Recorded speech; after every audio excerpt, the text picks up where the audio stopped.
Welcome back to Daily Story. Every story here is shared exactly as it happened. Thank you for choosing to listen today. If today's experience resonates with you, feel free to subscribe, leave a comment, or share the episode. It helps others discover these real stories. And from here, today's story begins. The earthy scent hit me first, even before I opened my eyes. Not just a faint whiff, but a dense, cloying smell, like freshly turned soil, rich with decay. It was in my apartment, permeating the very air I breathed, clinging to my clothes, my hair.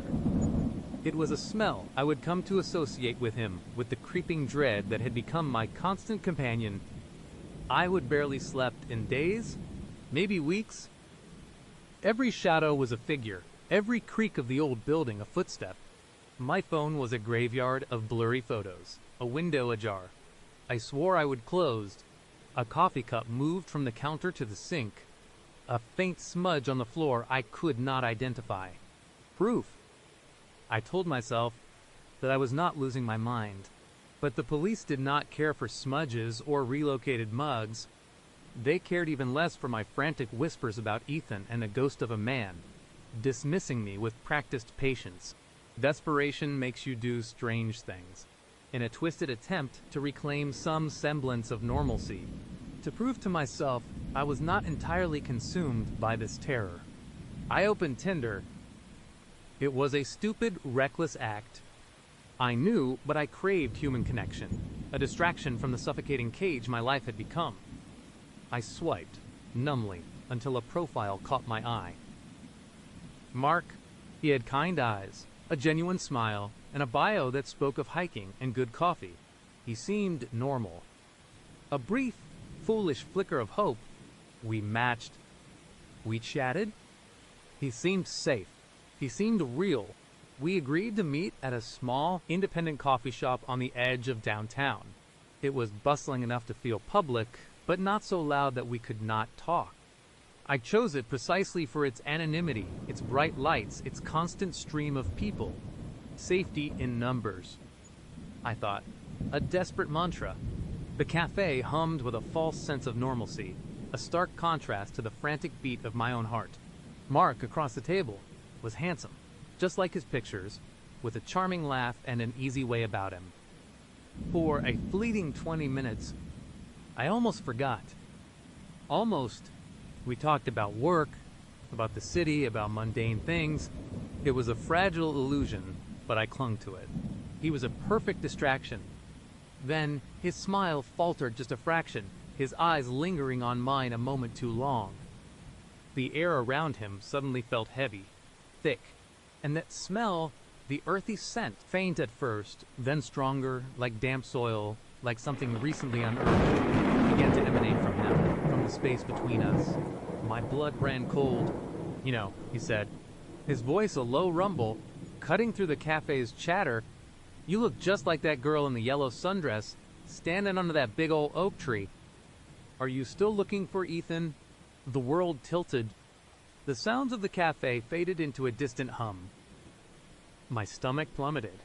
A sickening lurch, far worse than anything I would felt before.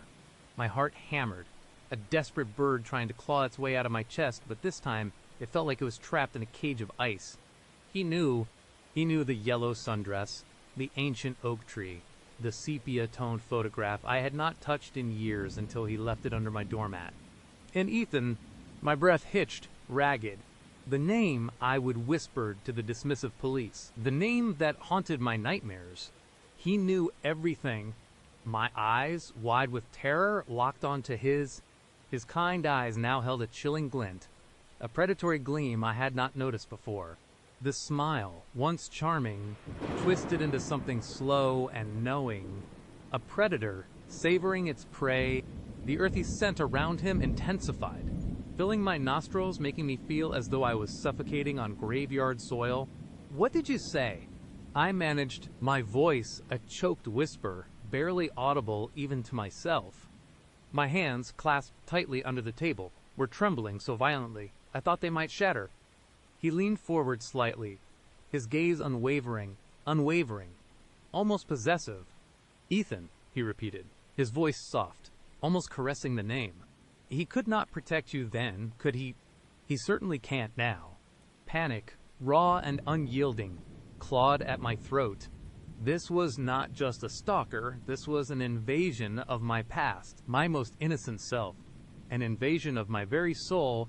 He was not just watching me, he was inside my head, inside my memories, inside my deepest fears. The thought that he could know about Ethan, a name I had not spoken aloud to anyone but the police, a name tied to a trauma I would try to bury, was utterly paralyzing. How do you know about Ethan? I stammered, my mind racing, desperate for an explanation. Any explanation that did not involve him being my tormentor. He chuckled, a low, guttural sound that sent shivers down my spine. It was not a sound of amusement, but of dark satisfaction. Oh, I know a great deal about Ethan, and about you, about the yellow sundress, and the yellow raincoat, about the way the light caught your hair when you played under that old oak. I know your hometown, your childhood park. I know your fears. He paused, his gaze dropping to my trembling hands. Then I know how alone you feel. My chair scraped against the floor as I pushed back, a desperate, instinctive movement. Every fiber of my being screamed at me to run, to flee this monstrous illusion of a date. I have to go, I choked out, scrambling to my feet, fumbling for my purse. He did not move, just watched me, that chilling smile still plastered on his face. Already, but we were just getting to the interesting part. I was going to offer you a solution, a way out of all this fear. His voice was calm, almost soothing, a terrifying contrast to the terror seizing me. You do not have to be alone anymore. I can protect you, better than Ethan ever could.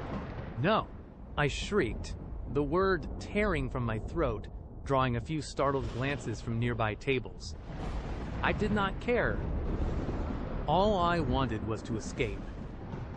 I turned and bolted, pushing past confused patrons, the earthy scent following me, clinging to my clothes, my hair, my very skin. I did not look back. I just ran. I burst out of the cafe, gasping for air, the cold evening wind hitting my face.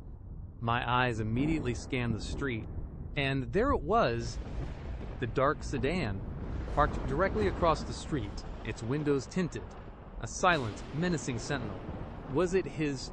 Had it always been his? My legs burned as I ran, not caring where, just away from Mark, away from the cafe, away from the sickening realization that my desperate attempt at normalcy had only brought the monster closer. I fumbled with my keys, my hands shaking so violently I nearly dropped them. The flimsy click of the lock on my apartment door did nothing against the roar of fear in my ears. I stumbled inside, slamming the door, leaning against it, gasping for breath. The earthy scent was here too, stronger than ever, permeating every corner of my apartment. No longer just a lingering trace, but a suffocating presence. It was as if he had been here, waiting for me. My phone vibrated in my pocket. I pulled it out, my heart leaping into my throat. An unknown number. I stared at it, paralyzed, knowing instinctively who it was. It rang again, and again. Finally, I answered. My voice, a choked whisper, "Hello. You left so suddenly." Mark's voice, calm and even, purred through the receiver. It was eerily clear, as if you were standing right beside me. I was just starting to enjoy our conversation. You looked so beautiful, even when you were terrified. A sob tore through me. How did you get my number? What do you want? Oh, it was not hard, he chuckled. You put yourself out there, did not you, desperate for a connection. And what do I want? I told you, I want to help you, to protect you, to make sure you are never alone again. His voice dropped, becoming a chilling murmur. Ethan could not do that, could he? He was weak. He could not stop them. He could not keep you safe. My blood ran cold. Stop them. Who are you talking about? What are you talking about? The mention of them added a new, terrifying layer to his already monstrous revelations. "The ones who hurt you, of course," he said, his voice laced with a faux sympathy that made my skin crawl. "The ones who took Ethan from you, but you do not have to worry about them anymore. I am here now. I am stronger. I will make sure no one ever touches you again. No one ever hurts your precious memories." I hung up, my fingers slamming down on the screen, my entire body convulsing with terror. I blocked his number, then blocked him on Tinder. But I knew it was useless. He had found me. He was here, and he clearly knew things about my past, about Ethan, that went beyond simple stalking. This was something far more sinister, far more personal.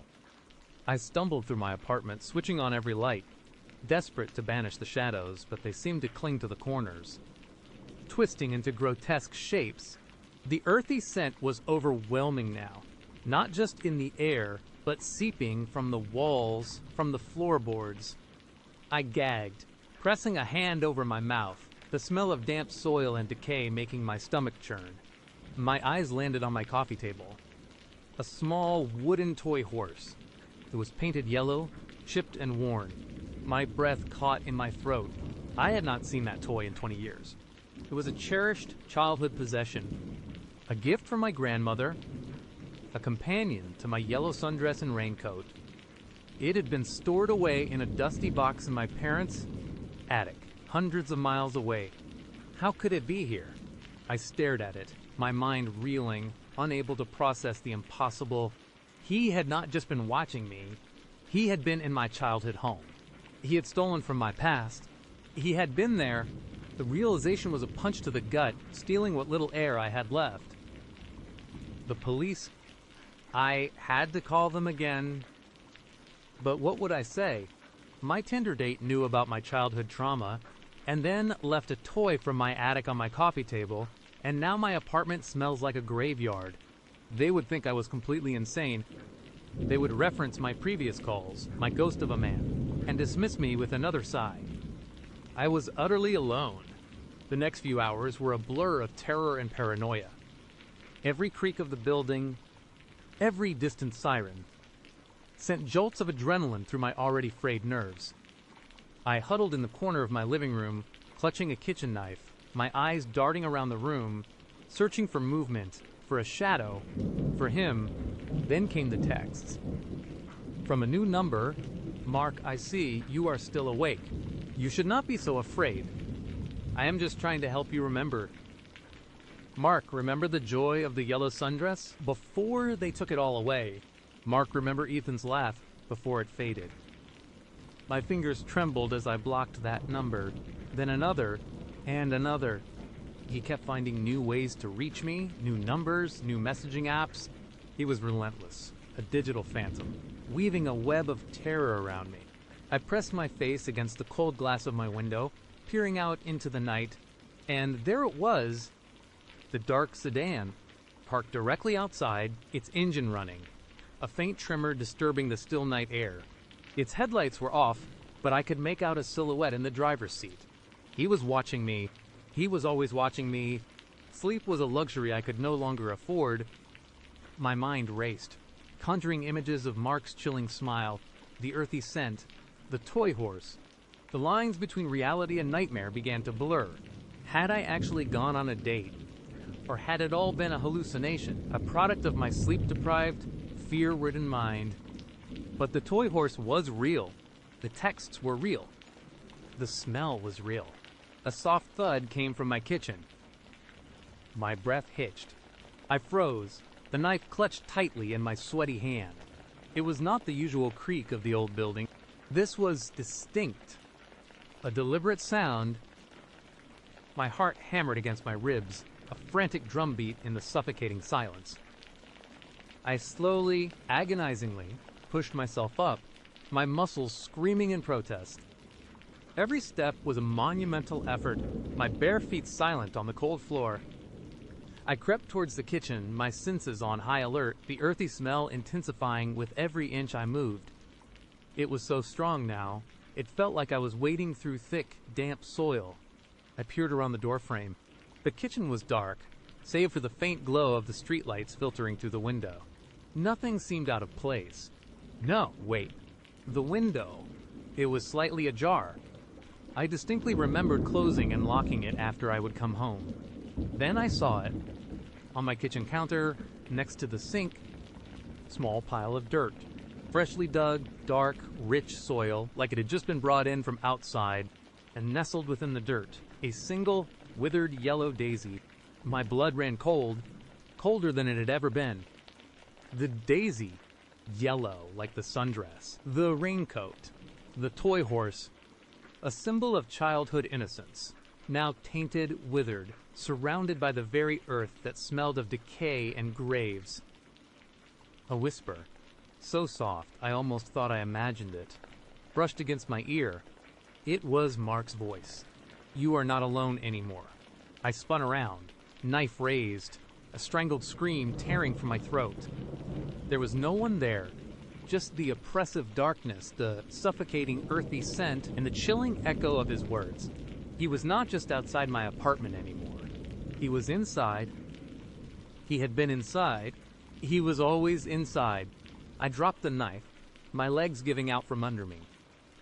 I crumpled to the floor, sobbing uncontrollably, the raw, unyielding panic consuming me whole. The earthy scent filled my lungs, my mouth, my very being. It was in my hair, my skin, under my fingernails. It was a part of me now. He had won not by killing me, but by utterly destroying my sanity, my sense of self, my every last shred of hope. My apartment, once my sanctuary, was now his tomb. My past, once a distant memory, was his playground. My future, once uncertain, was now a horrifying endless loop of terror. The dark sedan remained parked outside, a silent promise. The withered yellow daisy lay on the counter, a morbid tribute. And the earthy scent, the smell of freshly turned soil, of decay, of something ancient and unholy, permeated everything. It was the smell of my new reality. The nightmare had truly begun, and I knew, with a chilling certainty, that I would never escape. I was his, and Ethan, wherever he was, could not help me now. Nobody could. The next moment shapes itself. Right here, my legs had burned, my breath ragged, but the dash home was over. I was inside. The door slammed shut behind me with a hollow thud that echoed in. The sudden silence.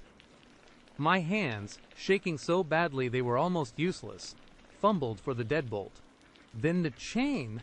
Then the lower lock. Click, click, clack. Each sound was a small victory, a tiny piece of my world clicking back into place. I leaned against the door, pressing my forehead against the cool wood, trying to catch my breath. The air in my apartment felt thick, heavy, like it was resisting my every inhale. My chest ached, not just from running, but from the raw, clawing panic that had been tearing at me for what felt like hours. Mark's words, they were a venomous whisper in my mind. He is everywhere. Ethan, my old stalker, back, and Mark, my Tinder date, had been the one to deliver the news, along with chilling details about my life, my home, my unlocked door, my spice rack. He knew my private space. He knew me. I pushed off the door, my eyes darting around the living room. It was bathed in the harsh, fluorescent glow of the overhead light, which I would flick on the second I burst in. No shadows left to hide in. I thought, no dark corners for nightmares to cling to. Just my apartment, my sanctuary, or what used to be. My gaze swept over the familiar furniture, the worn armchair, the overflowing bookshelf, the messy coffee table covered in magazines, and a half-empty mug. Everything was exactly as I would left it. Or was it my eyes narrowed, scrutinizing every detail? Was that cushion slightly askew? Had I left that book open to that page? My mind, a whirlwind of fear and paranoia, could not trust its own memories. He is everywhere. The words gnawed at me. I would search the apartment when I first got in. A frantic, desperate sweep. Under the bed, behind the shower curtain, inside the closets. Nothing, just the dusty, empty spaces of my home. A fragile sense of relief had washed over me then. A brief, desperate hope. Maybe I was safe. Maybe it was just a sick joke. But that relief had shattered like glass against concrete. Mark's promise, his chilling certainty. I walked slowly, deliberately, through the living room, my sneakers squeaking faintly on the hardwood floor. Each step felt heavy, like I was wading through thick mud. I stopped at the window, pulling back the curtain just a fraction. Outside, the streetlights cast long, distorted shadows. My neighborhood, usually so comforting, now looked alien, hostile. Every parked car seemed to be watching me. Every flicker of light in a distant window felt like a pair of eyes. I remembered the dark sedan that had seemed to follow me. Was it still out there? Lurking, my gaze drifted back to my own apartment window. I remembered the sliver of light I would thought I saw escaping from it as I ran home. Was it real? Or was it just my unraveling mind playing tricks on me? I pressed my palm against the cool glass. It felt solid, secure. But what if it was not? What if someone had been here before me? What if they would left something, changed something? The thought sent a fresh wave of ice-cold dread through me. I moved to the kitchen, the heart of my apartment, where the spice rack stood. Mark had mentioned it. "Your spice rack," he would said, with a knowing smirk. How could he possibly know about my spice rack? It was not exactly a unique feature, but the way he would said it had implied intimacy, possession. I stared at the neatly organized jars of cumin, paprika, oregano. Nothing seemed out of place. But I knew better. The devil was in the details. I ran my fingers over the labels, then pushed the whole rack slightly. It wobbled. I pulled it away from the wall. Behind it, a faint line of dust. Normal, but then I saw it, tucked behind the bottom row of jars, almost invisible against the dark wood of the cabinet, was a tiny rectangular piece of paper, folded. My breath hitched. My heart hammered against my ribs, a frantic drum in the silence. I hesitated, my hand hovering over it. Every instinct screamed at me not to touch it, not to acknowledge it, as if ignoring it would make it disappear. But the morbid curiosity, the desperate need to know, was stronger. My fingers trembled as I plucked the paper from its hiding place. It was thick, almost like cardstock. I unfolded it slowly, my eyes scanning the single, typewritten line. Masterpiece in progress. The world tilted. The air left my lungs in a rush. Ethan. His words, his obsession. Mark had said it. He considers you his masterpiece. This was not a joke. This was not paranoia. This was real. He had been here, in my apartment, behind my spice rack, while I was out on a date, while I was living my life. He had been here, watching, waiting, preparing. The fragile sense of security I would try to build crumbled entirely. I was not safe. I was trapped, and the hunter was already inside the cage. Or, more terrifyingly, he had left his mark, a chilling calling card, and was now where. I crumpled the note in my hand, my knuckles white. My eyes darted around the kitchen, then to the living room, then down the short hallway to the bedroom and bathroom. Every shadow seemed to deepen, every mundane object to take on a sinister quality.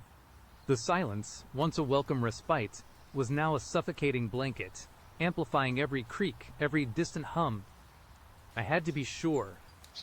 I had to know if he was still here. My legs, still weak from the run, propelled me forward. I moved silently, my sneakers now barely making a sound. My eyes were wide, scanning, searching for any sign, any indication. First, the bathroom.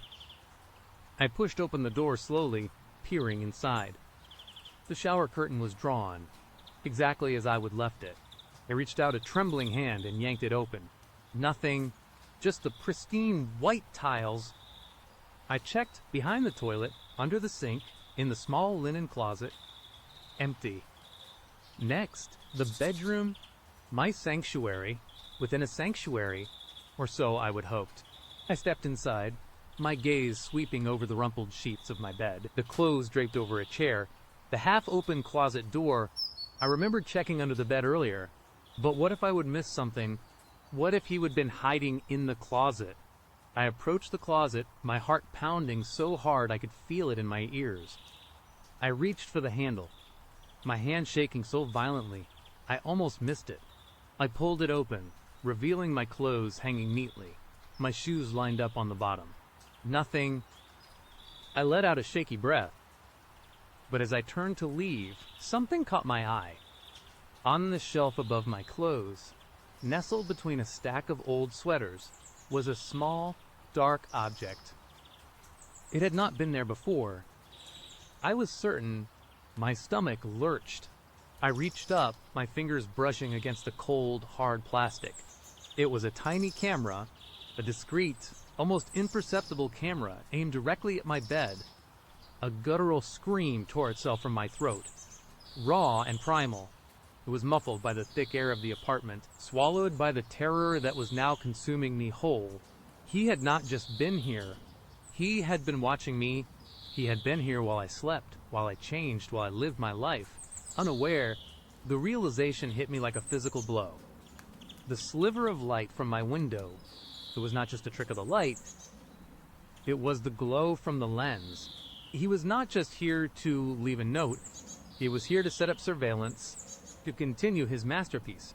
I ripped the camera from the shelf, my hand shaking so violently, I almost dropped it. I wanted to smash it, destroy it, stomp on it, until it was nothing but dust. But then another thought, even more terrifying, clawed its way into my mind. If this one was here, how many more? My eyes darted around the bedroom, now a terrifying surveillance hub. Under the bed, behind the curtains, in the smoke detector, every object, every nook and cranny became a potential hiding place for another lens, another pair of unseen eyes. I stumbled out of the bedroom, the camera clutched in my hand like a venomous spider. I had to get out. I could not stay here. My home, my sanctuary, was a trap, a carefully constructed cage. I ran back to the front door, my mind racing. The locks.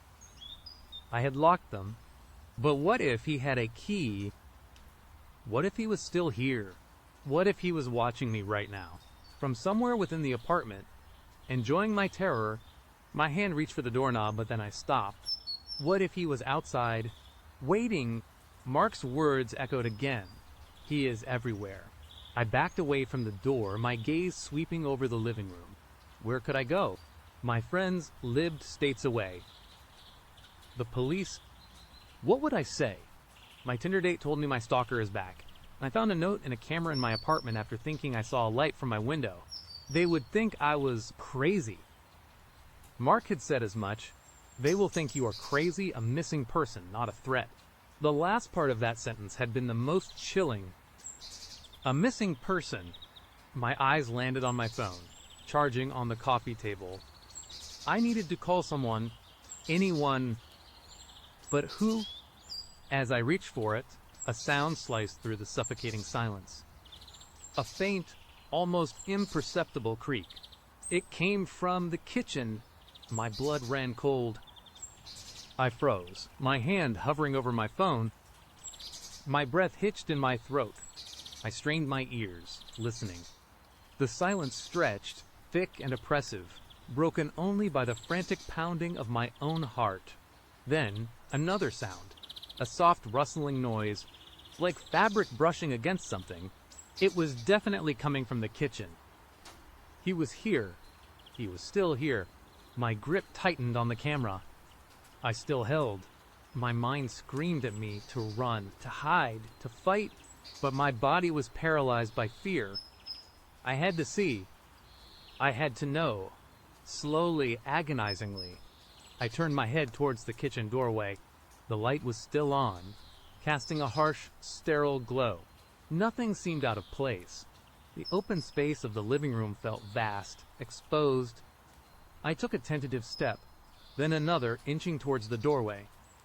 Each step was a monumental effort, my muscles screaming in protest. My eyes were fixated on the kitchen, searching for any movement, any shadow that did not belong. As I reached the threshold, I saw it. The back door. It led to a small, enclosed patio. It was slightly ajar, just a crack, a sliver of darkness against the faint light from the patio beyond. My memory flashed back. When I would rush in, I would check the front door, the windows, the bedroom, but the back door, I had not specifically checked the back door. I always kept it locked. Always. He had not just left a note and a camera. He had left a way out or a way in. Another creak. This time it was louder. It came from inside the kitchen, from the very back, near the pantry. My eyes darted to the pantry door. It was closed, but I could see a faint, almost imperceptible tremor in the wood, like something was pressing against it from the inside. A whimper escaped my lips. I could not move. I was a deer caught in headlights, frozen by the sheer, unadulterated terror. Then, a low, guttural chuckle. It was soft, almost a sigh, but it echoed in the small space of the kitchen, bouncing off the walls, reverberating through my bones. It was a sound that was both intimate and utterly alien. You found my little gift. The voice was calm, almost conversational. It was deep, smooth, and utterly devoid of emotion. It was not Mark's voice. It was colder, more refined. The pantry door slowly, agonizingly, began to open. My breath hitched. I wanted to scream, but no sound came out. My throat was constricted, my lungs burning. A figure emerged from the darkness of the pantry. It was tall, lean, dressed entirely in black. A dark baseball cap was pulled low over his eyes, obscuring his face in shadow. But I knew him. I knew the way he carried himself, the way his shoulders were slightly hunched, the way his head tilted, just so. Ethan. My stalker, the man who had haunted my nightmares for years, whom I thought I would finally escape. He was here, in my kitchen, in my home.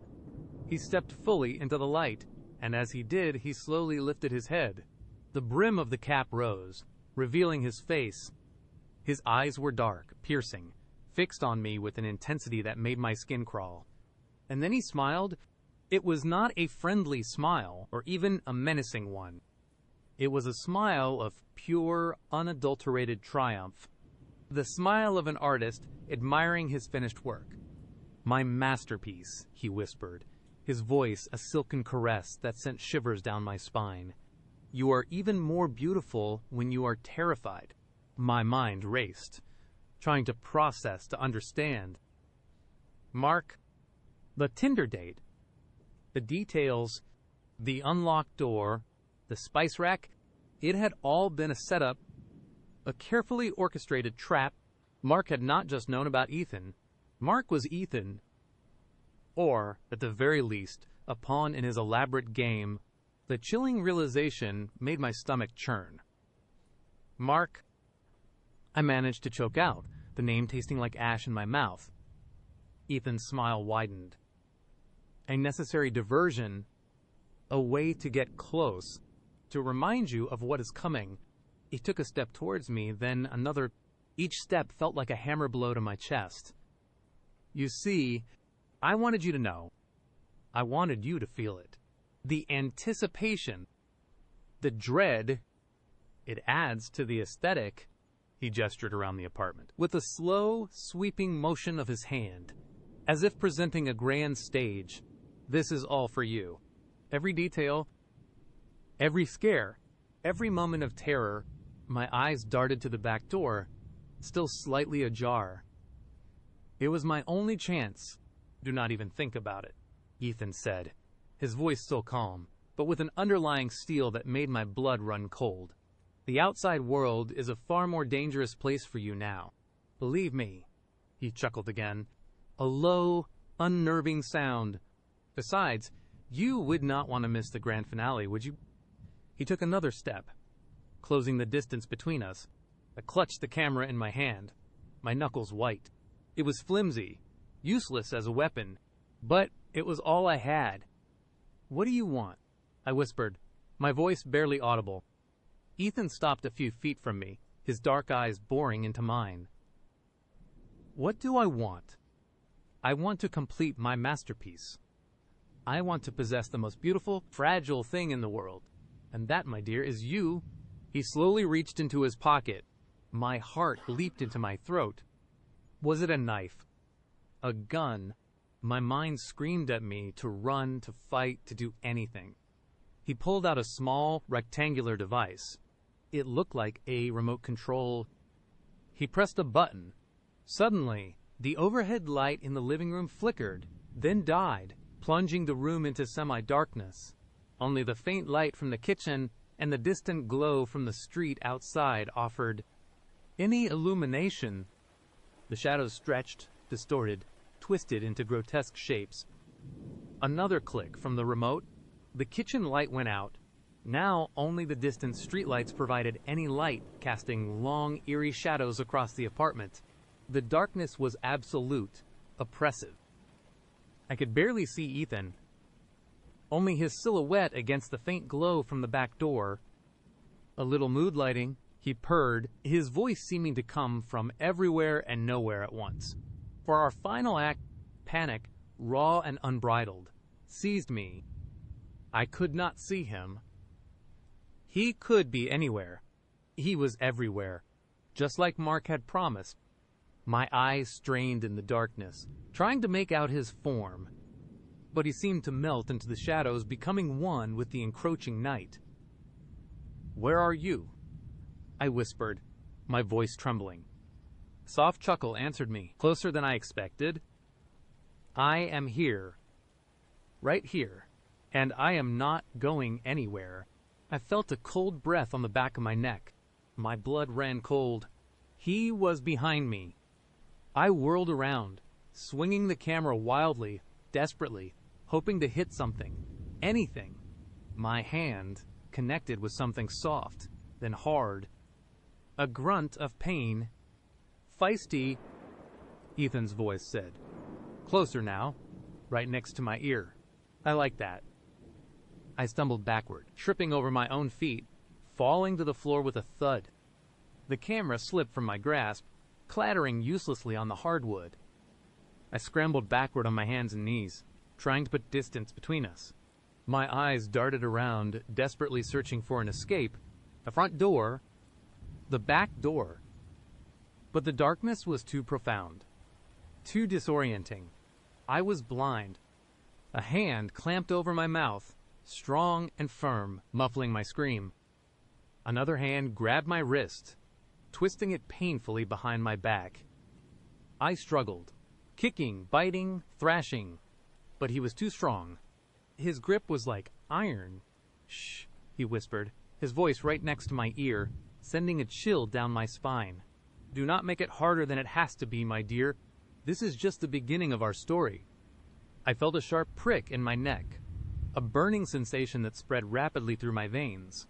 My struggles weakened, my vision blurred. The room began to spin.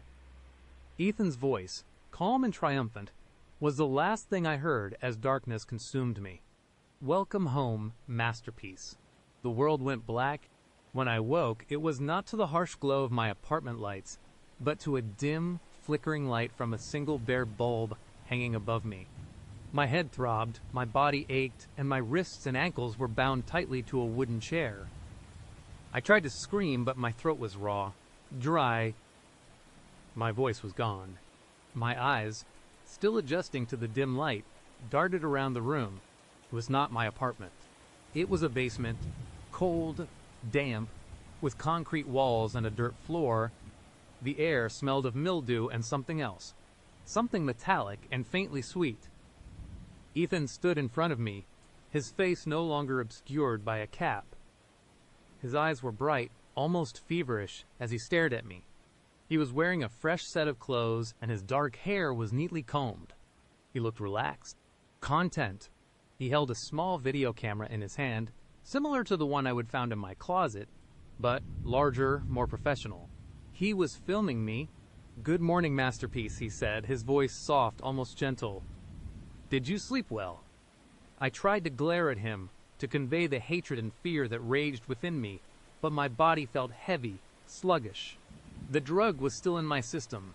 He walked over to a small table in the corner of the room, picking up a tray of tools, scalpels, clamps, various needles. They glinted ominously in the dim light. "Now," he said, turning back to me, a slow, predatory smile spreading across his face, "let us begin our final chapter." He aimed the camera at me again, pressing record. My heart hammered in my chest, a trapped bird, desperate to escape. My mind screamed, but no sound came out. I was a missing person, just like Mark had promised, and the nightmare, the true horror, was only just beginning. Our next story takes us a little further, all right, so you know how it is with online dating, right? You swipe, you chat, you hope for the best, maybe you even get a little excited. It is a gamble, a digital roll of the dice, and most of the time, it is just fine. A little awkward, a little dull, maybe a decent conversation, but sometimes you hit the jackpot, and not in a good way. Sometimes you hit something truly, deeply unsettling. That is what happened to me. It all started a few months ago. My name's Sarah, and like a lot of people, I was on Tinder, swiping left, swiping right, mostly just passing the time. Then I matched with Alex. His profile picture was decent. A friendly smile, kind eyes, nothing that screamed red flag. He was a software engineer, seemed smart, and our chat was easy, flowing. We talked about books, movies, our favorite coffee spots. He seemed normal, just a regular guy. After a few days of back and forth, we decided to meet up for coffee. Cliché, maybe, but safe. Or so, I thought. We agreed to meet at this little independent coffee shop downtown, a place I loved, tucked away on a quiet street. I got there a few minutes early, grabbed a table by the window, and pulled out my phone. A few minutes later, he walked in, taller than I expected, maybe 6 feet, with dark hair and those same kind eyes from his picture. He spotted me, smiled, and walked over. "Sarah?" he asked, his voice smooth and low. "Alex," I replied, standing up to shake his hand.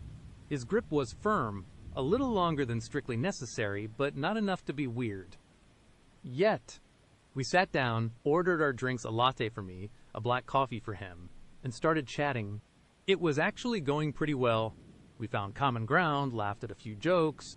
He seemed genuinely interested, asking questions and actually listening to my answers. I started to relax, thinking, hey, maybe this guy's actually pretty great. Then, he said something that made my breath hitch. We were talking about our mornings, just casual small talk. I mentioned I had been rushing, barely had time to brew my own coffee before heading out. He took a sip of his black coffee, set it down, and looked at me, a soft, knowing smile on his face. "Ah, the Sumatra blend, right?" he said. "You always do like a good dark roast to kickstart your day." My smile faltered. I stared at him. "Excuse me," he chuckled, a low, pleasant sound. "The Sumatra blend, I remember you mentioning it on your profile. Said it was your go-to, but I had not. I was sure of it. My profile was pretty generic: hobbies, interests, a few quirky facts. I never, ever mentioned specific coffee blends. It was too mundane, too personal. In a way, I brewed a specific Sumatra blend every morning, from a local roaster. It was not something I would ever put on a public profile." "I do not think I did," I said, my voice a little tight. "I mean, I do drink Sumatra, but I am pretty sure that is not on my profile." He just shrugged, his smile unchanging. "Oh, maybe I am mixing you up with someone else. So many profiles, He laughed again, and for a split second, it sounded a little forced, a little hollow. "Anyway, it is good to finally meet you. Sarah, you have no idea how long I have waited for this." That last sentence hit me like a cold wave. You have no idea how long I have waited for this. It was not the kind of thing you say on a first date. It was possessive. intense, like he would been planning this for ages. I tried to shake it off, to tell myself he was just being eager, maybe a little socially awkward, but the hair on the back of my neck was already standing up. The rest of the date felt different.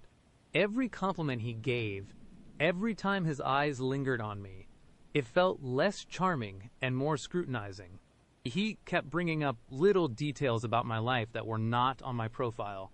He mentioned the small, chipped ceramic mug I used for my tea at home, the one with the faded floral pattern. He talked about my cat, Mittens, by name, even though I had not brought her up. He even referenced a specific obscure indie band I loved, one I would only ever mention to a handful of close friends.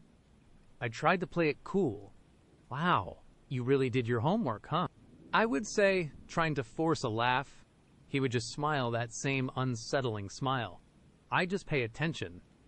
Sarah. Details matter. By the time we were finished with our coffees, I was practically vibrating with unease. I made an excuse about having an early start the next day, needing to get home. He did not push, but as I stood up, he put a hand on my arm, just above the elbow. His touch was light, but it felt like a brand. I had a wonderful time. Sarah, he said, his eyes locking onto mine. There was an intensity there, a depth, that made my stomach churn. I will text you. I mumbled something about having a good time too and practically fled the coffee shop. I did not even look back. I just wanted to get home, lock my door, and forget the entire encounter. The walk home felt different. Every shadow seemed deeper. Every person I passed felt like they were watching me. I kept looking over my shoulder, convinced I would see Alex trailing behind me, that unsettling smile on his face. It was irrational. I knew, but I could not shake the feeling. When I finally got to my apartment building, I fumbled with my keys, my hands shaking slightly. I unlocked the door, stepped inside, and immediately locked it again, throwing the deadbolt. I leaned against the door, taking a deep, shaky breath. My apartment, usually my sanctuary, suddenly felt exposed, vulnerable. I walked into the living room, and that is when I noticed it. My favorite book, a worn copy of Rebecca by Daphne du Maurier, was sitting on my coffee table. I always kept it on the small bookshelf by the window. Always.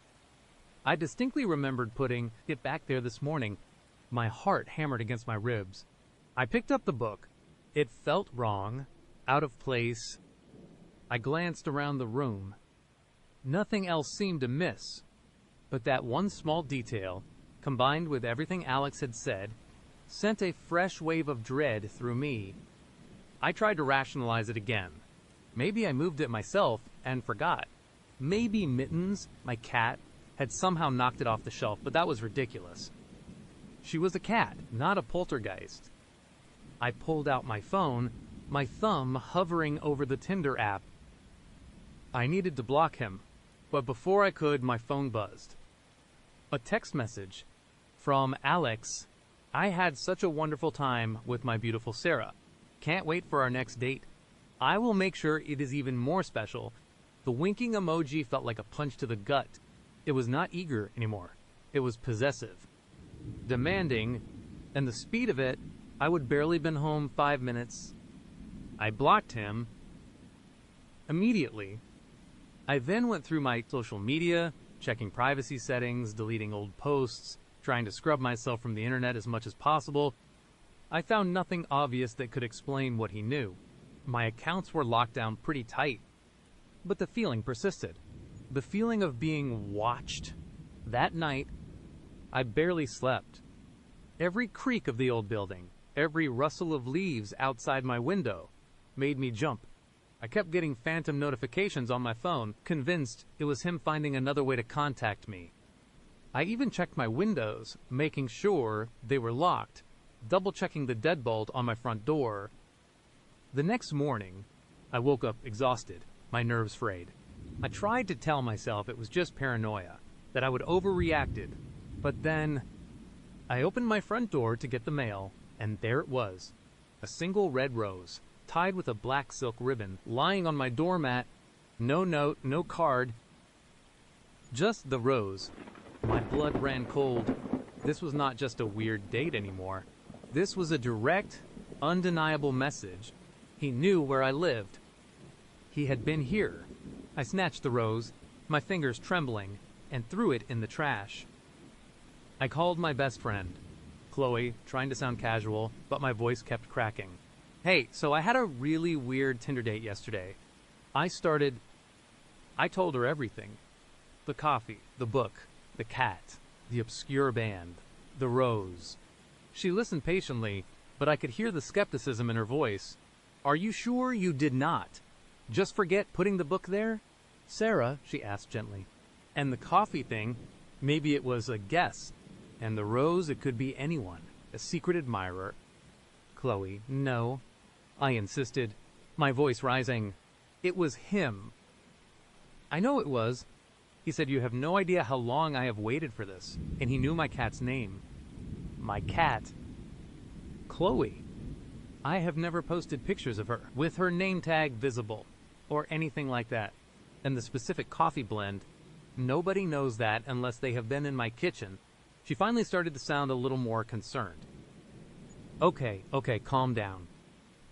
It does sound creepy. Did you block him? Yes. Immediately. But he still left the rose. He knows where I live. What do I do? Call the police, she suggested, but even she sounded unsure. What would I even say? A guy I went on one date with knew my coffee blend and left a rose on my doorstep.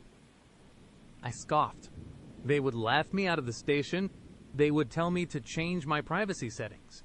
We decided I should just be extra vigilant, change my routine, keep my blinds closed, maybe even stay at Chloe's for a few nights. I tried. I really did. I started taking different routes to work, varying my lunch breaks. I kept my curtains drawn, even during the day, but the feeling of being watched never left. It was a constant, icy weight in the pit of my stomach. Then came the calls, unknown numbers, sometimes just a hang-up, sometimes a soft click that sounded like someone breathing. I stopped answering any number I did not recognize. My voicemail filled up with silent messages. One night, I was making dinner, listening to music, trying to pretend everything was normal. My phone rang. Unknown number. I let it go to voicemail. A few minutes later, the notification popped up. I pressed play, expecting silence, but instead, I heard it. A low, distorted voice, almost a whisper, but undeniably Alex's cadence. You are so beautiful when you are cooking. Sarah. A true artist at work. My artist. Then a soft chuckle, and the call ended. I dropped my phone. My hands were shaking so hard I could not pick it up. He was watching me. Right now? He was here. I ran to my windows, yanking back the curtains, peering into the darkness. Nothing, just the street lights, the quiet neighborhood. But I knew he was out there, or worse, he was in here. I grabbed the heaviest pan from my kitchen and slowly, carefully, began to search my apartment. Every closet, every corner, behind the shower curtain. Nothing, but the knowledge that he had been watching me had been so close, made my skin crawl. I packed a small bag, called Chloe, and told her I was coming over. I did not care what she thought anymore. I was terrified. I stayed at Chloe's for 3 days. It was a relief, a temporary reprieve from the constant dread. But I could not stay there forever.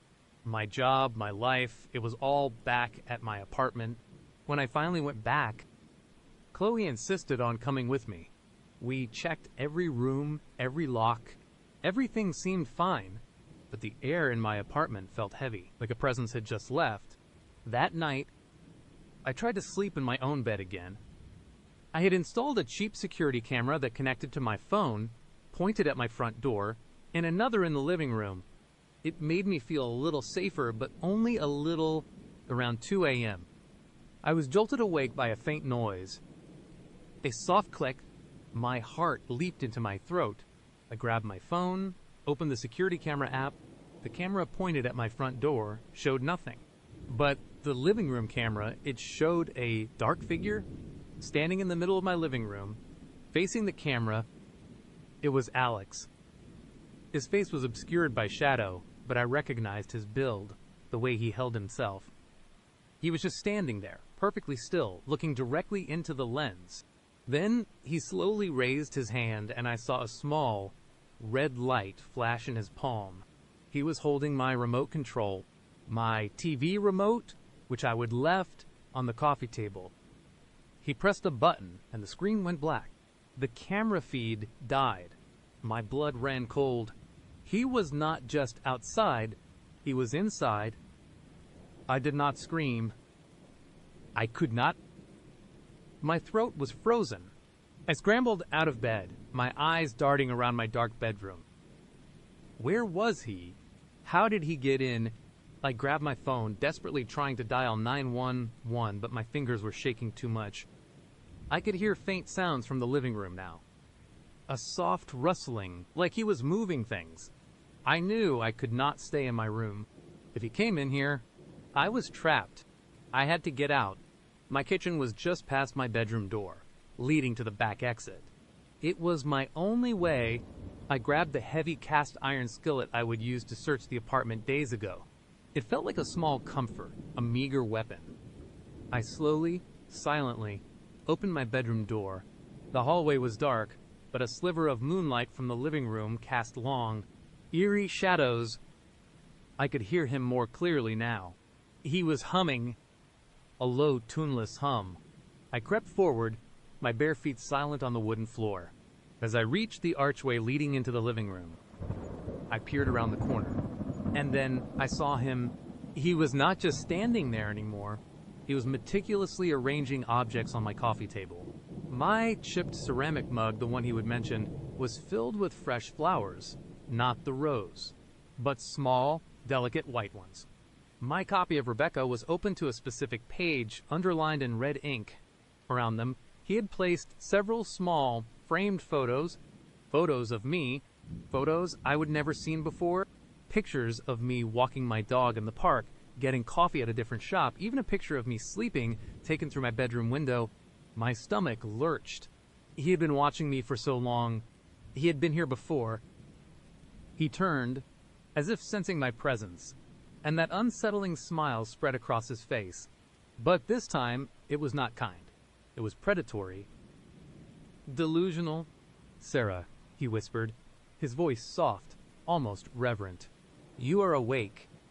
Good. I was just finishing up. He gestured to the coffee table like a proud artist unveiling his work. It is perfect, is not it? Our little shrine. I stood frozen, the skillet heavy in my hand. Get out. I managed to croak, my voice barely a whisper. He tilted his head, his eyes glinting in the dim light. Get out. But Sarah, we just got started. This is our beginning. This is where we truly become one. I have known for so long, you see. You are my masterpiece, my destiny. All those other dates, all those other people, they were just practice. For you, he took a step towards me, his hand reaching out. Come here. Sarah, let me show you what I have planned for us. That snapped me out of my paralysis. Masterpiece. The word echoed in my head, chilling me to the bone. This was not a misunderstanding. This was pure, unadulterated madness. Do not touch me. I screamed, finally finding my voice. I swung the skillet, not aiming to kill, just to create distance, to make him flinch. He was not expecting it. The heavy pan connected with his arm with a sickening thud. He cried out, stumbling back, clutching his arm. It was my chance. I turned and ran, not towards the front door, but towards the kitchen and the back exit. I fumbled with the locks, my fingers clumsy with terror. I heard him behind me, his footsteps heavy, his breathing ragged. Sarah, do not you dare, he roared, no longer whispering. I finally got the deadbolt open, yanked the door open, and burst out into the cool night air of the alleyway. I did not look back. I just ran. I ran down the alley, blindly hoping for a main street, for lights, for people. I heard him coming after me. His footsteps were closer, faster. I was gasping for air, my lungs burning. I was not sure I could make it. Just as I thought he was about to grab me, I burst out onto a busy street. A car honked, its headlights blinding me for a second. I did not care. I saw a small diner, its lights blazing, and I ran straight for it, screaming for help. People turned, startled. A few men inside the diner stood up, seeing the terror on my face and the figure emerging from the alley behind me. Alex stopped at the mouth of the alley, his arm still clutched to his chest. He saw the witnesses, the growing crowd, and his eyes, still fixed on me, were filled with a terrifying mix of rage and disappointment. He knew he was caught. He hesitated for a moment, then turned and disappeared back into the darkness of the alley. The police arrived quickly. I was a shaking mess, barely able to coherently tell them what happened. But the broken window in my living room, the disturbed coffee table, the photos, those were enough. They found Alex hiding in a dumpster a few blocks away, still clutching his injured arm. He did not resist. He just kept muttering my name over and over like a prayer. They found more evidence in his apartment. Dozens of photos of me, maps of my neighborhood with routes highlighted, notes filled with my daily routines, and a detailed journal where he would have been planning our future for months. He had installed tiny cameras in my apartment, camouflaged as everyday objects, explaining how he knew about my coffee, my cat, my cooking. He confessed to everything. He truly believed we were meant to be, that I was his ultimate creation, his masterpiece. Alex is in a psychiatric facility now, deemed unfit to stand trial. They say he will be there for a long time, but the terror, it never really leaves you. My apartment is empty now. I could not stay there. Every shadow, every creak, every memory of him watching me, it was too much. I moved across the country, trying to start fresh, to build a new life where I feel safe. But even now, months later, I still check my locks 3 times before bed. I still get nervous when an unknown number calls, and I have not been on a dating app since. I do not think I ever will be again, because you never know who is on the other side of that screen, who has been watching you, planning, waiting, and sometimes you really have no idea how long they have waited for you. The next story arrives with ease, I shrieked, the word tearing from me, and bolted, the earthy scent clinging to my clothes, my hair, my very soul. The cafe's hum shattered into a cacophony of gasps and scraping chairs. As I stumbled past tables, my vision blurred by a sudden rush of tears and adrenaline. My legs, clumsy and uncoordinated, propelled me towards the exit, the glass door, a beacon of escape from the predatory gleam in Mark's eyes. I did not look back. I could not. The image of his smile, twisted into something monstrous, was seared behind my eyelids. The cloying smell of damp earth, of decay, was no longer just around him. It was everywhere, suffocating me, filling my lungs with dread. I burst onto the busy street, the late afternoon sun, a blinding assault, and ran.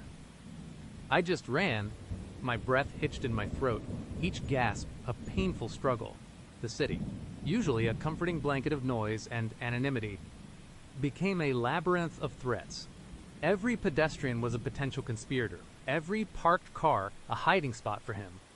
I did not know where I was going, only that I had to get away from Mark, away from the knowledge he possessed. The yellow sundress, the big old oak tree, Ethan. He knew. How could he know? These were not just details. They were the shattered fragments of my childhood, the gaping wounds I carried every single day.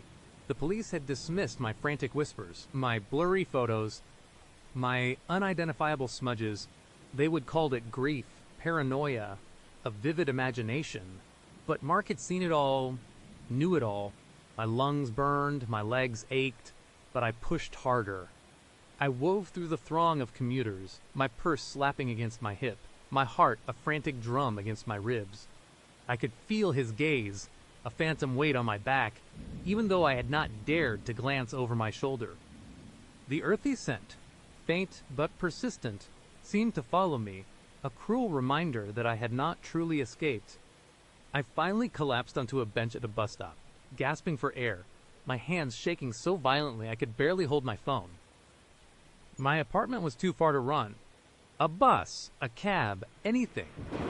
My fingers fumbled, trying to call a friend, anyone, but my mind was a jumbled mess of fear and disbelief. I scrolled through my contacts, then froze. Mark, his name was still there in my Tinder matches. I stared at the profile picture, the kind eyes, the genuine smile. It was a lie, a terrifying, meticulously crafted lie. I blocked him, deleted the app, then deleted my entire Tinder account. It felt like tearing off a piece of my own skin, but it was not enough. It could not be enough. He knew where I lived. He must. Panic, cold, and sharp pierced through the adrenaline haze. I remembered the blurry phone photos. I would shown the cops, the moved objects, the unidentifiable smudges. They would been in my apartment, my safe space. Was it him? Had he been watching me? Even then, was he the ghost of a man I would whispered about, the one the police had scoffed at? The thought sent a fresh wave of nausea through me. I hailed a cab, my voice a shaky whisper. Giving my address, the ride home was a blur of paranoid glances out the window. Every dark figure a potential mark, every passing car a possible pursuit. The cab driver, a cheerful man humming along to the radio, seemed oblivious to the terror radiating from me. I paid him with trembling hands, practically vaulting out of the car before he would even stop completely. My apartment building, a familiar red brick structure, usually offered a sense of comfort. Tonight, it loomed, dark and menacing. I fumbled with my keys, my hands slick with sweat, finally jamming the right one into the lock. The click echoed too loudly in the silent hallway. I pushed the door open, stepped inside, and slammed it shut, twisting the deadbolt, latching the chain, and even pushing a heavy armchair against it. My apartment was a mess of half-packed boxes. I would been planning to move, to escape the memories, the feeling of being watched, the persistent phantom scent of damp earth that had plagued me for months. Now, it felt less like a home, and more like a trap. The air was still, heavy, and silent. Too silent. I stood in the entryway, heart hammering, straining to hear anything. The usual city noises, distant sirens, the rumble of traffic were muted, replaced by the frantic pulse in my ears. I walked through the small living room, flicking on every light. The harsh glow did little to dispel the shadows that seemed to cling to the corners of the room, elongating, twisting into familiar shapes. My eyes scanned every surface. The bookshelf, the coffee table, the kitchen counter, everything seemed normal. But that was the insidious thing about Mark. He made normal terrifying. I remembered the blurry photos again. A mug moved slightly to the left. A book turned upside down. Insignificant details that, when combined with the terrifying knowledge he possessed, screamed of a violation. I walked into my bedroom, my gaze darting around. My dresser, my bed, the window overlooking the alley, and then I saw it on my pillow. A single small, dried yellow daisy. My breath hitched. My entire body went cold. The yellow sundress, the oak tree, the field where Ethan and I used to play. Yellow daisies grew there, wild and abundant. I had not had a yellow daisy in my apartment. I hated them. They reminded me too much of that day. He would have been here, inside my apartment, before the date, before I would even met him. The coffee shop had just been an elaborate, cruel performance. He had not just known things, he had been here, leaving his calling card, a chilling prelude to his grand reveal.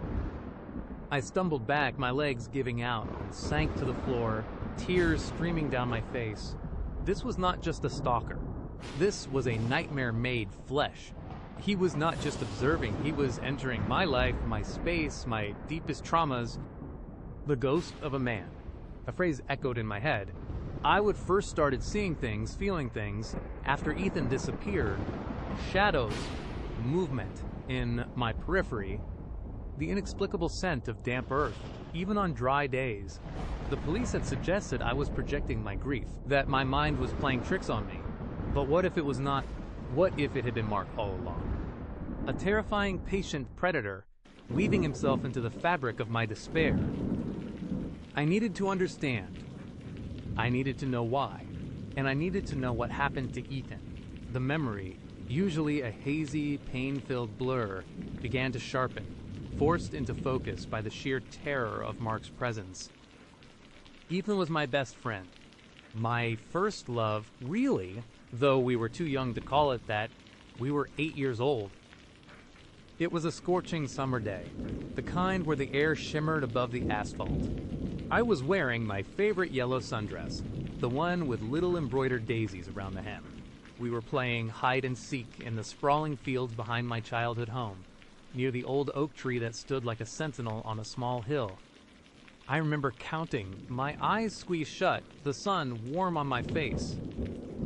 Ready or not, here I come, I would shouted, my voice bright and innocent. I ran towards the oak tree, our usual meeting spot. But Ethan was not there. I called his name, my voice echoing across the empty field. Ethan! Ethan! I searched for hours. My parents, then the neighbors, then the police. The fields were scoured. The woods nearby were combed. Nothing. No trace. Just the lingering scent of damp earth. After a recent rain, even though the day was dry. It was the last time anyone saw Ethan. That night, I had a nightmare. A tall, shadowy figure standing under the oak tree, watching me. Its face was indistinct, shrouded in darkness, but I felt its eyes on me, cold and malevolent. And the smell, the same earthy, decaying scent that had followed me since Ethan vanished. I told my parents, the police. They dismissed it as a child's vivid imagination, a manifestation of grief. But I knew it was not just a dream. I saw him sometimes in the periphery, a flicker of movement, a deepening shadow. The ghost of a man, my personal boogeyman, rooted in the deepest trauma of my life. And Mark knew. He knew the sundress, the oak tree. Ethan. He knew the helplessness I felt, the guilt of not being able to protect him. His words in the cafe, "He could not protect you then. Could he? He certainly can't now," were a direct stab to the heart of my deepest wound. And then, "I can protect you. Better than Ethan ever could." It was a promise of control, a terrifying offer of ownership. I picked up the yellow daisy from my pillow, my fingers trembling. It felt cold, brittle, like a dead thing. I stared at the closed window, the dark alleyway below. He was out there, or worse, he was already in here. The thought made my skin crawl. I spent the rest of the night huddled in, my living room, lights blazing, a kitchen knife clutched in my hand. Every creak of the old building, every gust of wind against the window pane sent a jolt of terror through me. I imagined Mark's face, his twisted smile, lurking just beyond the glass, watching me, waiting. The earthy scent seemed to ebb and flow, sometimes faint, sometimes overpoweringly strong, like a living, breathing entity in the room with me. Sleep was impossible. By morning, I was a wreck. Red-eyed, disheveled, my mind a chaotic swirl of fear and fragmented memories. I knew I could not stay. I had to leave. I had to escape this city, this apartment, this life that Mark had so effortlessly infiltrated. I started packing again, this time with a frantic urgency. No more half-hearted attempts. I threw clothes into suitcases, grabbed essentials, my eyes constantly scanning the room, my ears straining for any sound. My phone rang, making me jump. It was an unknown number. I stared at it, my heart pounding. Was it him? I let it go to voicemail. A few seconds later, another call. And another. All unknown. My hands shook so much I dropped my phone. It clattered to the floor, the screen cracking. As I bent to pick it up, I heard it. A faint scraping sound from the kitchen. Like something being dragged across the linoleum, my breath caught in my throat. I froze, the knife still clutched in my hand. "Hello," I whispered, my voice barely audible. No answer, just the silence, thick and suffocating. I crept towards the kitchen, my steps light, my heart threatening to burst from my chest. The kitchen was small, brightly lit. Nothing seemed out of place. The scraping sound must have been my imagination, a trick of my frayed nerves. I let out a shaky breath, trying to calm myself. Then I saw it. On the pristine white counter, next to the sink, a small pile of damp earth, freshly turned soil, dark and rich, with tiny root fragments clinging to it. And in the center of the pile, another yellow daisy. This one, however, was not dried. It was fresh, vibrant, almost impossibly yellow, as if it had just been plucked from the ground. And with it, the scent, overpowering now, the cloying, damp earth, the decay, the smell that had haunted me for months, for years. It was so strong it made my eyes water, burning my nostrils. He was not just watching me, he was in my apartment. Again, or he had never left. My blood ran cold. I backed away slowly, my eyes fixed on the pile of earth, on the impossibly bright daisy. My mind raced, trying to find a logical explanation. But there was none. Not for the daisy, not for the earth, not for his knowledge. "You look beautiful when you are scared." The voice came from behind me, low and guttural, sending a shockwave of terror through my entire body. I spun around, the knife still in my hand, my scream caught in my throat. He was standing in the doorway of my living room, leaning against the frame, a casual, almost proprietorial air about him. Mark, but he looked different. His eyes, once kind, were now completely devoid of warmth, replaced by a chilling, knowing darkness. His skin seemed paler, almost translucent, and his hair, usually neat, was disheveled, flecked with what looked like tiny bits of soil, and the scent it radiated from him, a living miasma of death and damp earth. He smiled, a slow, deliberate unveiling of teeth that seemed too sharp, too white. "I told you I could protect you." His voice was a low rumble, laced with an unnerving calm, better than Ethan ever could. My mind screamed. How had he gotten in? The door was locked. The armchair was still pushed against it. He must have been here all along. Hiding, watching, waiting. "You are not real." I choked out the words barely a whisper. "You are not human." He chuckled, a dry, rasping sound that sent shivers down my spine. "Real enough for you are not I. Real enough to know your every fear. Real enough to know what you saw that day, under the oak tree." He took a step forward, and I instinctively recoiled, brandishing the knife. "Stay away from me," I cried, my voice cracking. He stopped, his smile unwavering. "It was always about protection, was not it?" he mused, his gaze drifting towards the kitchen, towards the pile of earth and the daisy. "Ethan was weak. He could not protect himself from the darkness, could he? And he certainly could not protect you." My heart hammered against my ribs. "What are you talking about? What happened to Ethan?" His smile widened, revealing more of those unnervingly sharp teeth. "He saw me under the oak tree. The ghost of a man, you called me, but I am more than a ghost, sweetheart. I am a presence, a keeper of the earth. And sometimes the earth claims what is its..." My blood ran cold. "You killed him."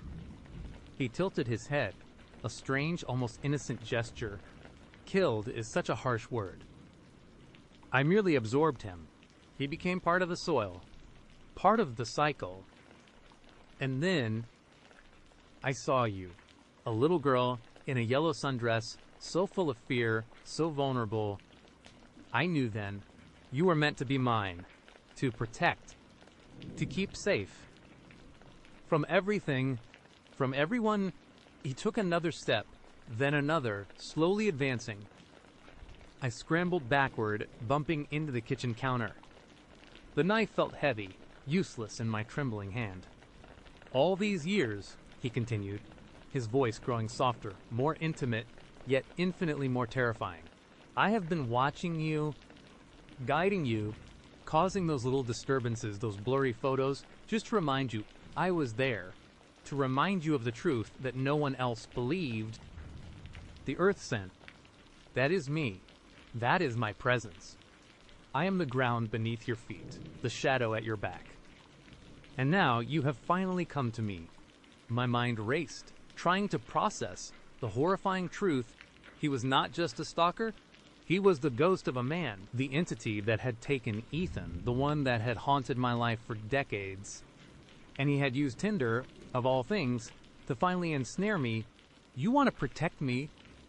I spat, a desperate surge of anger momentarily overriding my fear. By taking everything from me, by trapping me, by keeping you safe, he corrected, his eyes gleaming. No one will ever hurt you again. No one will ever leave you again. You will be mine, forever protected, forever cherished. Just like Ethan. He lunged. It was not a human lunge, it was too fast, too fluid, like a shadow detaching itself from the wall. I screamed, a raw, primal sound, and swung the knife wildly. It connected, a sickening thud, but there was no blood, no cry of pain. Instead, it felt like I had struck solid wood, or perhaps earth itself. The knife clattered to the floor, useless. He grabbed my wrist, his grip impossibly strong, cold as grave soil.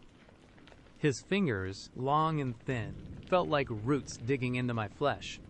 The earthy scent enveloped me completely, choking me, stealing my breath. I struggled, kicked, screamed, but it was like fighting against the earth itself. Do not worry, he purred, pulling me closer, his face inches from mine. His eyes, black and bottomless, seemed to absorb all light. You will be safe with me. We will be together, just you and I.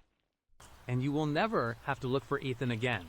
His lips, cold and dry, brushed against my temple, because he is already here. And then, everything went dark. The scent of damp earth, the rich, dark smell of decay, was the last thing I knew. It filled my senses, permeated my very being, a suffocating embrace that promised an eternity of protection in the cold, silent depths of the earth. Here comes the next story. The last thing I saw before I burst out of that cafe was Ethan's face. Not a smirk, not a grin, just a quiet, knowing glint in his eyes that seemed to say, "Gotcha." It was a look that promised I had not seen the last of him, and that thought hit me like a physical blow. My legs were moving before my brain even caught up.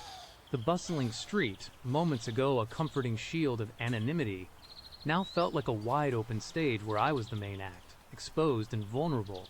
Every person I passed, every car that slowed slightly, sent a fresh jolt of adrenaline through me. Was he watching from inside? Had he followed me out? I did not dare look back. I just walked, then jogged, then practically ran. My cheap coffee date, a distant, horrifying memory. Portland, with its quirky charm and endless drizzle, had always felt a little too big for me. I was a small-town girl, and the sheer number of strangers here was usually overwhelming. Tonight, it was terrifying. Each shadow seemed to lengthen. Each distant siren scream seemed to echo my own rising panic. I pulled my arms tight around myself, as if that could somehow make me invisible, smaller, less of a target. The walk to my apartment, usually a pleasant 20 minutes, felt like an endless marathon through a gauntlet of unknown threats. I kept my head down, eyes darting from side to side, half expecting to see him emerge from an alley or step out from behind a parked car. My phone, clutched in my hand, felt useless. Who would I even call? What would I say? Hey, I just had a Tinder date with a guy who apparently stalks me. It sounded insane, even to me. Finally, I reached my building. The old brick facade, Usually a welcome sight now seemed to loom, its many windows like 100 eyes. I fumbled with my keys, my hands shaking so badly I almost dropped them. The lock clicked, and I practically threw myself inside, slamming the heavy door shut and twisting the deadbolt, then the chain, then bracing my shoulder against it for good measure. I leaned back against the door, heart hammering against my ribs like a trapped bird. The silence of my apartment, usually so comforting, was now deafening. Every creak of the old building, every distant car horn, made me jump. I slowly pushed myself off the door, my eyes scanning every corner of the room. Nothing. It was just me, alone, and that was almost as terrifying as the thought of him being there. The first thing I did was block Ethan on Tinder. Then I blocked him on every social media platform I could think of, even though I had not connected with him on any of them. It was a futile gesture. I knew, but it felt like I was doing something. Then, driven by a morbid curiosity and a desperate need for answers, I typed his name into a search engine. Ethan Miller. Nothing. No IU2B profile, no LinkedIn, no obscure blog. It was like he did not exist, except for the terrifying fact that he knew everything about me.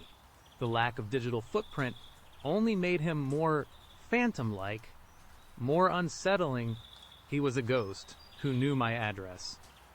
I spent the rest of the night huddled on my couch, the lights on, staring out at the city through my distinctive clock tower view. The gargoyles on the building across the street, usually a quirky detail I loved, now seemed to leer, their stone eyes mocking my vulnerability. He knew about them. He knew about this view. How could a complete stranger know so much about my private life, my home? The flimsy excuse about a friend in the building had been a transparent lie, a desperate attempt to cover his tracks. He had not just stumbled upon me, he had found me. He had been looking, watching. Sleep was impossible. Every shadow played tricks on my eyes. Every distant sound became a potential threat.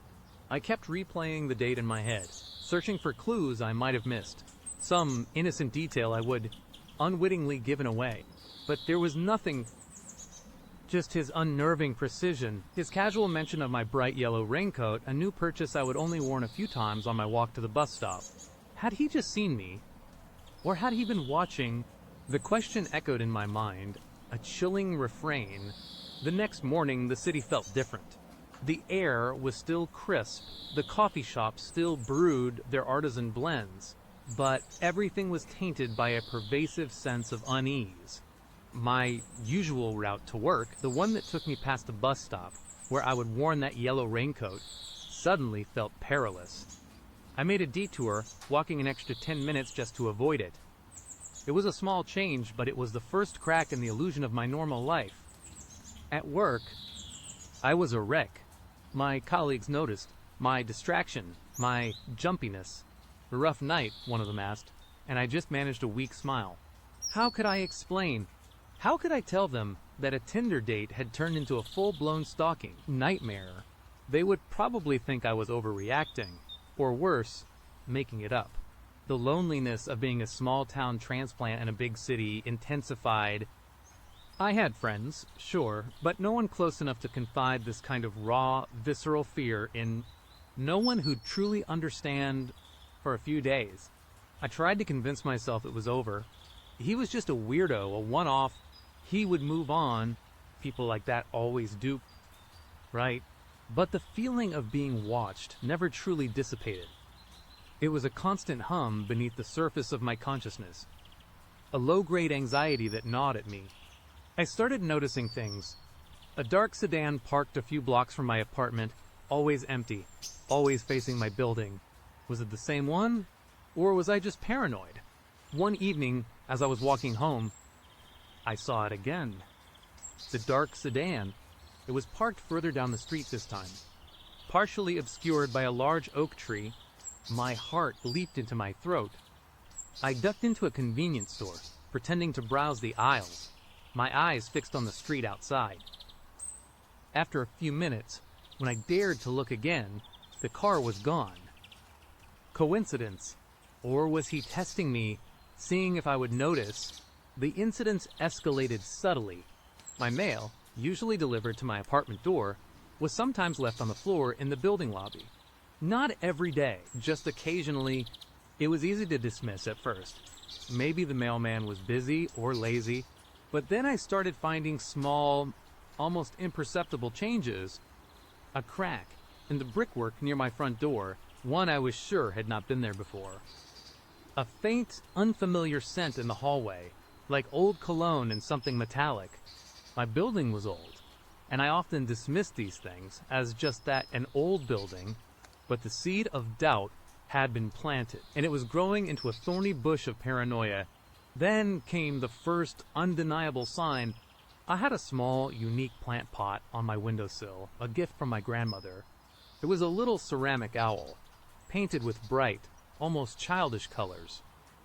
One morning, I noticed it was facing a different direction. Just slightly, not enough to be obvious, but enough for me to know, deep down, that it had been moved. I lived alone. I had not touched it. My blood ran cold. He had been inside. Panic truly set in. Then, the locks on my door suddenly felt flimsy, worthless. The chain, the deadbolt, they were just suggestions to someone who apparently had no respect for boundaries. I called my landlord, explaining that I was concerned about security, about the mail, about a general feeling of unease. He was sympathetic enough, offering to check the building's security cameras, which I knew were mostly for show in the lobby, and suggesting I get a deadbolt for my window, as if a deadbolt could stop someone who already knew my apartment layout. I spent the next few days in a state of hypervigilance. I bought a cheap motion-activated camera for my living room, pointing it at the front door. I propped a chair under the doorknob at night. I slept with a kitchen knife under my pillow, its cold steel, a meager comfort against the creeping dread. Every shadow, every sound, every rustle of the wind outside my window sent shivers down my spine. The clock tower view, once a source of comfort, became a constant reminder of his knowledge. I started closing my blinds, even during the day, plunging my apartment into a gloomy twilight. One afternoon, I was walking back from the grocery store, my arms laden with bags.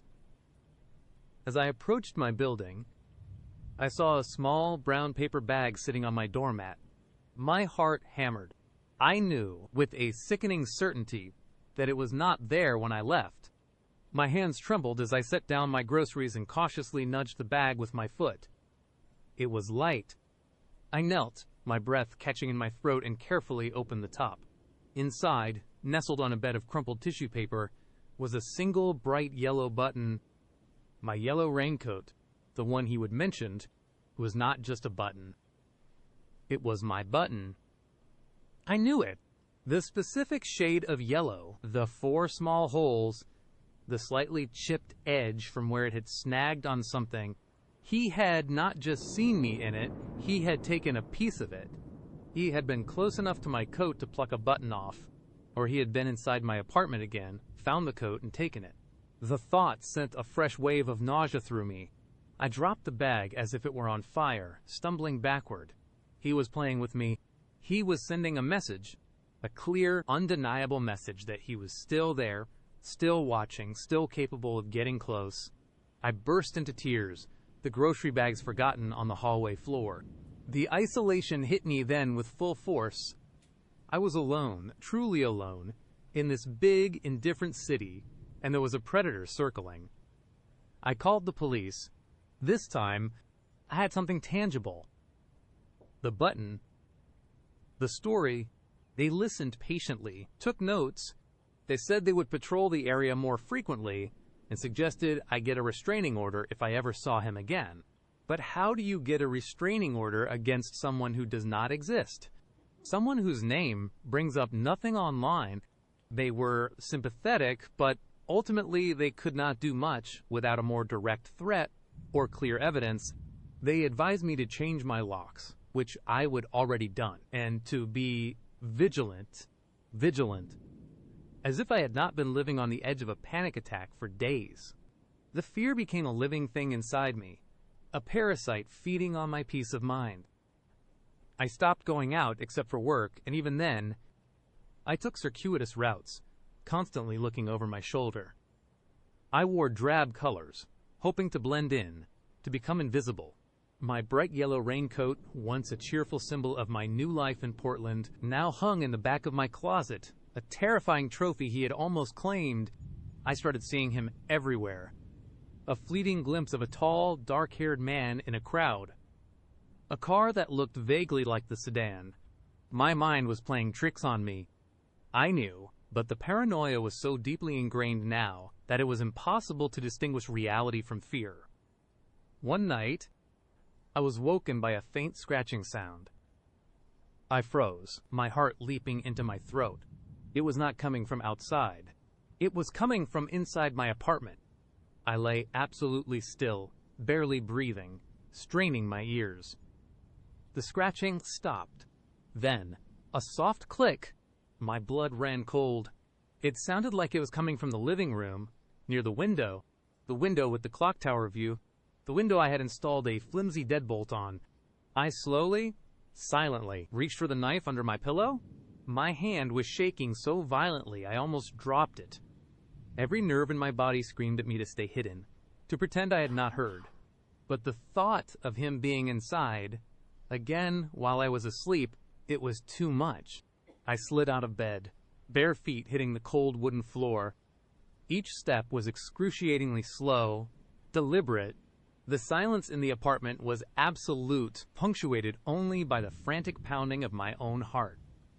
As I neared the living room doorway, I pressed myself against the wall, peering cautiously around the frame.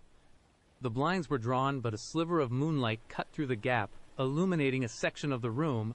My eyes darted to the window. The deadbolt was still engaged. But something was different. On the windowsill, right next to where my ceramic owl usually sat, I had moved it after the previous incident, was a small dark object. It looked like a camera. A tiny, discreet camera, barely larger than my thumb, pointed directly into my living room. My breath hitched. He had not just been in my apartment, he had left a surveillance device. He was not just watching from outside, he was watching from within my own home. The scratching sound, the click, he had installed it. A wave of pure, unadulterated terror washed over me, so intense it made my knees buckle. He had been in here while I was asleep. He had been watching me sleep. The thought was so violating, so utterly sickening, that I almost screamed. I stumbled backward, dropping the knife with a clatter that echoed deafeningly in the silent apartment. My eyes were fixed on the tiny camera, now a malevolent eye staring back at me. He was not just a stalker, he was an invader. My home, my sanctuary, had been utterly compromised. I did not know what to do. Call the police again. What would they say? A tiny camera? Madam, are you sure it is not yours? He was too smart, too careful. He left just enough evidence to terrify me, but not enough for the authorities to act decisively. I backed away slowly, my eyes still glued to the camera. My mind raced, trying to process the implications. He had likely used the key. He had been coming and going. He knew my schedule, my habits, the little changes, the moved plant, the button. They were all part of his twisted game. I retreated to my bedroom, my heart pounding so hard I felt lightheaded. I grabbed my phone, my hands shaking so badly I could barely unlock it. I needed to get out. Now, I could not stay here another second. This was not just a bad date. This was a nightmare made real. But where would I go? I was alone in Portland. My family was hundreds of miles away. My friends, though kind, would not understand the depth of this terror. The next chapter unfolds right now. The single yellow daisy on my pillow was not just a flower. It was a declaration, a cold, hard fact that ripped through the last vestiges of my sanity. Mark had been here, in my apartment, while I was out, while I was running, while I was trying to escape him. He was here, making himself at home, leaving his twisted signature. My breath hitched, then caught in my throat. My entire body went cold. a chill deeper than any winter night. Yellow daisies. They grew wild in the field behind my childhood home. The same field where Ethan and I had played. The same field where he had died. The police, bless their hearts, had called it a tragic accident. A fall. A child's grief-stricken imagination. But I knew there was something else. And now Mark knew too. He knew about the sundress, the old oak tree, the exact spot where our innocence shattered. The flower felt like a physical blow. My knees buckled and I sank to the floor, my eyes still glued to that innocent, sun-yellow petal. It was so small, so deceptively benign, yet it held the weight of my deepest, most buried trauma. My apartment, which moments ago had felt like a fragile refuge, now pulsed with a terrifying, malevolent energy. Every shadow seemed to stretch and writhe. Every creak of the old building was a whisper of his presence. He had not just been in my home, he had defiled it. He had touched my pillow, where I laid my head every night, where my dreams and nightmares resided. Panic clawed its way up my throat. I could not stay here. Not another second. My mind raced, a frantic hamster on a wheel. The police, I had to call them, but a bitter taste filled my mouth. The ghost of a man, the moved objects, the unidentifiable smudges, they would dismiss it all as stress, as a vivid imagination, as the residue of past trauma manifesting in new ways. They would not believe me now, not without concrete proof and a single dried daisy, plucked from a field I had not visited in decades, left on my pillow. They would just think I was having a breakdown. No, I was on my own. My apartment, already half-packed for a move I had optimistically scheduled for next month, now looked like a disaster zone. Boxes were everywhere, some taped shut, others spilling their contents. This chaos, which had once been a symbol of a fresh start, now felt like a cruel joke, a labyrinth designed to trap me. I needed to leave. Now, but where to go? And what to take? My eyes darted around the room, trying to force my brain to process, to prioritize. Phone, wallet, keys, essentials. But what about clothes? What about my laptop? My mind was a jumble of screaming thoughts, each one louder than the last. I needed to be fast, silent, and invisible. I forced myself up, my legs still trembling. My gaze swept over the room, every instinct screaming at me to run, but a primal fear kept me rooted. What if he was still here? Hiding, watching. The silence of the apartment, once comforting, was now thick and suffocating, punctuated only by the frantic pounding of my own heart. I flicked on every light, banishing the shadows, but the feeling of being watched persisted, a phantom weight on my back. My hands, slick with sweat, fumbled with my backpack. I shoved my laptop inside, then grabbed a few changes of clothes from a half-packed box. It felt absurd, like I was preparing for a weekend trip instead of fleeing for my life. Each item I touched felt tainted, observed. I could almost feel Mark's breath on my neck, his twisted smile seared behind my eyelids. The cloying smell of damp earth, which had clung to him at the cafe, now seemed to permeate the very air in my apartment, a constant, sickening reminder. As I moved through the living room, my eyes scanned every surface, every corner. Had he left anything else? Another chilling message. My gaze fell on the front door, still barricaded with the armchair, the deadbolt and chain firmly in place. He had gotten in. How? A spare key. Picking the lock. Or had he been here before I even moved in, watching, learning my habits, waiting for the perfect moment? The thought sent another wave of nausea through me. I grabbed my car keys, my hands shaking so violently I almost dropped them. My car was parked in the building's underground garage. Maybe I could just get in it and drive until I ran out of gas. Or until I felt safe enough to think. Unbarricading the door felt like disarming a bomb. Each click of the deadbolt, each clink of the chain, echoed like a gunshot in the oppressive silence. My heart hammered against my ribs, convinced that the noise would alert him, wherever he was. Finally, the door was unlocked. I peered through the peephole. The hallway was dark, the emergency lights casting long, eerie shadows. Empty.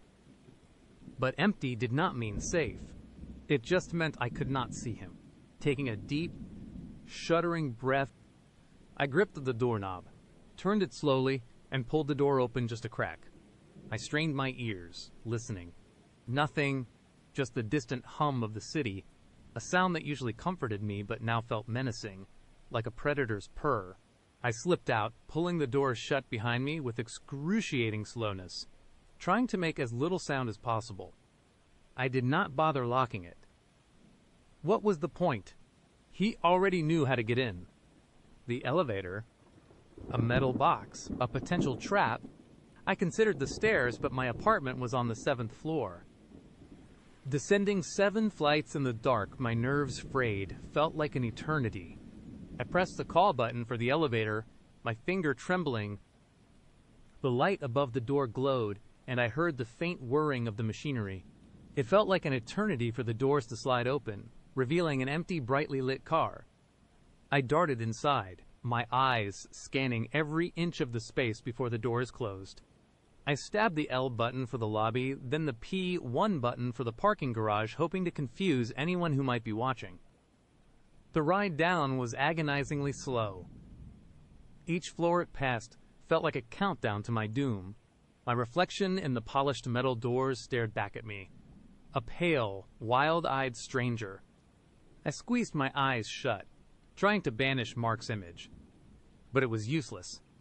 His predatory gleam, his twisted smile, the cloying smell of damp earth. It was all there, seared into my mind. When the elevator finally chimed and the doors opened onto the lobby, I braced myself. The lobby was empty, the night concierge nowhere in sight. I tried to walk calmly, but my legs felt like lead, each step a conscious effort. I needed to appear normal, inconspicuous. Do not draw attention. Do not let him know, I swiped my key fob at the garage door, the heavy metal rising with a groan that seemed impossibly loud. The underground garage was a labyrinth of concrete pillars and dim lighting, a perfect hunting ground. My car was parked far in the back, tucked away in a corner. I walked quickly, my keys clutched in my hand, ready to press the panic button if I saw anything out of place. Every parked car felt like a potential hiding spot. Every shadow stretched and twisted into a monstrous shape. I reached my car, fumbling with the remote to unlock it. The click echoed loudly in the cavernous space. I yanked the door open and practically dove inside, locking the doors immediately. I started the engine, the familiar rumble, a small comfort in the terrifying silence. My hands were shaking so badly, I could barely put the car in reverse. Backing out of the spot, my eyes darted into the rearview mirror. Nothing. Just the empty garage. I drove slowly, cautiously, up the ramp and out into the night. The city, usually a comfort, a bustling hub of life, now felt like a suffocating maze. Every car that passed me, every pedestrian on the sidewalk, every reflection in a storefront window, my mind twisted it into Mark. He was everywhere, nowhere. The constant feeling of being watched was a cruel weight on my back, the earthy scent, a persistent reminder that I had not truly escaped. Where to go? My best friend, Sarah, lived across town. I could go to her place, but what if Mark was watching me, following me? What if I led him straight to Sarah? The thought sickened me. I could not put her in danger. A hotel, anonymous, but still traceable, and I did not want to be alone. I drove aimlessly for what felt like hours, the city lights blurring into streaks as my eyes welled up with tears of fear and exhaustion. My phone, clutched in my hand, vibrated. I nearly jumped out of my skin. Unknown number. I stared at it, my heart pounding. Could it be him? Had he found a way around the block? I let it ring, then sent it straight to voicemail. A minute later, another call from a different unknown number, and another. He was trying to reach me. He wanted to know where I was, to hear the fear in my voice. I pulled over to the side of a deserted street, my hands gripping the steering wheel so tight my knuckles were white. I could not keep driving like this. I needed a plan. I needed help. Then, a name flashed in my mind, Uncle Ben. My mother's brother, a former police officer, lived in a small, isolated cabin in the mountains, a good 2-hour drive from the city. He was gruff, a bit of a recluse, but he was family, and he was tough. He would believe me. He would know what to do. It was a long shot, a desperate gamble, but it was the only option that felt truly safe. Isolated, far from the city, I pulled back onto the road, setting my GPS for Uncle Ben's cabin, the destination a small beacon of hope in the overwhelming darkness. The drive was a blur of paranoid glances and white-knuckled grip on the steering wheel. Every time headlights appeared in my rearview mirror, I tensed, convinced it was him. Every shadow on the side of the road seemed to morph into a silhouette. My phone rang again and again, from different numbers, all unknown. I silenced it, tossing it onto the passenger seat, the incessant, buzzing a terrifying counterpoint to my racing thoughts. The city lights eventually faded, replaced by the inky blackness of the winding mountain roads. The air grew colder, thinner. Trees loomed on either side, their branches like skeletal fingers reaching out. The silence here was different from the city. It was wild, untamed, but also somehow more oppressive. There were no streetlights, only the beam of my headlights cutting a narrow path through the darkness.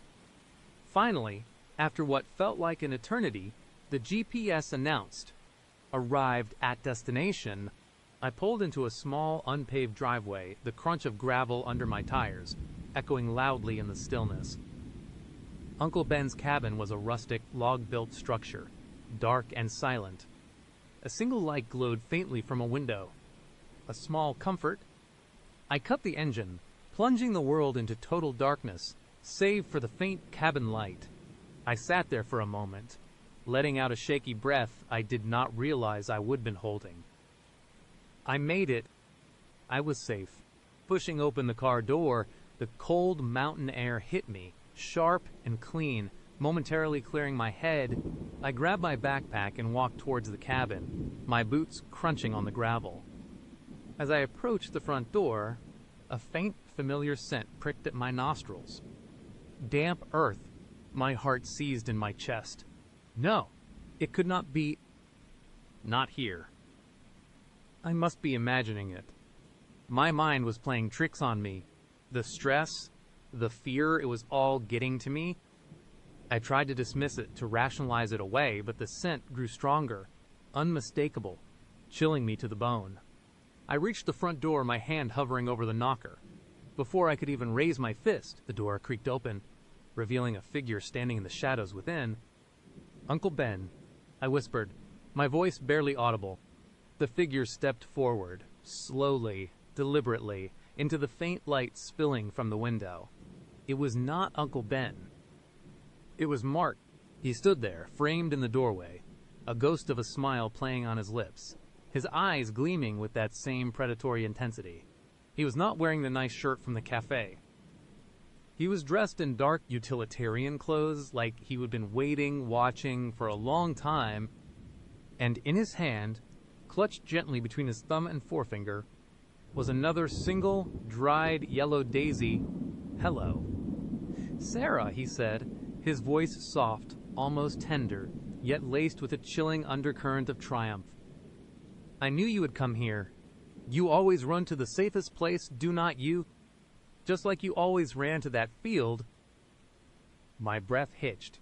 My entire body locked up, a primal scream trapped in my throat. He knew everything. He was not just following me, he was anticipating me. He had been here, waiting. How did he know about Uncle Ben? How? How did you know? I finally managed to croak, the words barely escaping my lips. His smile widened, a truly terrifying sight. "Oh. I know a lot about you, Sarah. More than you could ever imagine. I have been watching you for a very long time. Since you were a little girl, really? My blood ran cold. Since I was a little girl, the words echoed in my mind, linking him directly to my childhood trauma, to Ethan. Ethan, I whispered, the name a painful gasp. He nodded, his eyes never leaving mine. Yes, Ethan. Such a tragedy. The police never understood, did they? They never understood the truth. He took a slow, deliberate step forward, the daisy still held aloft. But I did. I understood your grief, your pain, your need for someone to truly see you. You were there. I accused, a dawning horror washing over me. That day, in the field, he chuckled softly, a sound that grated on my nerves. I was always there. Sarah. Always watching, always protecting, even when you did not know it. He took another step, closing the distance between us. That is why I knew you would come here. This place, this cabin, it is connected to your past, to your sense of security, just like that field. You always sought refuge in the familiar. My mind raced, trying to process the impossible. This was not just a stalker. This was something far more twisted, far more deeply rooted in my past than I could have ever conceived. He was not just Mark from Tinder, he was a phantom from my childhood, a dark shadow that had always been lurking at the edges of my life. Where's Uncle Ben? I demanded, trying to inject some authority into my trembling voice. Mark tilted his head, his gaze unsettlingly serene. Your uncle is indisposed. He won't be bothering us. He gestured vaguely into the dark interior of the cabin. We have a lot to talk about. Sarah, a lifetime of things only we can understand. He reached out, slowly, his hand extending towards me, the yellow daisy still clutched in his fingers. Come inside. It is cold out here. We can finally be together. Just like it was always meant to be.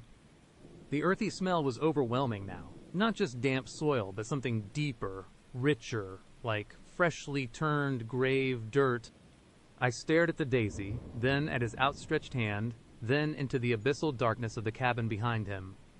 My mind screamed. This was not a refuge. This was the final trap. He had not just followed me, he had orchestrated my entire flight, leading me directly into his waiting arms. I took a step back, then another, my eyes wide with terror. No, I whispered, shaking my head. Never. His smile faltered, a flicker of something dark and dangerous, replacing the faux tenderness. Oh, but you will. Sarah, you always do. You always come back to me. He lunged. My scream tore through the night, a raw, primal sound of pure terror. I did not think. I just reacted. I spun around, throwing my backpack at him, and bolted back towards my car. My heart hammered, a frantic drumbeat in my ears. Propelling me forward, I could hear his footsteps behind me, heavy and relentless, crunching on the gravel. I reached my car, fumbling desperately with the door handle. It was still unlocked. I yanked it open, threw myself inside, and slammed the door shut, locking it with a frantic click. I jammed the key into the ignition, my hands shaking so violently I almost missed. The engine roared to life, through the windshield. I saw Mark standing there, just feet from my car, his face contorted in a mask of rage and frustration. The yellow daisy was gone, presumably dropped in his lunge. He pounded on the hood of my car, a chilling thud against the metal. I threw the car into reverse, tires spitting gravel as I floored it. The car lurched backward, narrowly missing a tree. I slammed it into drive and peeled out of the driveway, leaving Mark standing alone in the darkness, his silhouette receding in my rearview mirror. I drove like a madwoman, the mountain roads a blur. I did not know where I was going, only that I had to get away. Far away. The police would not believe me, but now I knew the truth. Mark was not just a stalker, he was a ghost from my past, a monster who had been watching me, waiting for decades. He knew about Ethan, about the field, about everything that haunted me. He was the embodiment of my childhood nightmare. Finally stepping out of the shadows, as I sped down the winding road, the cabin disappearing from view. I felt his phantom gaze still on me, a cruel weight on my back. The earthy scent, no longer just around him but everywhere, suffocated me with dread. I had escaped, for now, but I knew with a terrifying certainty that this was far from over. Mark was out there, a meticulous, patient predator, and I was his prey. And somewhere, perhaps in the darkness of Uncle Ben's cabin, another yellow daisy lay waiting, a silent promise of his return. The nightmare had just begun. And so we continue our journey. So, there I was, a Tuesday evening, slumped on my couch, scrolling through Tinder.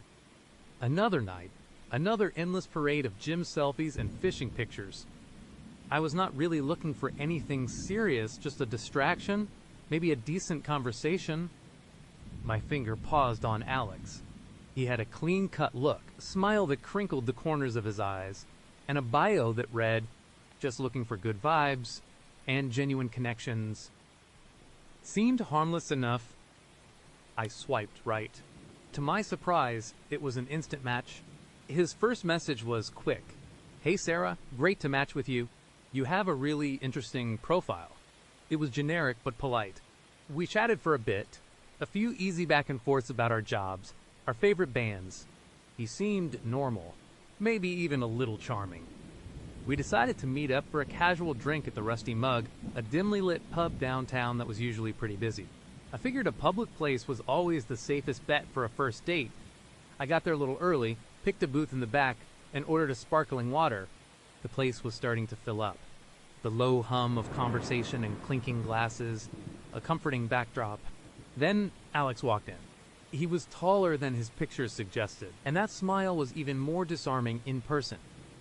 He spotted me, his eyes locking onto mine, and made his way over. My heart did that little fluttery thing it does when you meet someone new, and there is a flicker of potential. "Sarah." "Hey, I am Alex," he said, extending a hand. His grip was firm, a little warm. "Hi, Alex. Nice to finally meet you," I replied, feeling a blush creep up my neck. I tried to push down the nagging feeling that his gaze lingered a little too long, a little too intensely. It was probably just me, always overthinking things. We ordered drinks, a craft beer for him, a glass of rosé for me, and settled into conversation. He was a good listener, asking thoughtful questions about my work as a graphic designer, my hobbies, my plans for the future. He laughed at my jokes, and his eyes never left my face. It was flattering. At first, I started to relax, thinking maybe, just maybe, this would not be another dud. Then it happened. We were talking about morning routines, and I mentioned how I always started my day with a strong cup of coffee. "Oh yeah," he said, a glint in his eye. "What kind do you usually get? Is it that Sumatra blend from the corner store, the one with the dark blue bag?" My smile faltered. My stomach did a slow, cold flip. I did not remember ever mentioning that. I mean, I did buy that exact brand, or from that exact corner store, every single morning. It was my little ritual, but it was not on my Tinder profile. It was not something I would ever talked about with anyone, let alone a stranger I would just met. Yeah, actually," I said, trying to sound casual. "How did you know that?" He just chuckled, a low, rumbling sound. "Just a lucky guess." "I suppose. I live not too far from there, and I have seen that brand around. You just strike me as a Sumatra kind of girl." He winked. It was a flimsy explanation, and it did not sit right. My initial fluttery feeling had transformed into a cold, hard knot in my chest. I forced a laugh. "Right, a Sumatra kind of girl. You got me." But inside, a tiny alarm bell was starting to clang. I tried to push it away. Coincidence, right? Just a weird coincidence. The rest of the date felt different after that. Every compliment he gave, every question he asked, I felt laced with something else, something unsettling. His eyes, which I would initially found charming, now seemed to dissect me, to see beyond the surface. He asked about my apartment building, specifically the new coffee shop that had just opened up on the ground floor. I would only moved into that building a few months ago, and the coffee shop was brand new. I definitely had not mentioned my address, or even the general neighborhood. On my profile, "Oh, you mean the daily grind?" I asked, trying to keep my voice even. "Yeah, it is pretty good." "I heard it is got a nice vibe," he said, taking a sip of his beer, his gaze unwavering. "Convenient for you. I bet just an elevator ride away." That was too specific. My building only had one small, independent coffee shop on the ground floor, and he knew it was an elevator ride away. That meant he knew I lived in the building. Not just near it, but in it. My heart hammered against my ribs. This was not a coincidence. This was not a lucky guess. I felt a cold dread start to spread through me, like ice water in my veins. My mind raced, trying to find a logical explanation. Maybe he had a friend who lived there. Maybe he saw me walk in one day. But that felt like grasping at straws. The combination of the coffee, the brand, the specific corner store, and now my building's new coffee shop, and the elevator ride comment, it was too much. I started making excuses. "Well, this has been fun, Alex, but I actually have an early start tomorrow." I glanced at my watch, though I barely registered the time. "I should probably head out." He nodded, his smile still in place, but it felt less genuine now, more like a mask. "Oh, already? Was hoping we could grab one more, or maybe I could walk you to your car." "No, really? I am good," I said, already sliding out of the booth. "My car is just around the corner." It was not. It was a few blocks away in a parking garage. I just wanted to get away from him, to put distance between us. He stood up too, a little too quickly, a little too close. "All right, if you insist, can I at least get your number for next time?" My mind screamed no, but I felt a strange paralysis. I did not want to make him angry. I did not want to seem rude. So, with trembling hands, I pulled out my phone. "Sure," I mumbled, punching in my number. He took my phone, quickly typed something, and handed it back. "Great. I will text you later. Sarah." It was a pleasure. His eyes held mine for a moment longer, a look that was not charming or friendly, but possessive. I practically fled the bar, not even looking back. The cool night air hit my face, but it did not clear my head. My skin felt like it was crawling. I walked quickly, my senses on high alert, constantly checking over my shoulder. Every shadow seemed to stretch and writhe. Every passing car made my heart leap into my throat. I could not shake the feeling that he was watching me, that he was somewhere behind me, a silent predator. I finally reached my car in the dimly lit parking garage. The concrete maze felt even more unsettling now. Each empty space a potential hiding spot. I fumbled with my keys, my hands slick with sweat, and practically dove into my car, locking the doors immediately. I did not even bother to start the engine right away. I just sat there, breathing heavily, trying to calm my racing pulse. My phone buzzed, a text from an unknown number. "Had a great time tonight, Sarah. I will be thinking of you. Sweet dreams." It was Alex. My blood ran cold. He had not just put his number in my phone, he had texted me from his own phone while I was still in the bar, or just minutes after I left. He knew my number. He had not asked for it to put his in. He would ask for it to confirm his access to mine. I drove home on autopilot, my mind a whirlpool of fear and confusion. How could he know so much? Had he been following me? For how long? The thought made my stomach churn. I felt violated, like my privacy had been stripped away, leaving me exposed. When I finally got to my apartment building, I did not feel the usual sense of relief.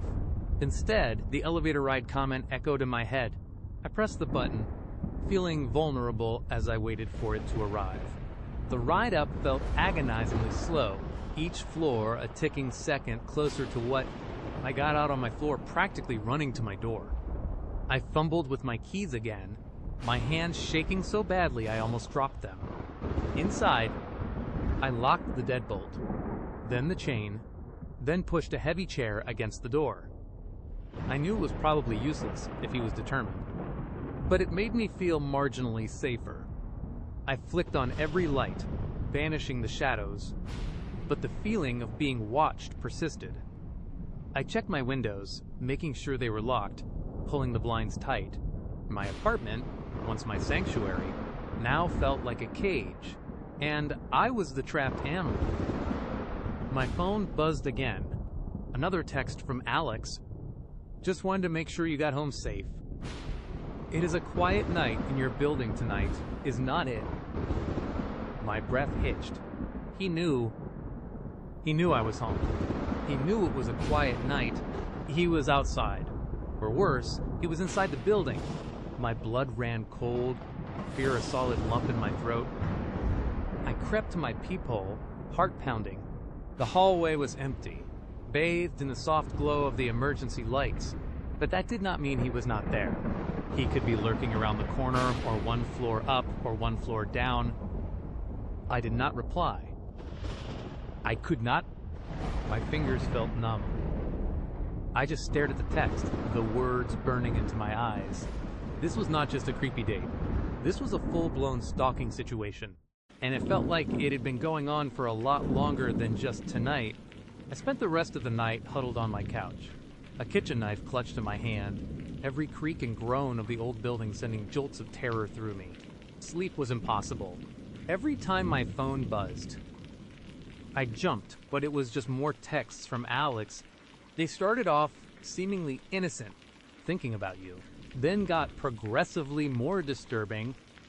I really enjoyed watching you tonight, and your window is so pretty when the light hits it just right. The sun finally started to peek through my blinds, casting weak, gray light into the room. I had not slept a wink. My eyes burned, my body ached, and my mind was a chaotic mess of fear and adrenaline. I knew I could not stay. Not here. Not anymore. This was not just some guy I could block and forget. He knew where I lived. He was watching me. I called the police, my voice trembling as I recounted the details of the date, the texts, the chilling specificity of his comments. The officer on the phone listened patiently, but I could hear the skepticism in her voice. Madam, he has not actually threatened you, has he? He just sent some creepy texts. She advised me to block his number, to be careful, and to call them back if he actually showed up at my door or made a direct threat. It was the standard response, the one I would expected, but it left me feeling utterly alone and exposed. They would not believe me, not really, not until something actually happened, and I did not want to wait for something to happen. I needed to get out. I needed to disappear. My half-packed apartment, a testament to my plans for a fresh start in this city, now felt like a trap. Every box, a reminder of how easily my life could be packed up and moved, how little I truly had to ground me here. I started throwing things into a duffel bag, grabbing essentials, a few changes of clothes, my laptop, my wallet, my car keys. My hands moved frantically, my mind racing. Where could I go? A friend's place, my sister's. Anywhere but here. As I was zipping up the bag, I noticed something on my bedside table, something that was not there last night. A single perfect yellow daisy sitting on top of my favorite book. My breath hitched. My heart stopped. Yellow daisies. They were the flowers that grew wild in the field where Ethan died, a trauma the police had dismissed as childish imagination years ago. A trauma I had never, ever shared with anyone, let alone a Tinder date. And yet, here it was, a single chilling declaration. He had been here, in my apartment, while I was out on the date with him, or while I was sleeping, too terrified to move. He had been here. He had touched my things. He knew about the sundress, the old oak, the shattered innocence. He knew everything. My knees buckled, and I sank to the floor, the duffel bag falling from my grasp. My refuge was defiled, every shadow now writhing with malevolent energy. It would touch my pillow, where nightmares resided. Panic clawed at my throat. I could not stay. I absolutely could not stay.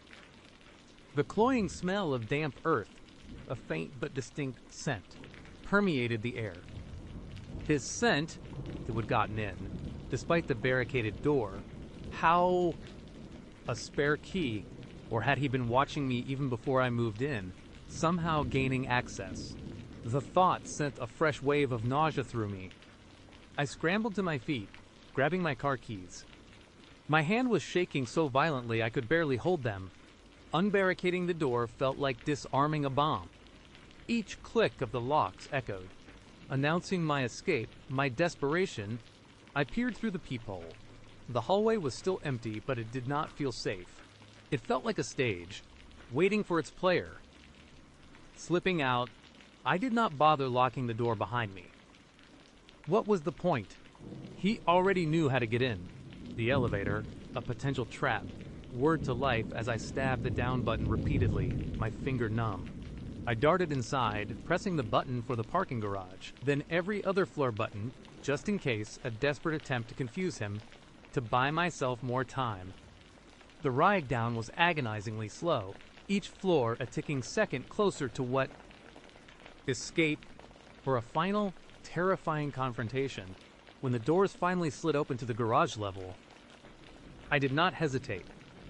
I bolted, my footsteps echoing loudly in the cavernous space. My car was parked near the exit, a beacon of hope. I fumbled with the remote, the little click of the unlock button, a symphony to my ears. I wrenched the door open, threw my bag onto the passenger seat and jumped in, slamming the door shut and locking it. My hands trembled on the steering wheel as I jammed the key into the ignition. The engine roared to life, a comforting sound of power. I put the car in reverse, my eyes darting frantically around the garage. Every pillar, every parked car, every shadow seemed to hold a threat. I could feel his eyes on me. I knew he was here.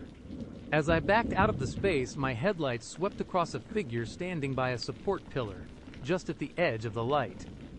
Alex. He was just standing there, unmoving, a faint smile playing on his lips.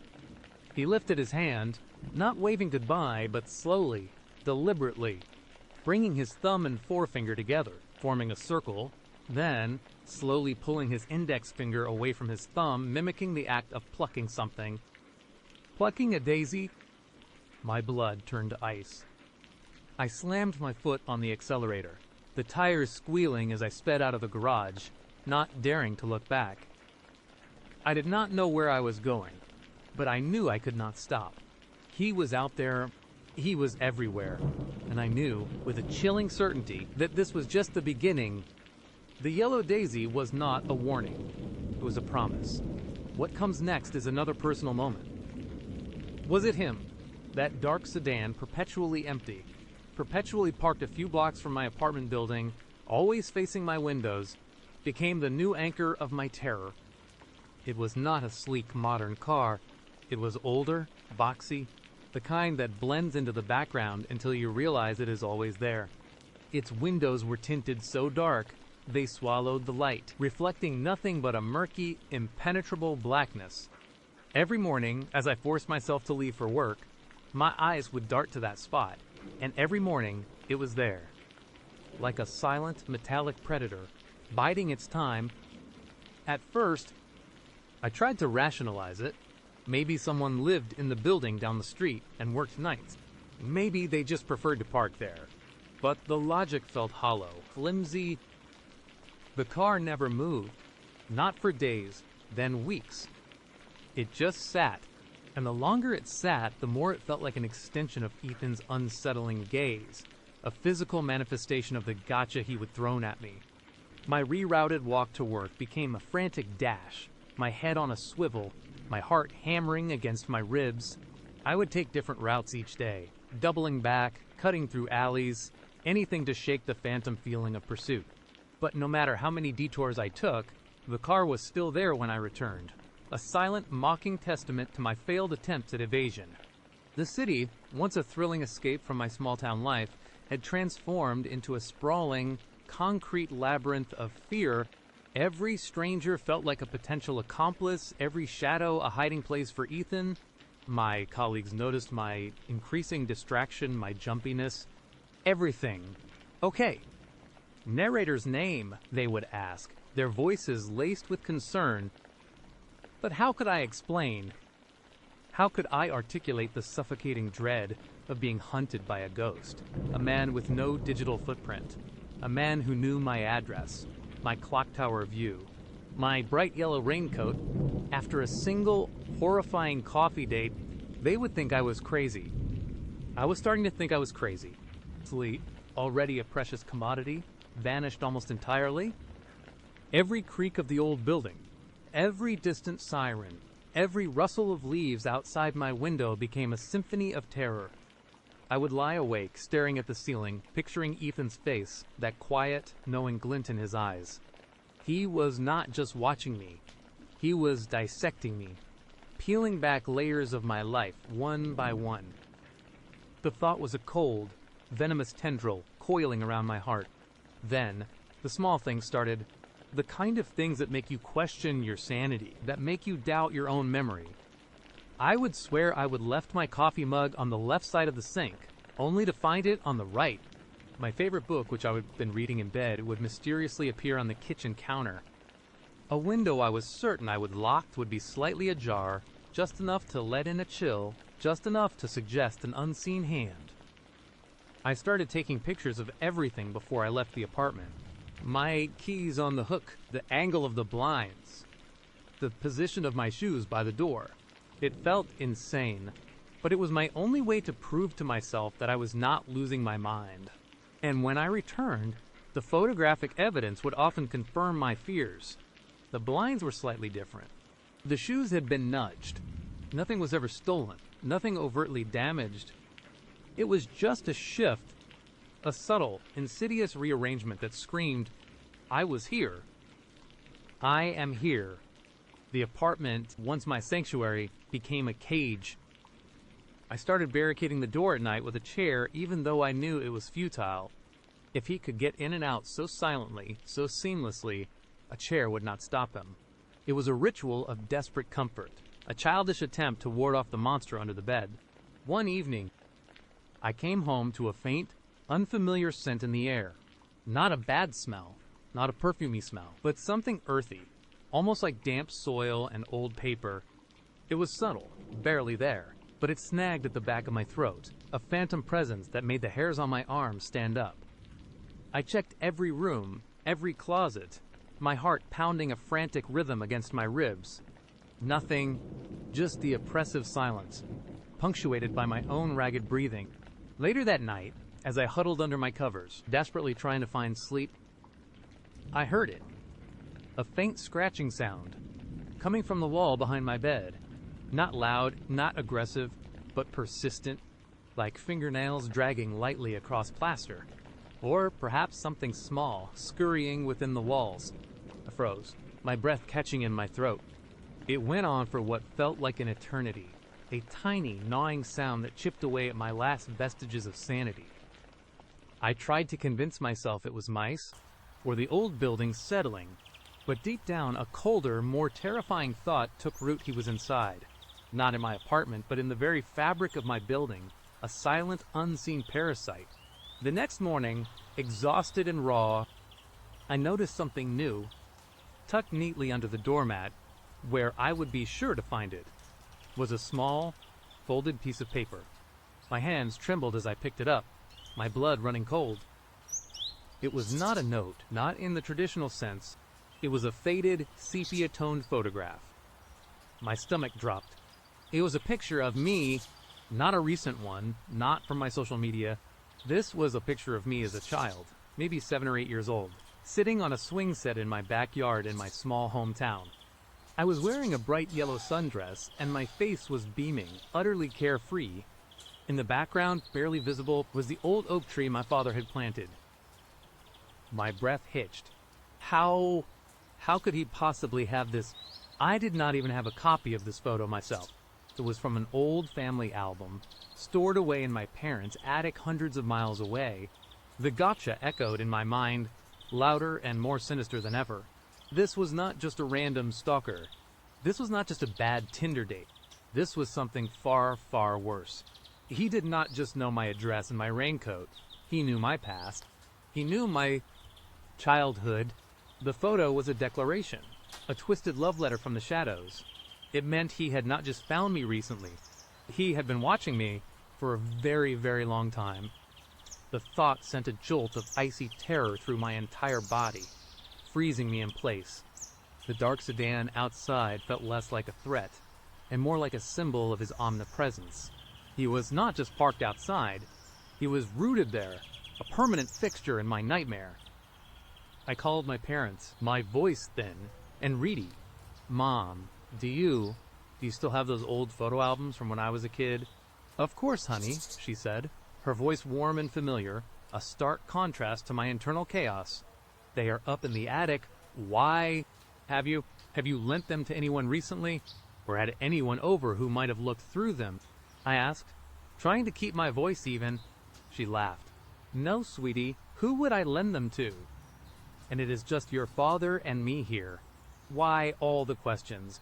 I mumbled something about wanting to show a friend some old pictures, quickly ending the call before my panic could betray me. He had not gotten the photo from my parents. He would gotten it from somewhere else. Or he would taken it himself. The implications were horrifying. He had been there in my childhood, watching. The scratching in the walls intensified that night, no longer subtle. It was a deliberate, rhythmic tap, like a slow, insistent knock. It was not coming from one spot. It seemed to move, from the wall behind my bed, to the wall by the door, then to the ceiling above my head. It was playful, mocking, a game. He was letting me know he was there, all around me, in the very structure of my home. My apartment was no longer a cage. It was a dollhouse, and I was the doll, manipulated by unseen strings. I started seeing glimpses of him, always fleeting, always just out of reach. A figure disappearing around a corner in the grocery store, a reflection in a shop window that vanished the moment I turned my head. He was a phantom, an echo, a shadow that danced at the edge of my vision. One afternoon, I returned home to find my front door slightly ajar, not wide open, just enough that the latch had not caught. My heart leaped into my throat. This was not a subtle shift. This was a blatant invasion. I pushed the door open slowly, every muscle tense, a cheap kitchen knife clutched in my trembling hand. The apartment was silent, eerily so. Nothing appeared to be out of place, no signs of forced entry. But the faint, earthy smell was back, stronger this time. Then I saw it. On my coffee table, carefully placed atop my half-finished crossword puzzle, was a single withered yellow rose. Its petals were bruised, almost brown at the edges, but it was unmistakably yellow. And tied to its stem with a thin piece of twine was a small, laminated card. My hands shook so violently I almost dropped the knife as I picked up the card. It was not a greeting card. It was a library card. A very old library card with a faded picture of a young boy, maybe 10 or 12 years old. And the name printed below the picture, in a childish, looping script, was Ethan. My blood ran cold. This was not the Ethan from the coffee date. This was a younger Ethan. And the picture. The boy in the picture had eyes that were unsettlingly familiar. The same quiet, knowing glint. I flipped the card over. On the back, handwritten in neat, precise letters, was a single sentence. You were always my favorite story. The world spun. My legs gave out and I sank to the floor. The withered rose and library card clutched in my hand. He had not just been watching me since childhood. He had been obsessed with me since childhood. The yellow rose, my yellow raincoat. It was not a coincidence. He would known my favorite color. He would known my childhood. My entire life had been a narrative he would been following, perhaps even influencing. The no digital footprint suddenly made terrifying sense. He was not trying to hide. He simply did not exist in the same way everyone else did. He was a ghost, a specter woven into the fabric of my own personal history. The Tinder date was not a random encounter. It was his chosen moment to finally step out of the shadows, to claim his prize. The gotcha was not just about knowing my address, it was about the culmination of a lifetime of meticulous, terrifying observation. The scratching in the walls started again, but this time it was not playful. It was urgent, frantic, like something trying to break free, and it was not just in the walls. It was in the ceiling, under the floorboards, all around me. A cacophony of tiny, insistent movements, as if the very structure of the building was alive with unseen things, or perhaps alive with him. I scrambled to my feet, my mind racing, a primal scream trapped in my throat. I had to get out. I had to run, but where? He knew everything. He knew my past, my present, probably even my future movements. He was everywhere, and nowhere. As I fumbled with the locks on my door, my hands shaking so violently I could barely grasp the knob. I heard a new sound, a faint, almost imperceptible click from behind me. I froze, my breath catching in my throat. The scratching stopped. The apartment fell into an oppressive silence, a silence so profound it felt like a physical weight pressing down on me. Slowly, agonizingly, I turned around. Standing in the doorway of my bedroom, framed by the dim light of the hallway, was Ethan. Not the Ethan from the coffee date, not the younger Ethan from the library card. This was an older Ethan, but with the same quiet, knowing glint in his eyes. A glint that now held an unbearable depth of possessive triumph. He was wearing dark clothes, almost blending into the shadows, and his hair was slightly disheveled, as if he would just emerge from a crawl space. He did not speak. He did not move. He just stood there, watching me, his gaze locking onto mine with an intensity that felt like a physical grip. In his hand, he held something small, dark, and metallic. It took me a moment to recognize it through the haze of terror. It was a small, antique-looking key, the kind that would unlock an old trunk, or perhaps a very old, very heavy wooden door. My eyes darted from the key to his face, then to the door of my apartment, still ajar behind me. He had not broken in. He had used a key. He had always had a key. The realization hit me with the force of a physical blow. He was not just a stalker. He was not just an obsessed fan. He was ingrained in my life, a silent observer, from the very beginning. The gotcha was not about catching me on a date. It was about finally revealing the full extent of his horrifying, lifelong ownership. A slow, chilling smile spread across his face. Not a smirk, but a gentle, almost tender expression, as if he was looking at something precious. "You were always my favorite story," he whispered, his voice soft, almost melodic but laced with an ancient, terrifying hunger. And now, it is time for our next chapter. My scream died in my throat, strangled by fear. The city outside, once a terrifying vastness, now felt impossibly distant, a world away. There was no escape. There was only Ethan, and the horrifying truth of a life that was never truly my own. The dark sedan outside was just a sentinel.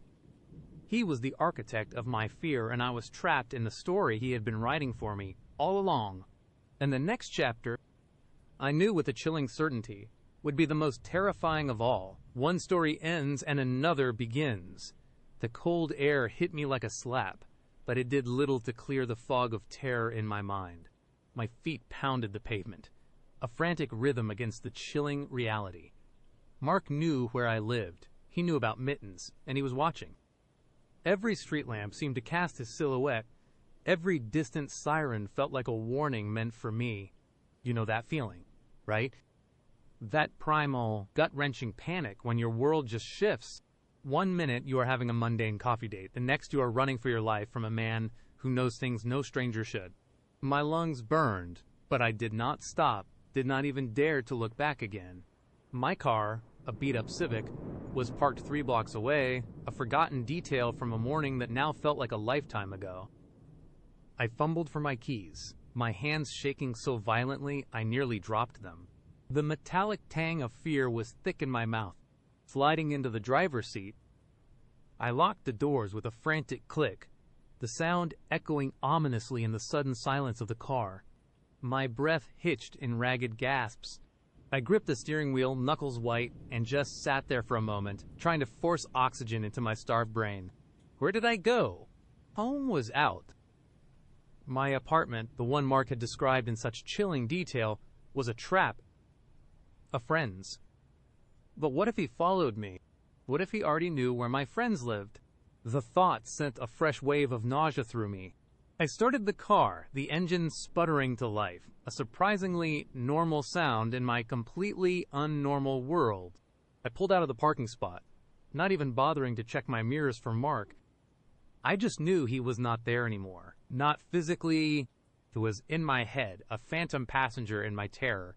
I drove aimlessly at first, just needing distance. The city lights blurred past, each one a tiny, indifferent star in a sky that felt too vast, too uncaring. My phone, clutched in my hand, vibrated. I flinched so hard I nearly swerved into another lane. It was Sarah, my best friend. A lifeline, hello. My voice was a reedy whisper, barely recognizable. Hey, you still coming over tonight for movie night? Sarah's voice, bright and normal, was a stark contrast to the chaos in my head. Sarah. I choked out. I need your help. I am coming over now. Whoa, what is wrong? You sound terrible. Are you crying? I will explain when I get there. Just please open the door when I knock. Do not ask questions, just let me in. I hung up before she could ask more, my heart still hammering against my ribs. Sarah lived on the other side of town, a good 20-minute drive. 20 minutes for Mark to find me, to make his move. Every car behind me, every pair of headlights in my rearview mirror, felt like him. I changed lanes erratically, sped up, slowed down, trying to shake a tail that might not even be there. My paranoia was a living thing, squirming in my gut. When I finally pulled up to Sarah's apartment complex, my hands were slick with sweat. I killed the engine, plunging myself into darkness, and just sat there for a moment, staring at her window, hoping to see a light, a sign of her presence. The world outside felt menacing, the shadows long and deep. I imagined Mark stepping out of them, his smile still on his face. I practically sprinted to her door, hammering on it before I even got my breath back. The peephole went dark, then the locks clicked, and Sarah pulled me inside, her face etched with concern. What in God's name happened? She asked, her eyes wide. I collapsed onto her couch, the words spilling out in a torrent. I told her everything, the Tinder date, Mark, the cafe, the wooden cat, Mittens, my apartment, his knowing smile, the escape. Sarah listened, her expression shifting from confusion to disbelief, then to a dawning horror that mirrored my own. He knew about Mittens. Your cat, she whispered, her voice barely audible. Not just Mittens. Sarah, my Mittens. He described the scar on her ear. The one Alex put there. The name Alex hung in the air, a ghost in the room. Alex, my ex, the one who had carved the wooden cat, the one who had left me with a deep, lingering fear.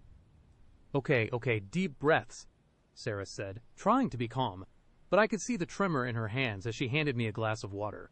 So, this guy, Mark, he is somehow connected to Alex. Or he is Alex.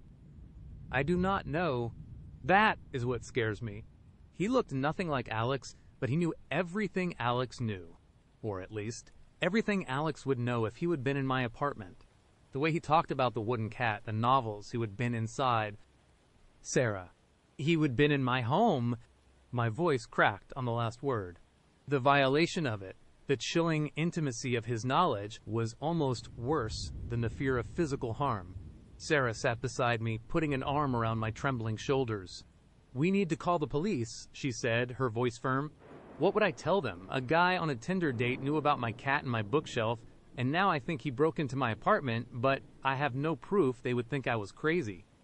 Sarah, they would tell me to block him and change my locks. But he was threatening you. Not explicitly. It was all implied.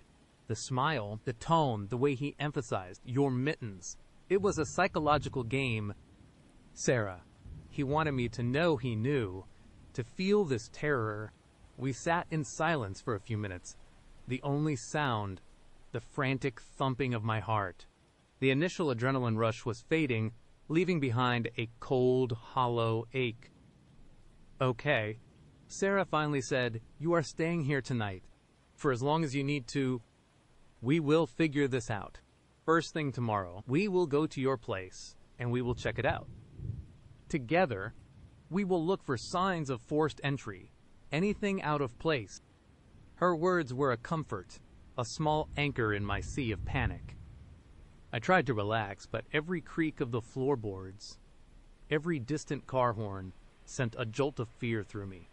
Sleep was a distant, impossible concept. Hours later, sometime in the dead of night, I was still wide awake, staring at the unfamiliar ceiling of Sarah's guest room. The silence was oppressive, broken only by my own shallow breathing. I reached for my phone, needing a distraction, anything to pull me away from the endless loop of Mark's smiling face in my mind. That is when I saw it. A new message, not from Mark, but an unknown number. My stomach dropped. I hesitated, my thumb hovering over the screen, a chilling premonition telling me not to open it. But I could not help myself. The morbid curiosity, the desperate need to know, was too strong. It was a picture of mittens. My mittens. She was curled up on my favorite armchair, fast asleep, a tiny perfect ball of orange fur. But that was not what made my blood run cold. It was the background, my living room, my stack of classic novels, and there, on the shelf next to them, was the wooden cat, the one Alex carved, the one Mark had described. Underneath the picture, a single word, cozy. I gasped, a small, choked sound that felt deafening in the quiet room. He was in my apartment, where he had been. He had taken this picture after I had left the cafe, while I was running, while I was telling Sarah everything. He had been there. He was still there. Or he had just left. The thought was unbearable. He had not just been in my apartment, he was still actively stalking me, sending me proof. My phone vibrated again. Another message, this one from Mark's actual number, the one from Tinder. Did mittens like her new friend. She seemed to enjoy the company. My breath hitched. New friend. He was not talking about the wooden cat. He was talking about himself. He had been there. With mittens, my sweet, trusting cat. The thought of him touching her, being in her space, felt like a violation. I woke Sarah up, shaking her shoulder with a frantic energy I did not know I possessed. He has been there. Sarah. He has been in my apartment. Look. I shoved my phone into her hands, pointing at the picture. Sarah's eyes widened as she scrolled through the messages. "Oh my God," she whispered, her face paling. "Okay, this changes everything. We have to call the police now. This is harassment, stalking, breaking and entering." But even as she said it, a chilling thought struck me. What if calling the police just escalated things? What if that is what he wanted? To draw me into a game, to prove he was always one step ahead? "No," I said, my voice surprisingly steady. "We go there now, before he has a chance to do anything else. Before he takes mittens." That was the real fear. Mittens was my world. Sarah looked at me, doubt in her eyes. "Are you serious? That is insane. It could be dangerous. I can't leave her there. I can't. He knows she is important to me. That is why he sent the picture. He is using her." My determination hardened. I had to go. I had to get mittens. Against her better judgment. Sarah agreed. She grabbed a heavy cast iron skillet from her kitchen, a makeshift weapon. If he is there, we call the police immediately. We do not confront him. The drive back to my apartment felt like a scene from a horror movie. Every shadow seemed to lengthen, every sound to amplify. The streetlights cast long, distorted figures, and I kept my eyes peeled, expecting to see Mark's car, or even Mark himself, lurking in the dark. My hands were clammy on the steering wheel, my heart pounding a frantic rhythm against my ribs. We pulled into my complex, and I cut the engine, plunging us into silence. My apartment was on the second floor. All the lights were off. It looked normal. Too normal. "Okay," Sarah whispered, her voice tight. We go in, we grab mittens, we check for anything obvious, and we get out. If you see anything suspicious, we run. We crept up the stairs, each step a creak that echoed too loudly in the stillness of the night. My hand trembled as I inserted the key into the lock. It turned smoothly. No signs of forced entry. He must have picked it, or had a copy. Alex had always been good with locks. A sickening thought. We pushed the door open slowly, the darkness inside, vast and unwelcoming. The air was still, heavy. No sound. No Mittens greeting us at the door, as she usually did. My stomach twisted. "Mittens," I whispered, my voice barely audible. "Nothing." Sarah flicked on her phone flashlight, its beam cutting through the gloom. We moved slowly, methodically, through the living room. Everything looked the same. The couch, the coffee table, my stack of novels, and the wooden cat. Still on the shelf. "She is not here," I whispered, panic rising. "Check the bedroom," Sarah urged, her voice low. We moved into the bedroom. Again, everything seemed normal. The bed was made, the clothes were neatly folded, but Mittens was not there. My heart sank. He had taken her. He had actually taken her, just as despair threatened to overwhelm me. Sarah's flashlight beam landed on something on my pillow. A small, neatly folded piece of paper. My blood ran cold. I picked it up, my hand shaking. It was a note, written in a precise, almost elegant hand. It was not Mark's handwriting, at least not the quick scribbles I would seen him make. It was Alex's. My stomach lurched. "She is safe. Just needed a change of scenery. She misses her real home. Do not worry, you will see her soon. We all will. We all will." The words echoed in my mind, a chilling promise. "What does it say?" Sarah demanded, her eyes wide. I handed her the note, too numb to speak. As she read it, her face turned ashen. "He took her." I finally managed to say, the words a raw whisper. "He took Mittens." "This is beyond Tinder," Sarah said, her voice trembling. "This is Alex. This is him. He is back. And he is using Mark, or he is Mark. He is playing with you." The realization hit me with the force of a physical blow. Alex, my ex, the one who had terrorized me for months after our breakup, the one who had finally disappeared after a restraining order, he was back. And this time, he was even more insidious, hiding behind a new face, a new name, a new game. "We need to call the police," I repeated, my voice filled with a new, cold resolve. "And we tell them everything about Alex, about the restraining order, about this whole Tinder date charade." But as I said it, a new detail caught my eye. On my bedside table, next to the note, was a small, intricately carved wooden bird. It was not something I owned. It was new, and it was exactly the kind of thing Alex used to carve. His signature, and it was watching me. "Sarah," I said, my voice barely a whisper, "he is still here." "What are you talking about?" she asked, looking around wildly. I pointed to the bird. That was not here before. He just left it. It was here, watching us. He is playing with us. Suddenly, a soft chime echoed through the apartment. My phone. Another message. From Mark. "Enjoying the tour. You missed a spot. Look under the bed." My blood ran cold. He was watching us. He was still in the apartment, or very, very close by. He had been sending messages as we walked through my own home. My eyes darted around the room, searching for a hidden camera, a shadow, anything. "He is here." I choked out, grabbing Sarah's arm. We have to go. Now, we stumbled out of the bedroom, adrenaline surging through me again. As we reached the living room, a faint scratching sound came from the kitchen. My heart leaped into my throat. "Did you hear that?" Sarah whispered, her grip tightening on the skillet. We froze, listening. The scratching came again. Faint, rhythmic. It is coming from the kitchen. I breathed.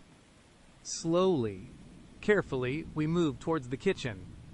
The light from Sarah's phone danced across the countertops. Everything looked normal, until I saw it. On the pristine white counter, there was a small, dark smear. And next to it, a single orange hair, mittens, hair. And then I saw the message, etched into the condensation on the window, clearly visible from the outside. 3 words. Watching you always. My gasp was cut short by the sound of the front door, which we had left slightly ajar, slowly clicking shut. The sound was deliberate, echoing through the now dark apartment. We were trapped. "He is here," Sarah whispered, her voice trembling. "He has locked us in." Panic, pure and unadulterated, seized me. I lunged for the door, rattling the knob. It was locked from the outside. "He is playing a game," I whimpered, tears streaming down my face. "He wants us to know he is in control. There has to be another way out," Sarah said, her voice gaining a desperate edge. "The fire escape. My apartment was on the 2nd floor, with a small balcony off the living room that led to a rickety fire escape. It was our only chance." We ran back into the living room, fumbling for the lock on the balcony door. My hands were shaking so badly I could barely turn the latch. Just as the door creaked open, a deep, resonant chuckle filled the apartment. It was not Mark's light, menacing chuckle from the cafe. It was deeper, colder. It was Alex's laugh. "Going somewhere, ladies." We spun around. Standing in the darkened doorway of my bedroom, a silhouette against the faint light from the hall, was a figure. He was not Mark. The build was different, broader, more imposing, and even in the dim light, I could see the familiar, unsettling glint in his eyes. "Alex," I whispered, the name a curse on my lips. He stepped forward, and the light from Sarah's phone caught his face. It was Alex. Older, a little harder, but unmistakably him. And he was smiling, that same terrifying smile that had haunted my nightmares for years. "Surprise," he said, his voice a low purr that sent shivers down my spine. "Did you really think I would let you just walk away? After all this time, where's Mittens?" I demanded, my fear momentarily eclipsed by a surge of protectiveness for my cat. His smile widened. "Mittens is fine. She is with me. Safe and sound. She needed a real home, you see. A place where she is truly appreciated." "You sick bastard," Sarah screamed, raising the skillet. "Let us out." Alex just chuckled. A dark, chilling sound. Now, Sarah, no need for violence. We are just having a little reunion, are not we? It has been too long, and I have been watching you, darling.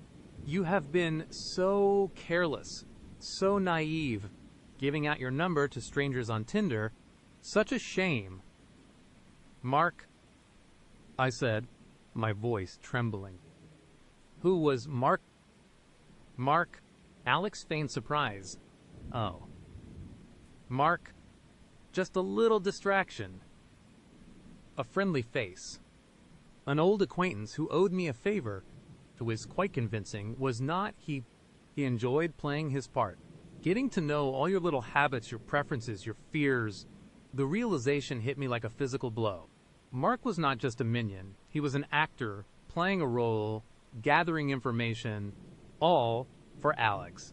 The date, the cafe, the subtle threats, it had all been a performance, meticulously orchestrated to break me down, to lure me back. "You are insane," I whispered. "Perhaps," he conceded, taking another step closer. but I am also persistent, and I always get what I want. And what I want, my dear, is you back where you belong. With me, Sarah swung the skillet, a desperate, wild arc aimed at his head. Alex moved with surprising speed, sidestepping the blow with practiced ease. The skillet clanged against the wall, leaving a dent. Feisty, as always, he said, a hint of amusement in his voice. But futile. He lunged, not at Sarah, but past her, blocking the balcony door. Our only escape was gone. We were cornered. My heart hammered, a frantic drum against my ribs. This was not a game anymore. This was real, and Alex, my old tormentor, was back. And this time, he was not going to let me go. The nightmare was far from over. In fact, it had just truly begun. A different story comes in next. The cafe was exactly what Chloe had suggested. Busy enough to feel safe, quiet enough for conversation. Soft jazz trickled from hidden speakers. The scent of artisanal coffee and baked goods promising a fleeting sense of normalcy. I smoothed down my dress, my heart doing that familiar flutter and drop thing it had been doing ever since Alex's package arrived. This was it. The first date in, well, too long. My first real attempt to reclaim a piece of myself from the suffocating dread that had become my constant companion. Mark was already there, waving from a corner booth. He looked exactly like his photos. Kind eyes, a genuine smile that reached them, a slight wave in his dark hair. He stood as I approached. A gentleman. "Hey," he said, his voice warm, just like our messages. "Glad you made it."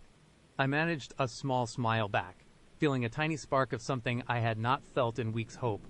Dangerous, fragile hope. Would not miss it. Traffic was a nightmare. We settled into our seats, ordering lattes. The conversation flowed easily, just as it had online. We talked about books, about our favorite obscure authors, about the absurdity of reality TV. He listened, really listened, without pushing, without prying. It was a stark contrast to Alex, whose conversations always felt like interrogations, every question designed to peel back a layer of my privacy. Mark talked about his cat, a fluffy ginger tabby named Marmalade. "He's a nightmare sometimes." Mark chuckled, stirring his coffee. "But honestly, he is my best friend. Animals just have a way of grounding you, bringing comfort." His words resonated deep within me, touching on the very reason I clung so fiercely to Mittens. My real Mittens, the one with the notched ear. "I completely get that," I said, a genuine smile finally reaching my eyes. "My cat is everything to me. She has been through a lot with me." It was vague enough, a coded reference to Alex's shadow without revealing the full, terrifying truth. Mark nodded, his kind eyes meeting mine. "I figured as much. It is funny, your profile picture's a little blurry, but I could tell you were a cat person from your energy. I bet your cat, Mittens, is just as lovely as that little wooden one I saw, and that is when it happened. That is when the bottom dropped out of my world, and the fragile hope I would have been clinging to shattered into a million sharp, icy pieces. My blood ran cold. The cafe's gentle hum, the clinking of cups, the murmur of voices, it all faded into a distant, muffled roar. My heart, which had just moments ago been fluttering with nervous optimism, now hammered against my ribs like a trapped bird trying to escape. The little wooden one I saw, the words echoed in my head, a terrifying, impossible phrase. How could he possibly know about the wooden cat, the one Alex had sent? The one that had arrived days after I moved in, shattering my already fragile peace. The one that looked exactly like Mittens, ear notch and all. My mouth felt dry, my tongue thick. I tried to speak, but no sound came out. My gaze darted around the cafe, suddenly feeling exposed, vulnerable, like a deer caught in headlights. Mark was still smiling, his kind eyes unwavering. But now, that smile, those eyes, they seemed different. Less innocent, more knowing. The wooden one. I finally managed to croak, my voice barely a whisper. I forced a laugh, a desperate, pathetic attempt at normalcy. "What are you talking about?" I do not have a wooden cat. His smile did not falter, but a subtle shift in his eyes, a glint I had not noticed before, sent a shiver down my spine. Oh, really? My mistake, then. I must have seen it somewhere else, or perhaps misunderstood something you said in our messages. I just thought it was so intricately carved, so lifelike, and the ear notch, it was a really unique detail. The ear notch, the specific, intimate detail of my mittens, ear, a tiny tear from a long-forgotten kittenhood scuffle, the detail that had confirmed my worst fears when Alex's package arrived. He knew. Mark knew. My breath hitched. This was not a mistake. This was not a coincidence. This was deliberate. This was Alex, or someone working for Alex. The thought was a cold, hard knot in my stomach, twisting tighter with every passing second. I do not know what you mean, I repeated, my voice still trembling. I gripped the edge of the table, my knuckles turning white. I needed to get out. Now, but my legs felt like lead, my mind racing, trying to process the impossible. How did he know? Mark leaned back, still radiating that unnerving calm. No need to be alarmed, he said, his voice soothing, but it only made my skin crawl. It was just an observation. I have a good memory for details, especially when it comes to animals. I suppose I just put two and two together, assuming your cat was the inspiration for such a beautiful piece. He was good. Too good. He was trying to sound innocent, like it was a natural conclusion. But it was not. There was no way he could have seen that wooden cat. It was in my apartment. It was a secret, a terrifying secret shared only with Chloe, the police who had been useless, and Alex. My cat Mittens. She does not have an ear notch. I lied, weakly. It was a desperate, foolish attempt to deny the undeniable. Mark's smile widened, a flicker of something unsettling in his eyes. Oh, really? I could have sworn. The way the light hit it, it really looked like a tiny, almost imperceptible notch. But I suppose memories can be tricky, especially when you are just glancing at something. He took a slow sip of his latte, his gaze never leaving mine, a silent challenge. My mind screamed. He was not just guessing. He knew. He was toying with me. Every nerve ending in my body was screaming for me to run, to scream, to do anything but sit there, trapped across from this smiling stranger who knew my deepest, most terrifying secret. I need to go. I blurted out, pushing my chair back with a screech that drew a few curious glances from nearby tables. I fumbled for my purse, my hands shaking so violently I could barely grasp the strap. Mark did not move. He just watched me, that unnerving smile still in place. All ready, but we just got our lattes, and I was really enjoying our conversation. I thought we had a connection. The word connection felt like a venomous snake coiling around my throat. I just remembered something important. An emergency? I really have to go. I stood up, my legs wobbly beneath me. Oh, an emergency? Mark asked, his voice still calm, almost amused. Is everything okay? You seem a little flustered. Is it about Mittens? My heart pounded so hard I thought it would burst through my chest. He was pushing. He was enjoying this. The kindness had vanished, replaced by a cold, predatory glint. This was not Mark. This was a mask, and behind it was Alex, or something equally terrifying. I did not answer. I just turned and fled, weaving through the tables, my eyes fixed on the exit sign. I could feel his gaze on my back, burning into me. I did not dare look back. I burst out of the cafe, gasping for air, the cool autumn wind a shock against my flushed skin. I fumbled for my phone, my fingers clumsy with panic, trying to call Chloe. Hey, how's the date going? Chloe's cheerful voice answered on the third ring. Is he as dreamy as his pictures? Chloe. I gasped, my voice raw with terror. He knows about the wooden cat. He knows about Mittens, ear notch. He said he saw it. A beat of stunned silence on the other end. Then, Chloe's voice, sharp and urgent, cut through the noise of the street. What? Are you serious? Where are you? Are you safe? I just ran out of the cafe. I am on the street. I do not know what to do. He is in there. He is still in there. I babbled, my eyes darting wildly, scanning the faces of passers-by, convinced that any one of them could be him, or someone sent by him. Okay, deep breaths. Chloe commanded, her voice firm. Where's your car? Get to your car. Lock the doors. Do not go home. Come to my place. Do not go home. I spotted my car a few parking spots down, a beacon of temporary safety. I see it. I am going now. I broke into a run, my heels clacking on the pavement. I fumbled with my keys, my hands shaking so badly I almost dropped them.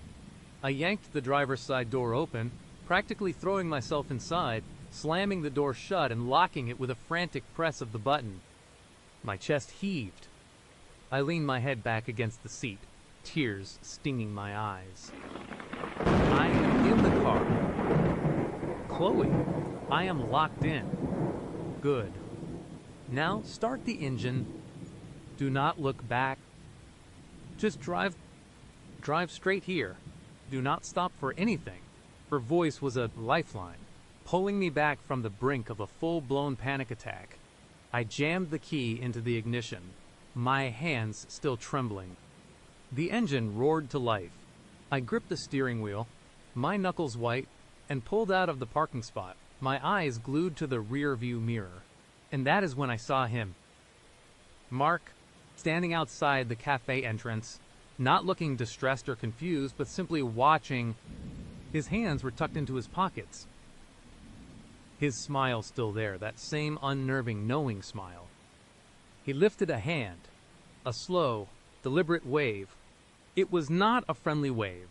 It was a wave of triumph, a wave that said, I gotcha.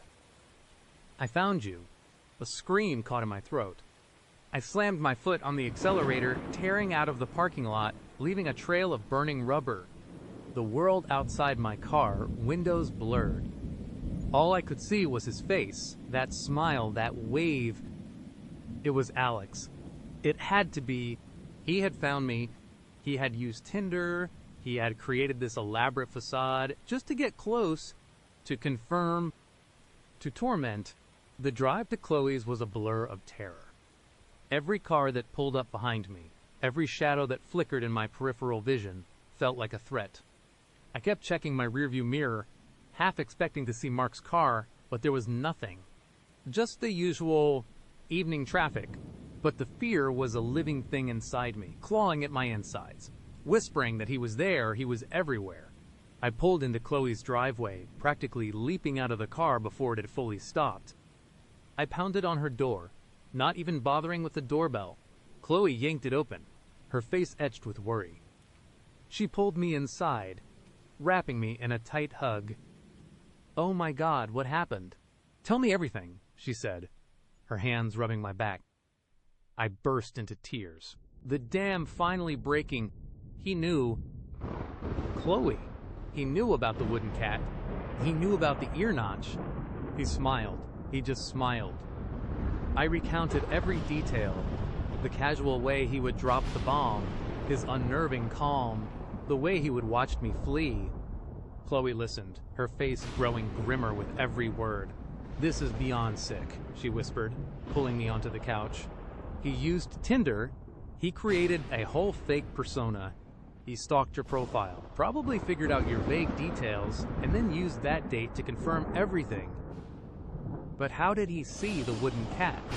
I cried, burying my face in my hands. It is in my apartment. No one else has been in there except you. Chloe frowned, her brow furrowed in thought. Unless he was in your apartment, before you moved in, or no, that does not make sense.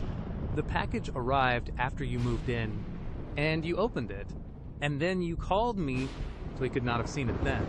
Unless he has been watching my apartment, I said, the realization hitting me with a fresh wave of nausea. He sent the package.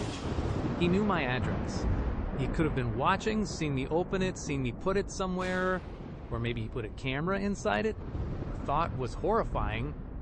A tiny camera hidden within the intricately carved wooden cat, watching my every move, watching me live in terror. The very thought made me want to throw up. Do not even think that, Chloe said, shaking her head. We need to call the police again. This time, we have proof. He showed up on a date. He revealed private information only Alex would know. This is stalking, clear and simple, but even as she said it, I knew it would be useless. The police had already dismissed my fears, told me there were no leads, no direct threats. How would they prove that Mark was Alex, or connected to Alex? He had not explicitly threatened me. He had just known and smiled. The next few days were a living hell. I barricaded myself at Chloe's, jumping at every shadow, every unexpected sound. My phone became an extension of my hand, but I was terrified to use it, terrified of who might call, who might be tracing my location. I kept reliving Mark's smile, his calm demeanor, the way he had waved. It felt like a mark, a brand, a promise of what was to come. Chloe tried to get me to eat, to sleep, to do anything resembling normal. But normalcy felt like a cruel joke. Alex had stolen it from me. He had taken my peace, my home, my sense of safety, and now, even my desperate attempt at a normal connection. We have to do something. I whispered to Chloe one evening, staring blankly at the TV. I can't live like this. I can't hide forever. Chloe sighed, running a hand through her hair. I know. But what? The police are useless. We can't prove this Mark guy is Alex, or even connected to him directly. He never threatened you, remember, just made some observations. The sarcasm in her voice was thick. The next morning, I woke up with a chilling thought. What if Mark was not Alex?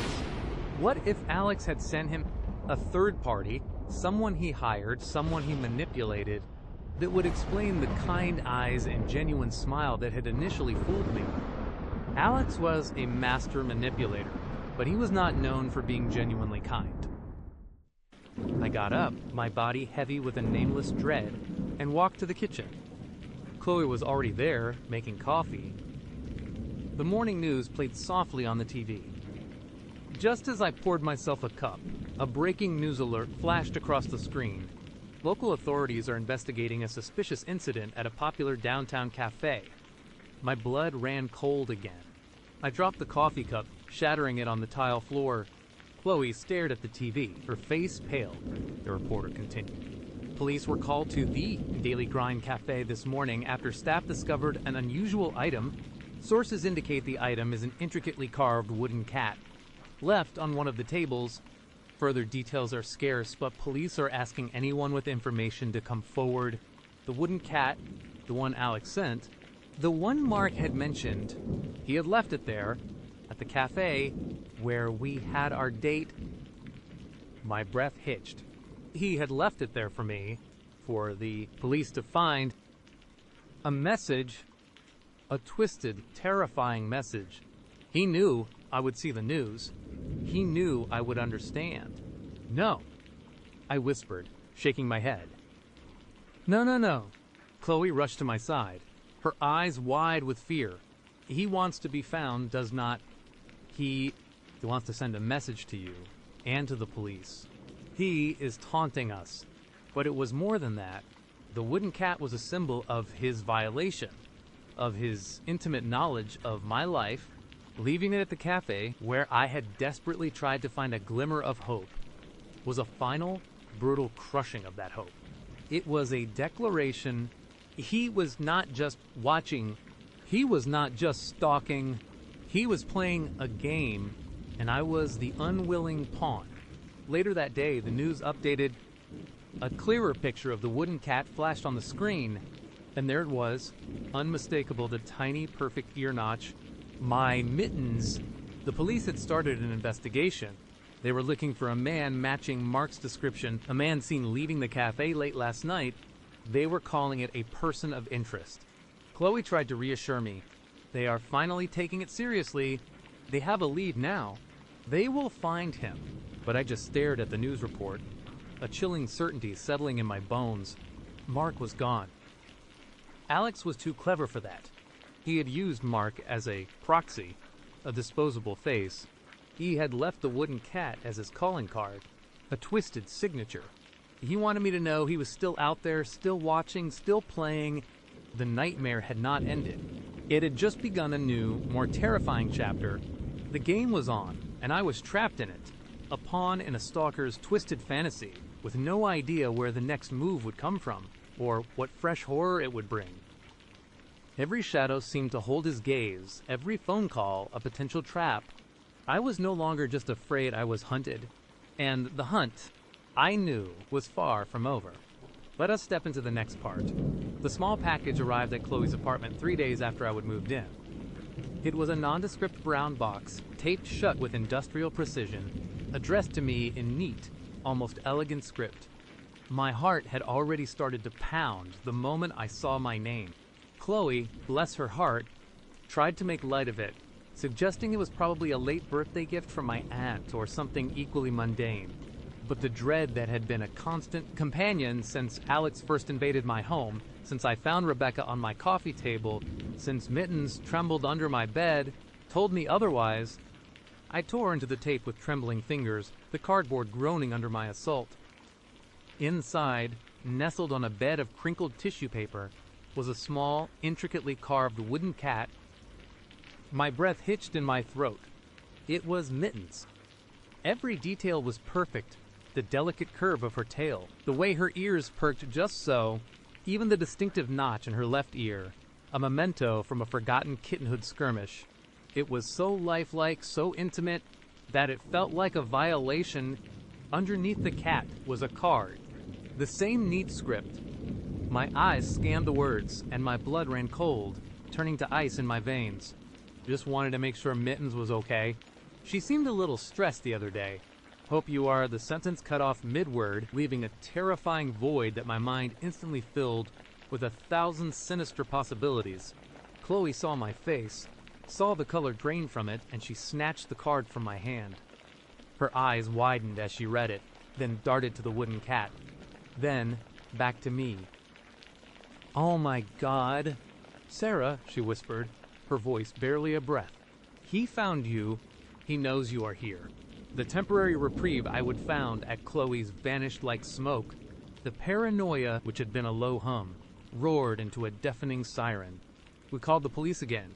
They took notes, looked at the package, the card, the wooden cat.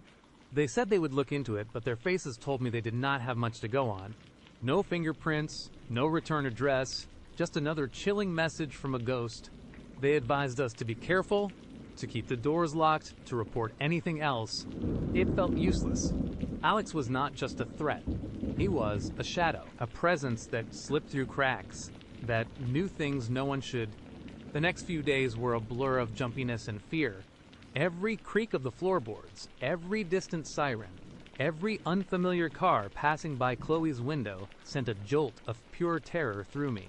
Mittens, bless her little heart, seemed to pick up on my anxiety. She would follow me from room to room, occasionally rubbing against my leg, a tiny purr vibrating through her small body, as if trying to soothe me. But even her comfort felt tainted by the knowledge that Alex knew she existed, knew her specific ear notch. Chloe, ever the pragmatist, tried to get me to normalize things. "You can't let him win." "Sarah," she would say, her voice firm, though I could see the worry in her eyes, "you can't just hide forever. We need to live our lives." One evening, about a week after the package arrived, Chloe was scrolling through her phone. "Hey, she began, not looking up, "maybe it would be good for you to, get out a little, distract yourself." I scoffed, my grip tightening on the mug of tea I was holding. Distract myself? Chloe, I am practically living in a witness protection program. How am I supposed to get out? She finally looked at me, a hopeful glint in her eyes. "Well, what about Tinder? You used to love swiping through it for fun. No pressure, just a little harmless distraction. You do not even have to meet anyone. Just see what is out there. The idea was absurd, terrifying. Even the thought of putting myself out there, of being vulnerable to a stranger, felt like an open invitation for Alex, but a tiny, desperate part of me, starved for any semblance of normalcy, any escape from the suffocating fear, latched onto it. I do not know. Chloe, I mumbled, but I was already considering it. Come on, she coaxed, sensing my hesitation. Just make a profile. No real pictures, just something vague.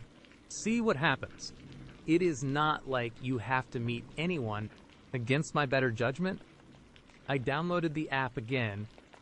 I used an old, slightly blurry photo of myself from a few years ago, one where my hair was pulled back, and my face was mostly obscured by sunglasses. My bio was intentionally vague, just looking for good conversation, and maybe a laugh. I did not want to attract anyone serious, just a fleeting distraction. I started swiping, feeling a strange mix of guilt and morbid curiosity. Most of the profiles were forgettable, a sea of gym selfies and bland bios. Then, I saw him. His name was Mark. He had kind eyes, a genuine smile, and a bio that spoke of a love for old books, indie films, and quiet evenings. He seemed normal. Safe. He did not have the aggressive swagger of so many other profiles. He looked like someone who would understand a little bit of quiet. I swiped right. To my surprise, it was an instant match. Hey, Sarah, his message popped up almost immediately.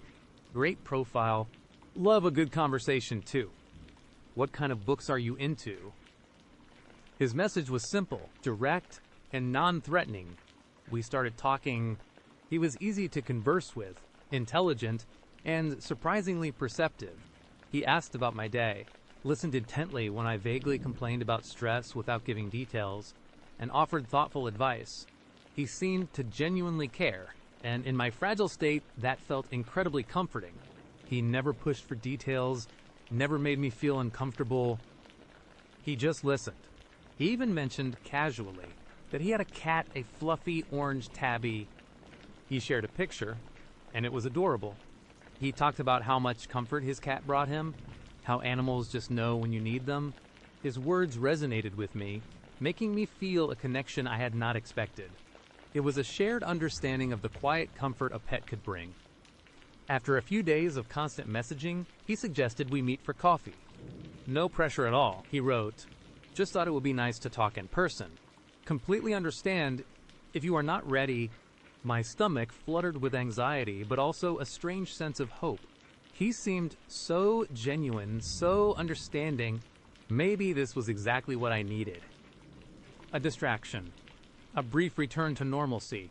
A reminder that not everyone was a lurking threat.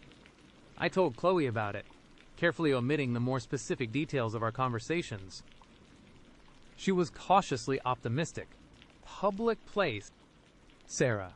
No. Exceptions. And text me when you get there, and when you leave. And if anything feels off, you call me immediately.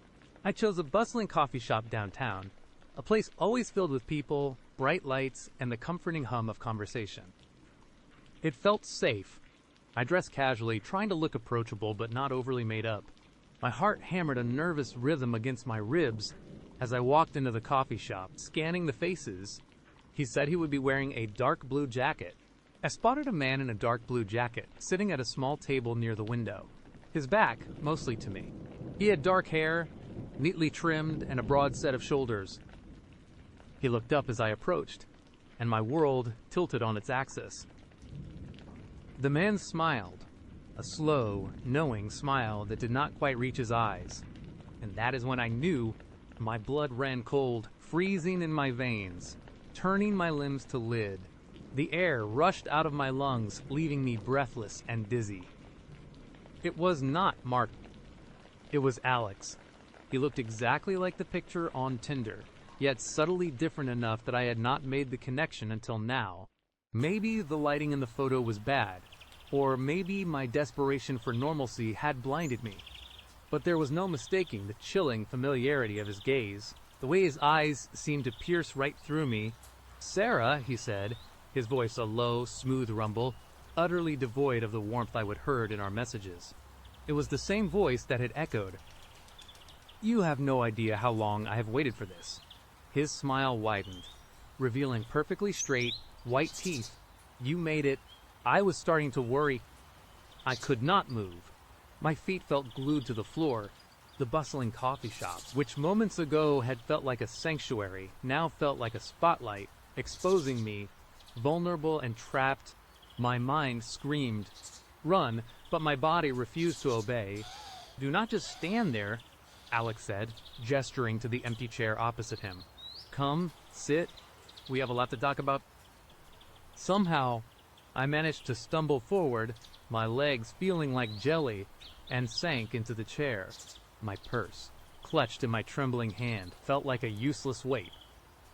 I wanted to scream, to call for help, but the words were lodged somewhere deep in my throat, strangled by pure, unadulterated terror. "You look surprised," Alex observed, his eyes twinkling with a dark amusement. He picked up his coffee cup, taking a slow, deliberate sip. "Did you really think I would not find you? Did you really think you could hide from me? Sarah, how did you—" I finally managed to croak, my voice barely a whisper. He chuckled, a low, unsettling sound that sent shivers down my spine. "Oh, Sarah, you underestimate me.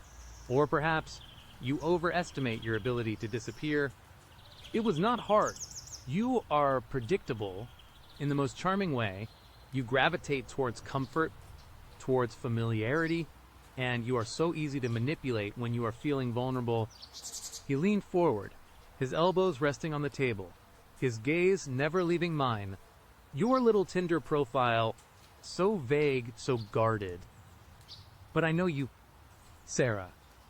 I know what you like, what you look for. I crafted that profile for you. Every word, every preference.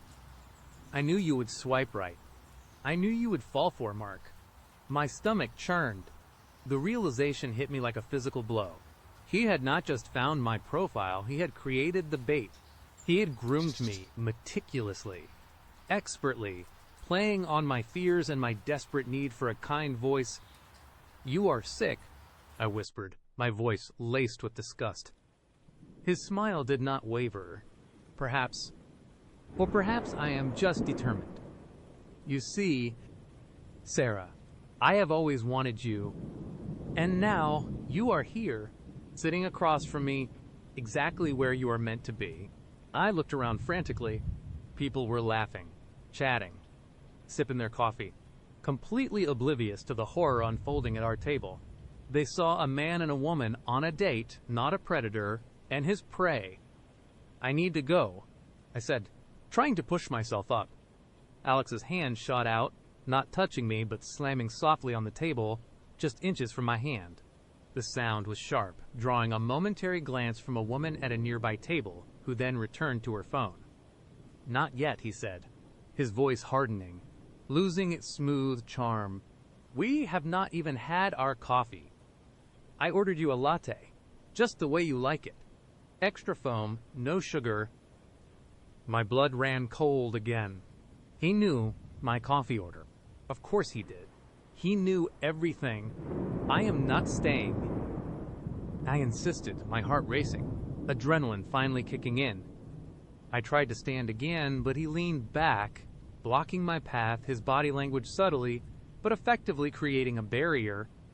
"You know, Chloe's apartment is quite lovely," he said, his voice casual, as if discussing the weather.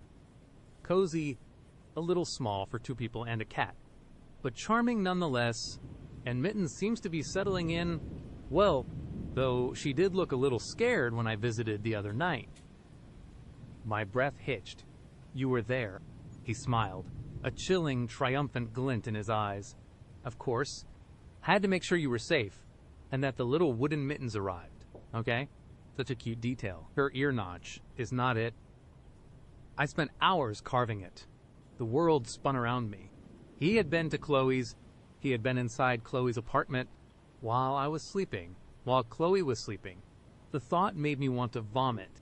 "Do not worry," he continued, his voice dropping to a conspiratorial whisper. Chloe was fast asleep, and Mittens, well, she just watched me. Smart cat. Knows not to make a fuss. Panic seized me, a raw, primal scream trapped in my chest. He had seen Chloe, seen Mittens, seen me in what I thought was safety. There was no escape. He was everywhere. You need to leave me alone. I choked out, tears stinging my eyes. Please. I will go to the police. I will tell them everything. He laughed. A genuine, mirthless laugh that grated on my nerves. And what will you tell them? Sarah, that your Tinder date turned out to be your harmless admirer, that he sent you a package, that he visited your friend's apartment to make sure you were okay. They will just tell you to block my number. Again, he leaned in closer, his voice dropping to a menacing whisper that cut through the coffee shop's ambient noise. Or perhaps they will think you are having another one of your little emotional breakdowns. You do have a history of those, do not you? A bit unstable. Would not you say? His words were a carefully placed knife, twisting into my deepest fears. He knew about my past anxiety attacks, the times I would struggled. He had done his research, not just on my preferences, but on my vulnerabilities. I know what you are doing, I said, trying to sound braver than I felt. You are trying to scare me. Am I? He asked, his eyes wide and innocent. Or am I just trying to spend some quality time with the woman I care about? A woman who, by the way, swiped right on me. Who messaged me for days. Who agreed to meet me here. You can't blame me for taking advantage of an opportunity, can you? He reached across the table, his hand slowly moving towards mine. I flinched back instinctively, knocking my water glass over. It clattered loudly, splashing water across the table and onto Alex's sleeve. For a split second, his calm facade cracked. His eyes flashed with something cold and dangerous. Sarah, he said, his voice low and tight. That was careless. That moment of anger, that brief glimpse of the monster beneath the charming exterior, was all I needed. It broke through my paralysis. He was not just playing a game. It was dangerous. I had to get out. Help! I screamed, a raw, desperate sound that finally tore free from my throat. Someone, please. This man is a stalker. He reacted instantly. His hand shot out, not to silence me, but to grab the attention of a passing barista. I am so sorry, he said, his voice suddenly filled with an almost believable concern. My girlfriend, she is having a bit of an episode. She gets like this sometimes. Very sensitive. She just needs some air. The barista, a young woman with kind eyes, looked from my terrified face to Alex's calm, apologetic one. She hesitated, unsure. Please, I cried. Trying to scramble out of the chair. He is not my boyfriend. He is stalking me. Alex stood up, moving quickly to my side. He put a hand gently on my shoulder, his touch making my skin crawl. Come on, darling, he said, his voice laced with a practiced tenderness that made my stomach turn. Let us just step outside for a moment. You will feel better. He tried to guide me, his grip firm but not overtly forceful. To anyone watching, it looked like a concerned boyfriend trying to calm his distressed partner. The barista, looking uncomfortable, just nodded vaguely and went to get a cloth for the spilled water. No one else intervened.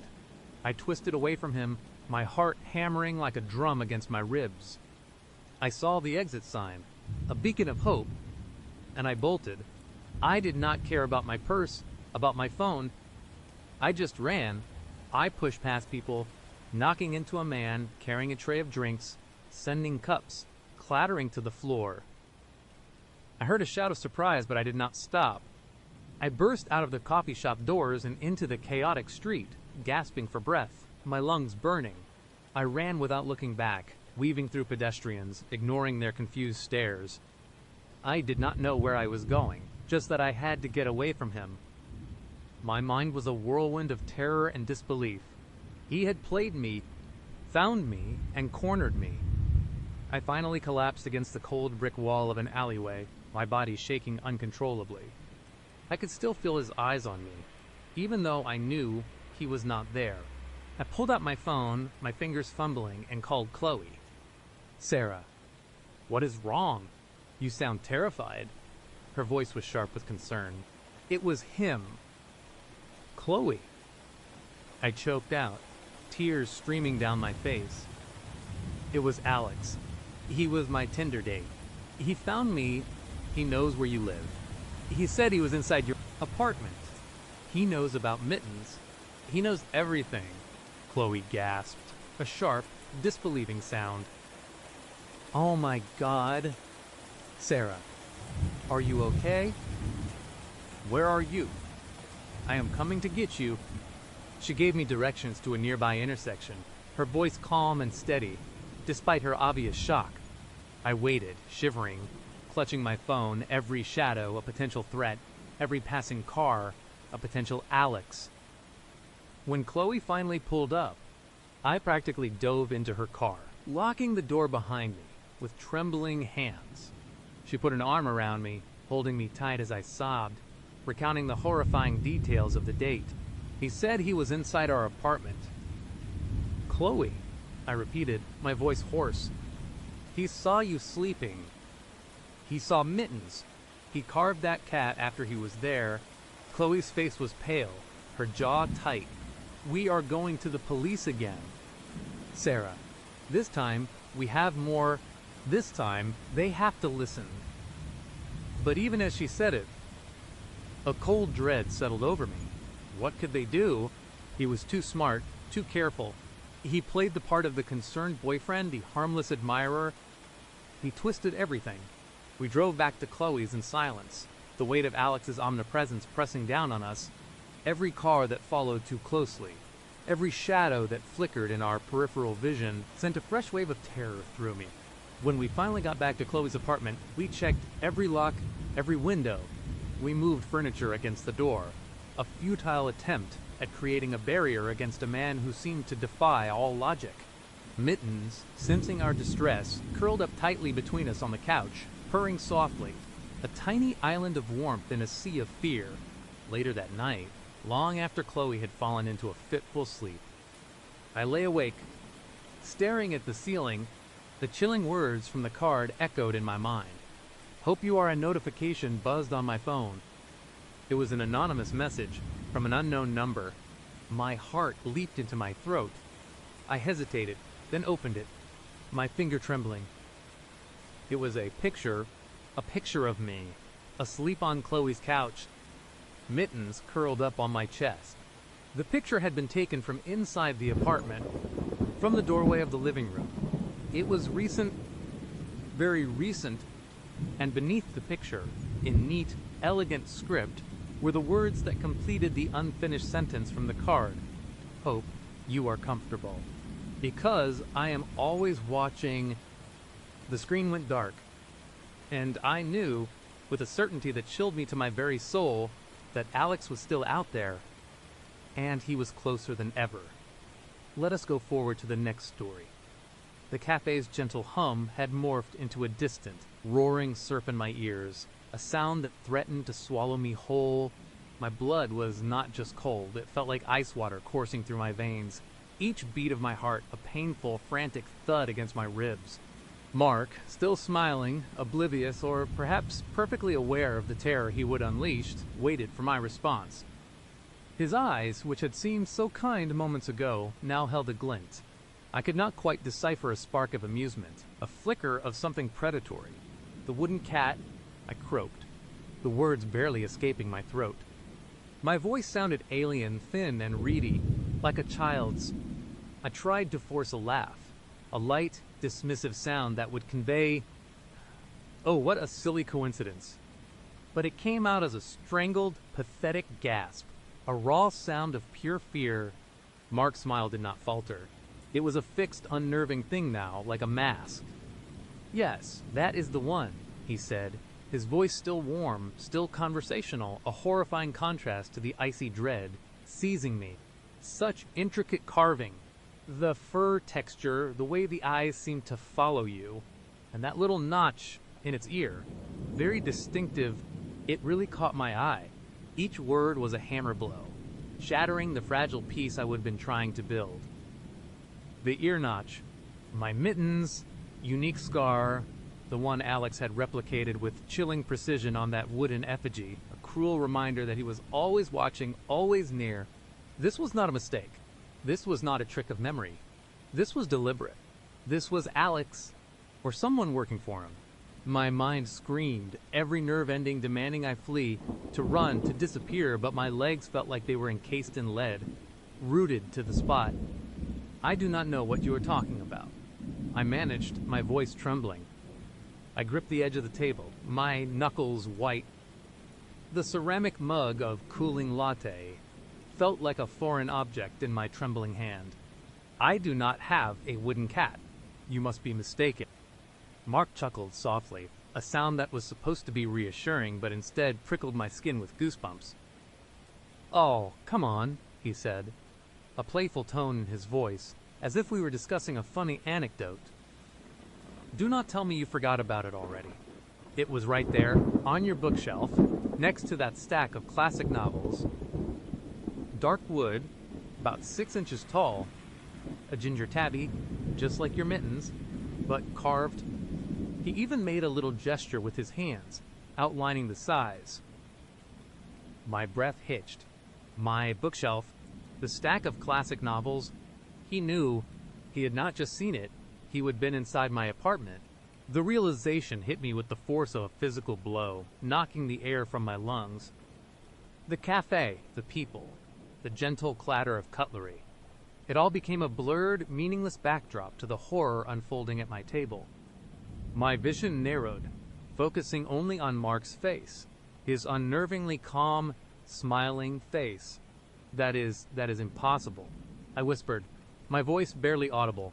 My mind raced, frantically trying to find an explanation, any explanation that did not involve this man, this seemingly kind man, being a monster.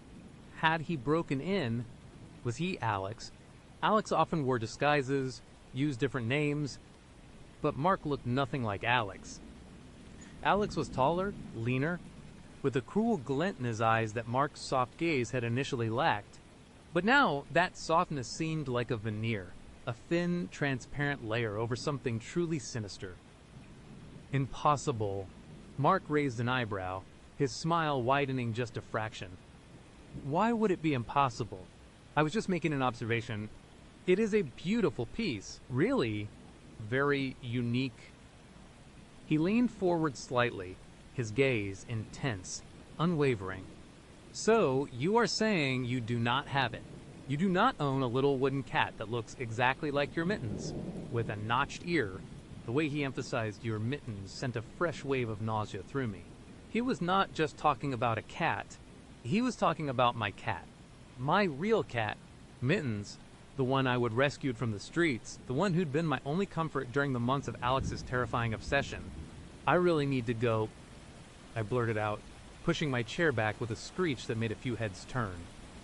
The sound was jarring, a desperate cry for attention in a room full of oblivious strangers. I fumbled for my purse, my fingers numb. Mark did not try to stop me. He simply watched, his smile still in place. A silent, chilling acknowledgement of my panic. "Oh, already," he said, his tone still light, almost disappointed.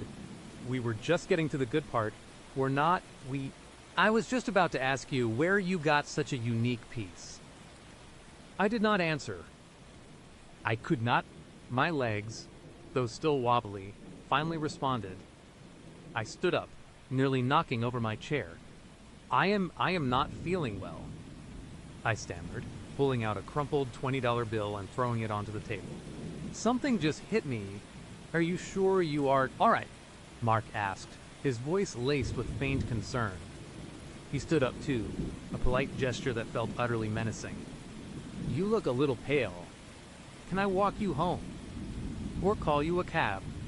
The thought of him walking me home, of him knowing exactly where I lived, of him already knowing where I lived, sent a fresh jolt of terror through me. "No," I said, too sharply. "No." I will call one. I just need some air. I practically ran out of the cafe, not daring to look back. The cold evening air hit my face, a welcome shock after the suffocating warmth inside. I fumbled for my phone, my hands shaking so badly I could barely unlock it. I needed a taxi right now. I needed to get away, to disappear, but where everywhere felt unsafe. As I waited on the curb, hugging myself, I risked a quick glance back at the cafe window. Mark was still standing there, just inside the door, his silhouette framed by the warm glow of the interior. He was not looking at me, not directly. He was looking at the street, as if waiting for someone. But I could feel his gaze, a phantom weight on my back, burning into my skin. He knew everything. The taxi arrived, a beacon of yellow hope in the encroaching darkness. I practically dove into the back seat, slamming the door shut. "Just drive," I gasped to the driver, my voice still ragged. "Anywhere, just away from here." The driver, a stoic man with a thick mustache, gave me a strange look in the rearview mirror, but mercifully did not ask questions. "Where to, miss?" he asked, his voice flat. "My apartment." I finally managed, giving him the address. It felt like admitting defeat, like leading a lamb to slaughter. But where else could I go? My home, my sanctuary, was now compromised. The ride home was a blur of flashing streetlights and swirling paranoia. Every car that passed, every shadow that danced in my peripheral vision made me jump. I kept checking the rearview mirror, half expecting to see Mark's car following us, his fixed smile reflected in the glass. The thought that he might already be at my apartment, waiting, made my stomach clench. When the taxi pulled up to my building, I paid the driver quickly, barely making eye contact. The familiar facade of my apartment building, usually a comforting sight, now loomed like a haunted house. I took a deep, shaky breath and forced myself to get out. The air felt heavy, charged with an unseen presence. I fumbled with my keys, my hands still trembling.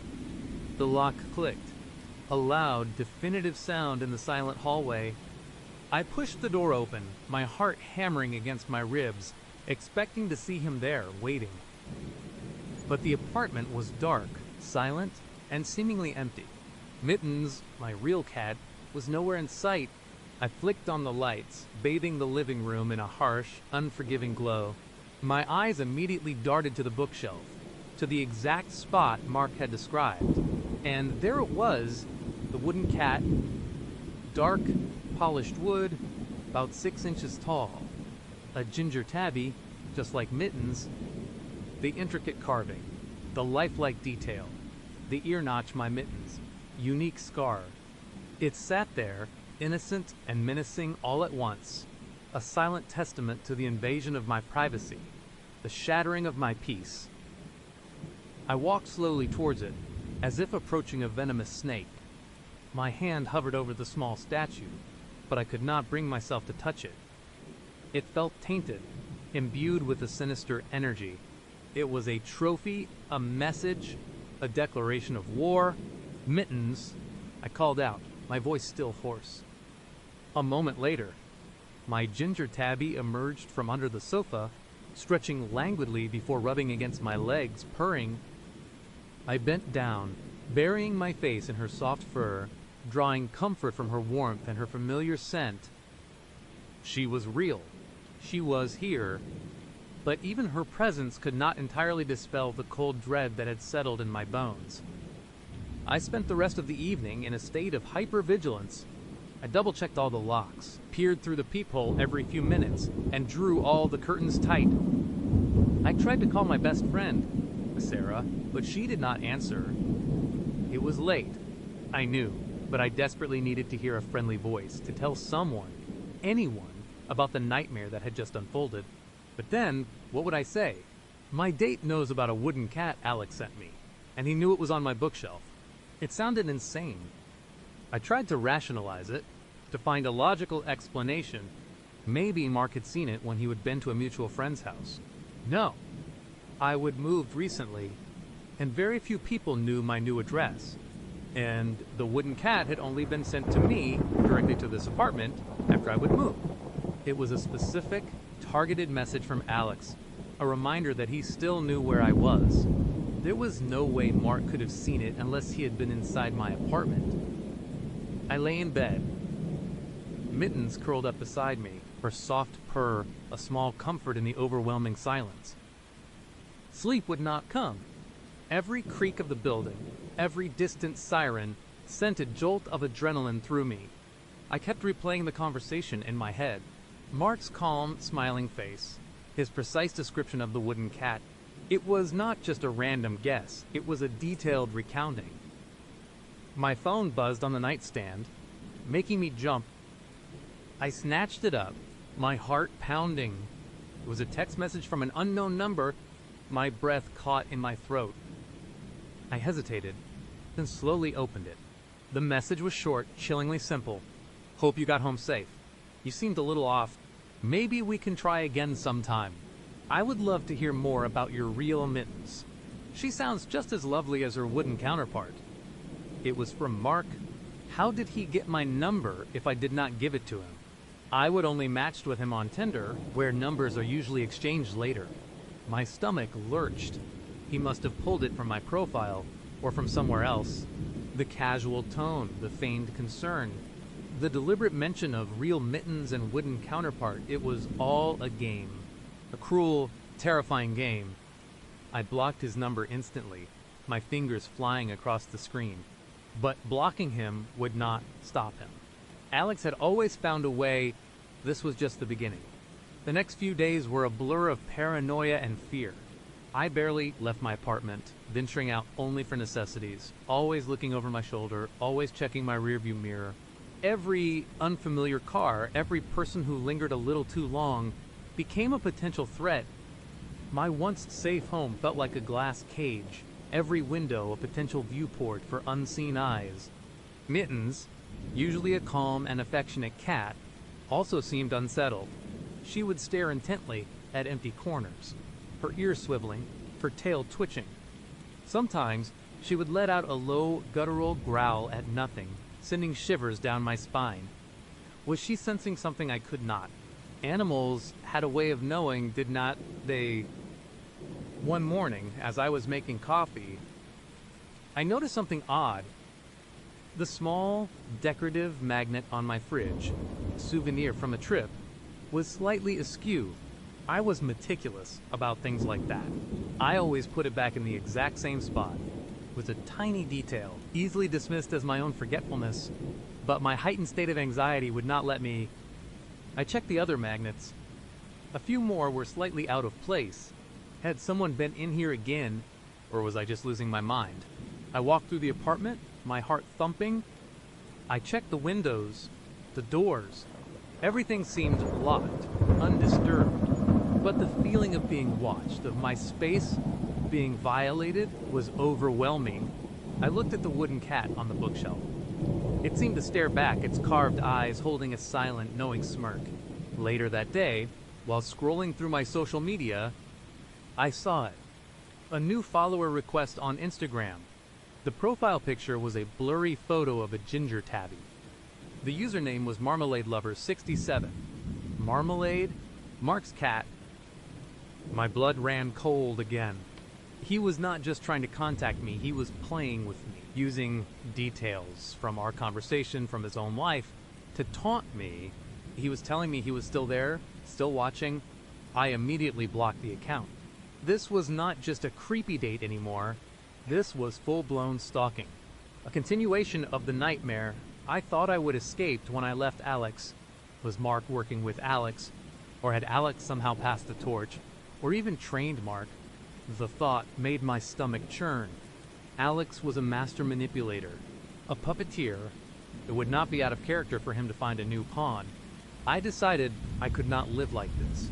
I needed to act. I needed proof. I could not keep feeling like a trapped animal. I decided to install a small, discreet security camera. Maybe that would catch something. Maybe it would give me the evidence I needed to go to the police, to finally make them believe me. They had not taken Alex seriously enough the first time, dismissing it as a relationship dispute. This time, it felt different. More insidious. I ordered a discreet camera online, opting for one that looked like a USB charger. It arrived 2 days later. As I was setting it up in my living room, aiming it at the front door and the bookshelf where the wooden cat sat, I noticed something else, something even more unsettling. Tucked beneath the base of the wooden cat, almost invisible against the dark wood of the shelf, was a tiny, folded piece of paper. My hand started to shake again. I carefully picked up the wooden cat, my fingers brushing against the cold, smooth wood. The paper was so small, no bigger than a postage stamp. I unfolded it with trembling fingers. It was a miniature drawing, a crude, childlike sketch of a cat, a ginger tabby with a clear, unmistakable notch in its ear. And beneath the drawing, in tiny, precise handwriting, were 2 words missing you. My breath hitched. This was not Alex's handwriting. Alex's script was angular, almost aggressive. This was softer, almost delicate. It was Mark's. I recognized the slight loop in the full Y, the way the C-G curved. He had not just seen the cat. He had touched it. He had left a message. He had been in my apartment after I had been home that night, or even while I was gone for those few days. The thought sent a fresh wave of terror through me, colder and deeper than anything before. He was inside. He had been inside. He was playing with me. He was telling me he could come and go as he pleased. I dropped the paper as if it were burning me.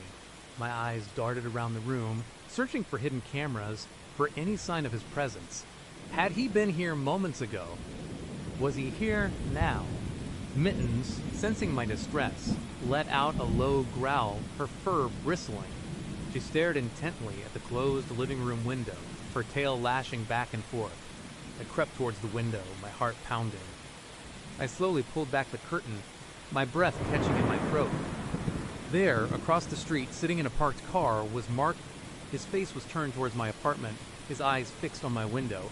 Even from this distance, I could see the glint in his eyes, the faint, unnerving curve of his smile. He raised a hand, slowly, deliberately. Not a wave, but a gesture, a subtle, almost imperceptible movement of his fingers, as if he were acknowledging my discovery of the note. He knew I was looking. He had been waiting for me to find it. He was watching me. My blood ran cold for the 100th time. This was not just a game. It was a psychological torture, a slow, calculated unraveling of my sanity. He was not just a stalker. He was a predator, relishing in my fear. I stumbled back from the window, my legs giving out, collapsing onto the floor. Mittens immediately jumped into my lap, purring frantically, trying to comfort me. But there was no comfort to be found. The cafe, the date, the wooden cat, the texts, the note, and now Mark, sitting across the street, watching. It all clicked into place. A horrifying mosaic of obsession. I was trapped. Again, the nightmare was not over. It had just found a new face, a new smile, and a new, more insidious way to haunt me. I did not know if I was strong enough to fight this new monster. All I knew was that the gentle hum of normalcy was gone, replaced by the suffocating silence of terror and the chilling knowledge that he was always watching. Let us continue the journey with another story. Moving to a new city can be lonely, and that is exactly why I found myself swiping on Tinder one Tuesday night. I matched with Ethan, who seemed normal enough, but by the time we were halfway through our first coffee, a cold knot of dread had already begun to form in my stomach. He knew things about me that a stranger should not. I remember that day so clearly, even now, the kind of day where the sun was out, but the air still had that biting chill that promised winter was just around the corner.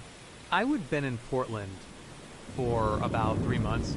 Having moved from a small town in Ohio for a new job, everything felt big and isolating. My apartment, a small one-bedroom in an old brick building downtown, often felt less like a sanctuary and more like a cage. Loneliness, man, it makes you do weird things, like think a stranger on the internet might be the answer answer to your lack of social life. Ethan's profile was pretty standard mid-30s. Decent looking, a few pictures of him hiking, one with a dog, always a good sign, right? His bio was witty, talked about loving craft beer and exploring the city. He seemed like a safe bet, someone to grab a drink with, maybe share a laugh. We chatted for a few days, mostly surface level stuff. What brought me to Portland, how I liked the food scene. He suggested a coffee date at a popular spot a few blocks from my office. It seemed casual. Exactly what I needed. I arrived a few minutes early, nursing a lukewarm latte and scrolling through my phone, trying to calm the usual first date jitters. Then I looked up, and there he was, walking through the door.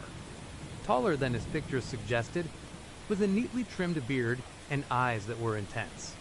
A little too intense, maybe, even from across the room. But I brushed it off. Nerves. Right. Everyone looks a little different in person. He smiled, a wide, friendly grin, and walked over.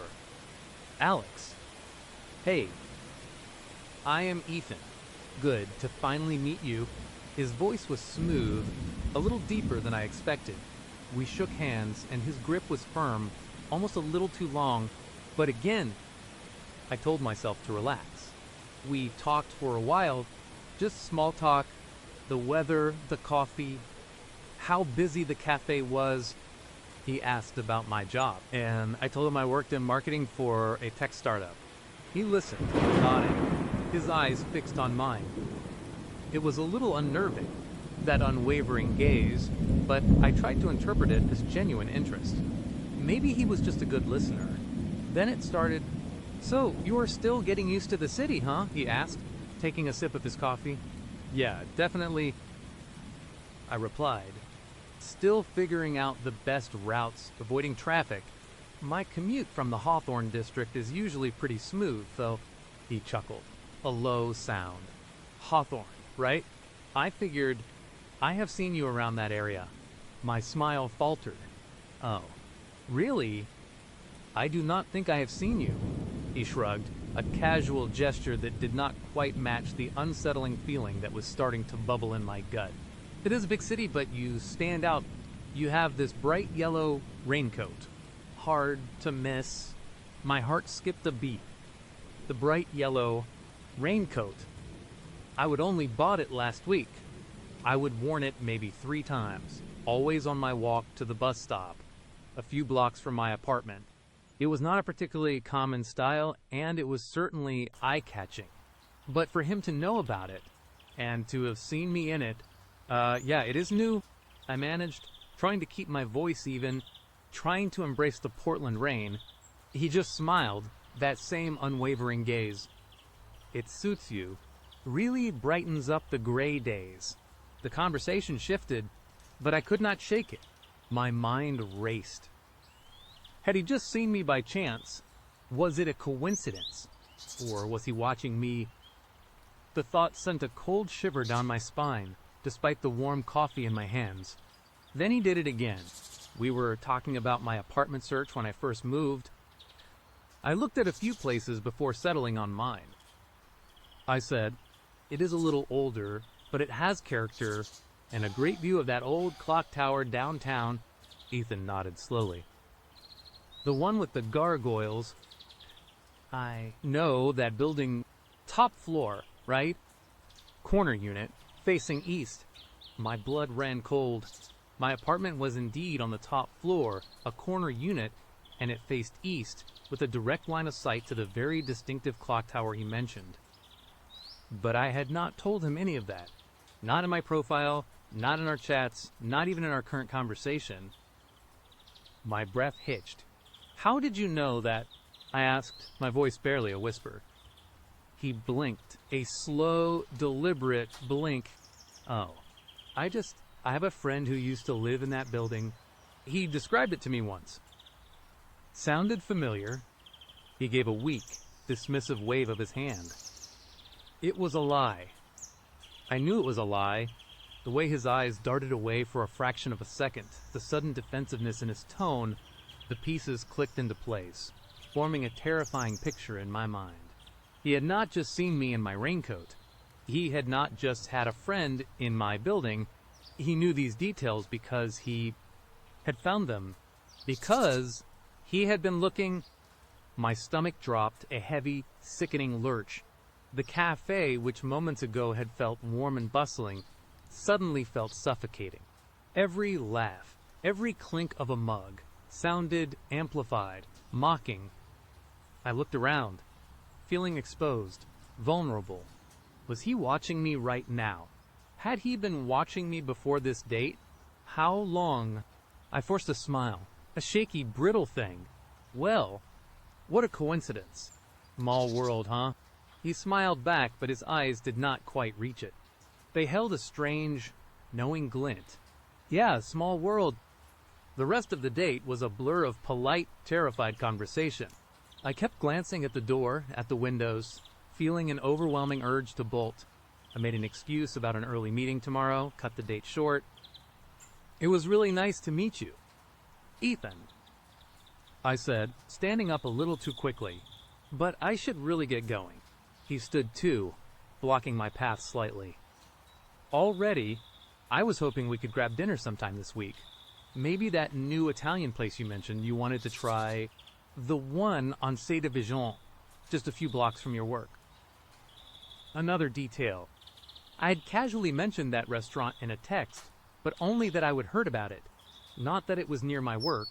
Not that I wanted to try it with him. He was piecing together everything I said, everything I inadvertently revealed, and using it against me. I am really busy this week. I stammered, my heart hammering against my ribs. Works crazy. I will text you. He stepped aside, a slow smile spreading across his face. Okay. Alex, I will be looking forward to it. The way he said, looking forward to it, sent a fresh wave of dread through me. It was not a casual phrase. It was a promise. A threat. I practically ran out of the cafe, not even bothering with a polite goodbye. The cold air outside hit me like a shock, but it did little to clear the terror fogging my mind. I fumbled for my phone, pulling up a rideshare app, my fingers shaking so badly I almost dropped it. I did not want to walk, did not want to take the bus.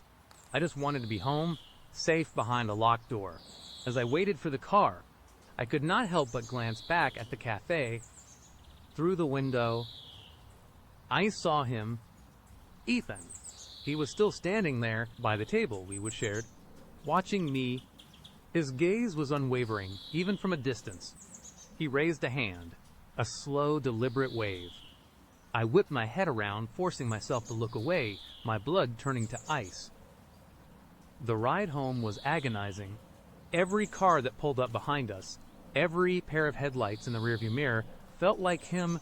My paranoia was a living thing, squirming in my gut, whispering warnings in my ear.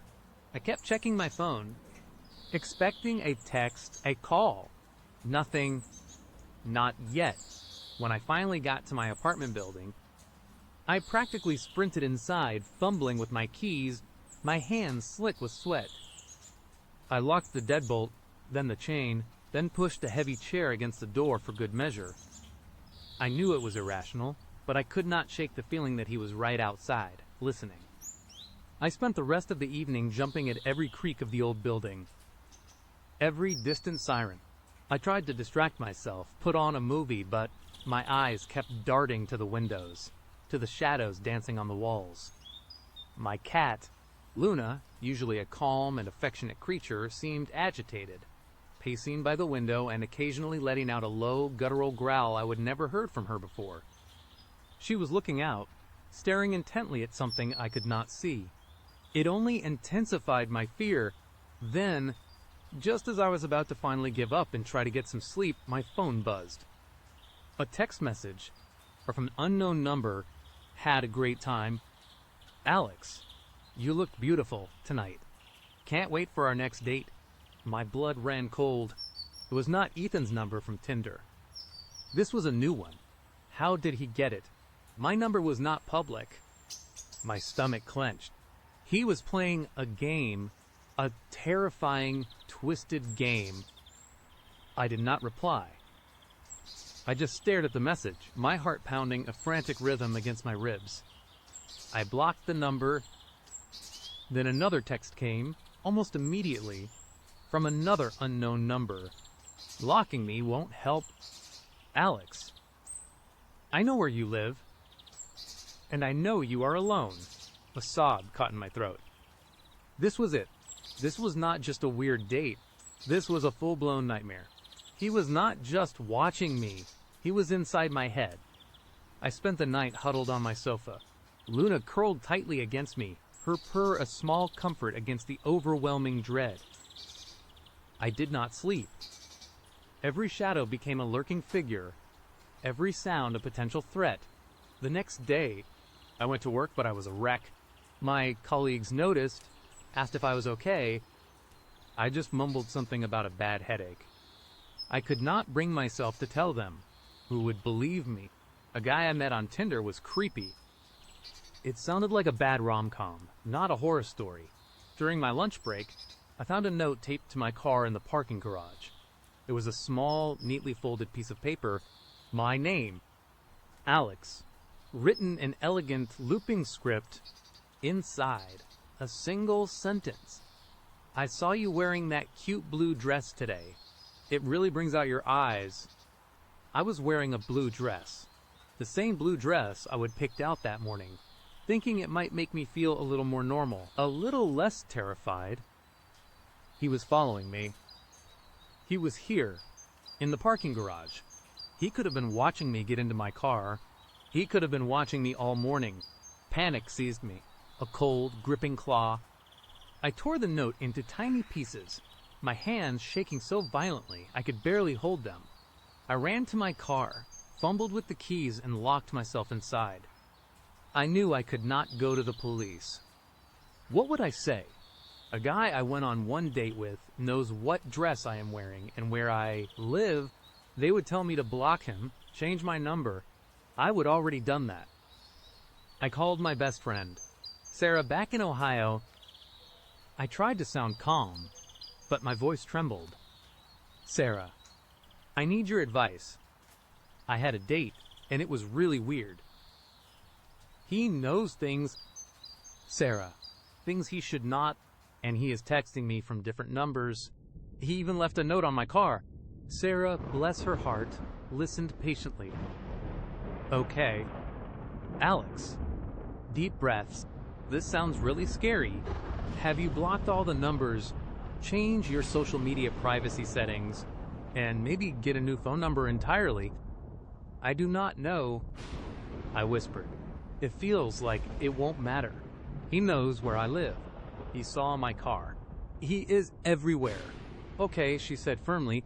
First, go home. Do not go anywhere else. Call your landlord, see if they can check your locks. Maybe add a chain. Get a security camera for your door, if you can. And if he shows up, call the police. Immediately, I drove home, taking every back road I knew, constantly checking my rearview mirror.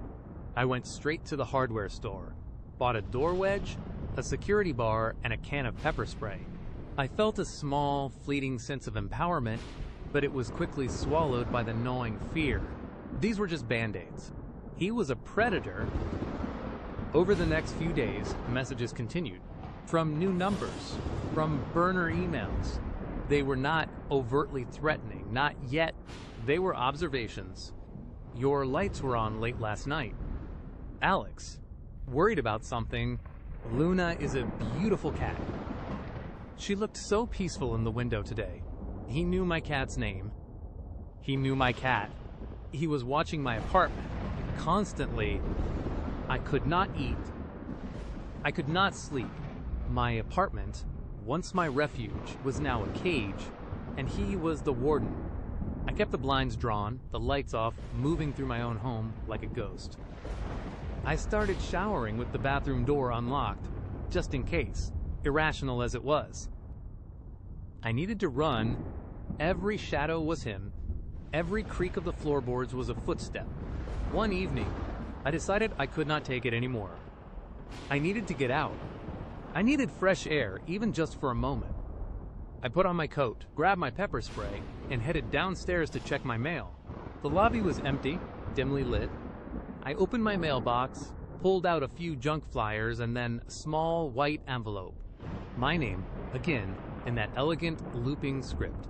My hands trembled as I opened it. Inside, a single Polaroid photograph. It was a picture of me sleeping in my bed. My face was turned away from the camera, but it was unmistakably me, the faint glow of my bedside lamp illuminating my hair. A scream died in my throat. He was not just watching me from outside. He had been inside, in my apartment, while I slept. The thought was so violating, so utterly terrifying, that I felt bile rise in my throat. He had been in my sanctuary. He had seen me at my most vulnerable. I dropped the photo, letting it flutter to the floor. I ran, blindly, back upstairs, fumbling with my keys, my breath coming in ragged gasps. I slammed the door shut, locking every lock, reinforcing it with the security bar. I collapsed against the door, hyperventilating, tears streaming down my face. My home was no longer safe. I was not safe. I called the police. This time, I had evidence. A photo taken inside my apartment. They listened, their voices calm but stern. They sent an officer to my apartment. He took the photo, dusted for prints, though I knew. Deep down, he would not find anything. Ethan was too smart for that. He filed a report. He told me they would increase patrols in the area. He advised me to consider staying with a friend or family member for a while. Staying with a friend. The thought hit me like a revelation. Sarah. She was still in Ohio, but I could fly there. I could escape. I could be safe. I booked the first flight out for the next morning. I packed a small bag, just essentials, my hands still shaking. I felt a surge of adrenaline, a desperate hope. I could get out. I could escape this nightmare. As I was zipping up my bag, my phone rang. Unknown number. I hesitated, then answered, my voice a shaky whisper. Hello. Leaving so soon. Alex. Ethan's voice. Smooth, calm, chillingly familiar. I thought we had something special. A connection. My blood ran cold. He knew I was leaving. How do you know that? I choked out, my voice barely audible. He chuckled, a low, unnerving sound. Oh. Alex. I know everything about you. I have known for a long time. You just made it so easy when you matched with me. It was like fate was not it. I have been waiting for you to move here. What do you want? I demanded, my voice trembling. I want you. Alex, he said, his voice dropping to a seductive whisper that made my skin crawl. I want to protect you. To be with you forever. You are sick. I screamed, finally finding my voice. Leave me alone. I am going to the police. They have your picture. They are going to find you. He laughed, a cold, hollow sound that echoed in my ear. That little Polaroid, that was just a taste. Alex. A reminder. And the police, they can't protect you from me. No one can. I am always here, always watching. Then, a soft click. He hung up. I stared at my phone, tears blurring my vision. He was right. He knew. He was always watching. I did not sleep that night. I sat by the window, clutching my pepper spray, watching the street below. Every car that passed, every shadow that shifted, felt like him. Luna was still on edge, her ears swiveling, her tail twitching. She kept staring at the building across the street, at a specific window on the top floor. I would never paid much attention to that building before. It was just another old brick structure like mine. But now, I felt a cold dread settle over me as I realized something. From that window, he would have a perfect, unobstructed view of my apartment. He could have been there for months, watching me, learning my routine, waiting for the perfect moment. The next morning, I practically flew out of my apartment, my small bag clutched tightly in my hand. I did not even bother to close the door properly, just slammed it shut and ran. I did not look back. I hailed a cab, telling the driver to take me straight to the airport. I kept my eyes fixed forward, my heart hammering in my chest. At the airport, I felt a fleeting sense of relief, a fragile hope that I was finally escaping. But as I sat in the departure lounge, waiting for my flight to board, I felt a familiar prickle on the back of my neck, that feeling of being watched. I scanned the crowded room, my eyes darting from face to face. No one seemed out of place. No one looked like Ethan. But then, my phone buzzed. A text message from an unknown number. Enjoy your flight? Alex. Do not worry. I will be here when you get back. My blood ran cold. He knew I was at the airport. He knew my flight. He knew I was leaving, and he knew I was coming back. He was not just a stalker, he was everywhere. He was a phantom, an omnipresent terror that had seeped into every corner of my life. I looked around again, my gaze lingering on a man in a dark hoodie, his face obscured by the brim, sitting a few rows away, seemingly engrossed in his phone. He did not look up, but a cold, sickening certainty washed over me. He was there. He had always been there. I boarded the plane, my hands trembling as I buckled myself in. The plane took off, soaring above the city, above the clouds. But even as the city lights blurred beneath us, I knew I was not escaping. I was just taking a detour. Ethan was out there, and he was waiting. My nightmare was not over. It had only just begun. Another story comes into focus as I typed. His eyes held mine, an unnerving intensity that made my fingers feel like they were made of lead. The screen glowed, the numbers appearing under my trembling thumbs, each digit feeling like a piece of my soul I was handing over. He watched me, not my phone, but me, his smile still plastered on. But it no longer felt disarming. It felt predatory. Perfect, he said, his voice a low hum, a sound that would echo in my nightmares for weeks to come. He took a step back, breaking the spell, and for the first time in what felt like an eternity, I could breathe. Or at least, I tried to. My lungs felt like deflated balloons. I muttered another hasty goodbye, practically tripping over my own feet as I scrambled out of the booth. My only goal was to put as much distance between myself and Alex as humanly possible. The pub, which moments ago had felt like a cozy haven, now felt like a cage, and Alex, the bars. I did not look back. I could not. Every instinct screamed at me to run. I pushed through the crowd, the cheerful chatter of other patrons, a jarring contrast to the frantic pounding in my chest. The cool night air hit me like a shock, but it did little to clear the fog of terror that had descended. My apartment building was only a few blocks away, a walk I usually enjoyed. Tonight it felt like an endless gauntlet.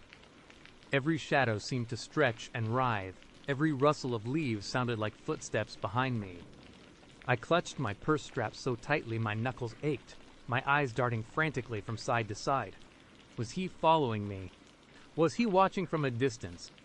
The thought was a cold, sharp blade, twisting in my gut. I imagined him, a dark silhouette against the streetlights. His gaze fixed on my back, that unsettling smile still on his face.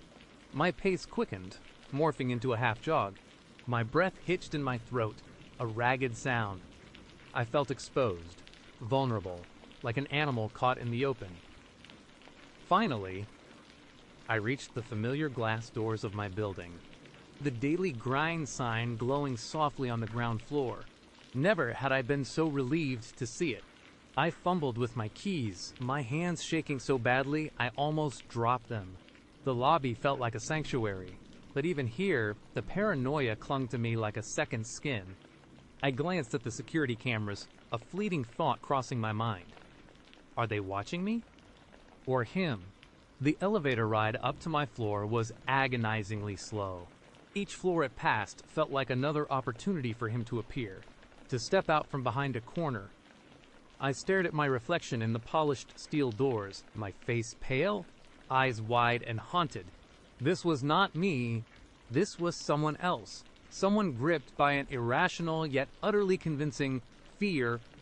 As soon as I was inside my apartment, the deadbolt clicked into place with a satisfying thud. Then the chain lock. Then I checked the windows, making sure they were all securely latched, even the ones on the fire escape side. My apartment, my sanctuary, now felt compromised, its invisible walls breached by a stranger's chilling knowledge. I leaned against the door, heart still hammering, trying to make sense of what had just happened. Is it that Sumatra blend from the corner store, the one with the dark blue bag? The daily grind, convenient for you, just an elevator ride away. These were not lucky guesses. This was information.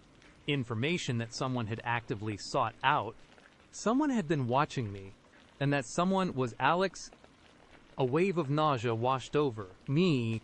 How long had he been watching?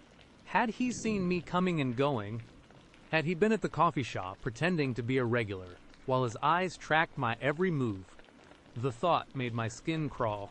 I tried to rationalize it, to tell myself I was overreacting. Maybe he had a friend who worked at the corner store. Maybe he just noticed the coffee shop sign when he walked by the building. But the pieces did not fit. Not with the way his eyes had glinted. Not with the unwavering certainty in his voice. This was not a coincidence. This was surveillance. I walked through my apartment. Every familiar object now imbued with a sinister aura. My cozy living room, my kitchen, my bedroom. Had he seen inside? Did he know which window was mine? The idea was so deeply violating. I felt a tremor run through me. I finally collapsed onto my couch, pulling my knees to my chest, trying to make myself small. My phone vibrated in my hand, and I nearly dropped it. A text message from an unknown number. My breath hitched. I knew, with a sickening certainty, who it was. I slowly unlocked my phone, dread pooling in my stomach. The message was simple, innocuous even. On its own, had a great time tonight. You are even more interesting than I imagined.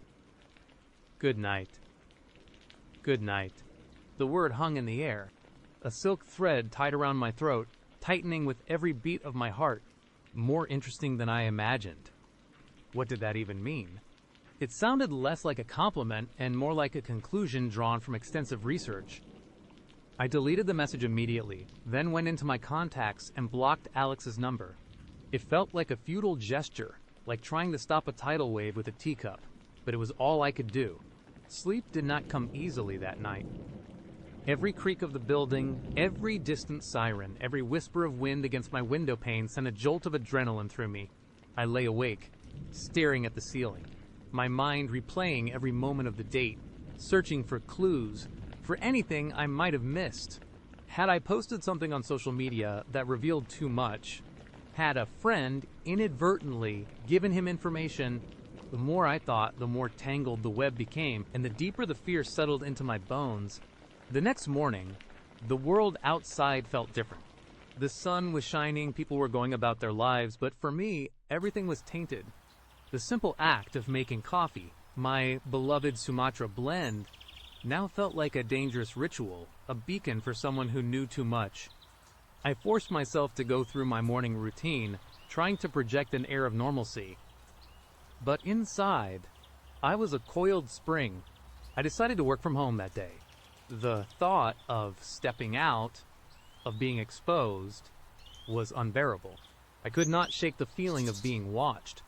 Every time I looked out my window, I half expected to see a familiar figure lurking below, staring up at my apartment. I spent the day in a state of hyper-vigilance, jumping at every noise, checking my phone constantly even though Alex was blocked. But the block felt flimsy. If he knew my address, my coffee habits, my apartment building, what was to stop him from finding another way to contact me? Or worse, to just show up?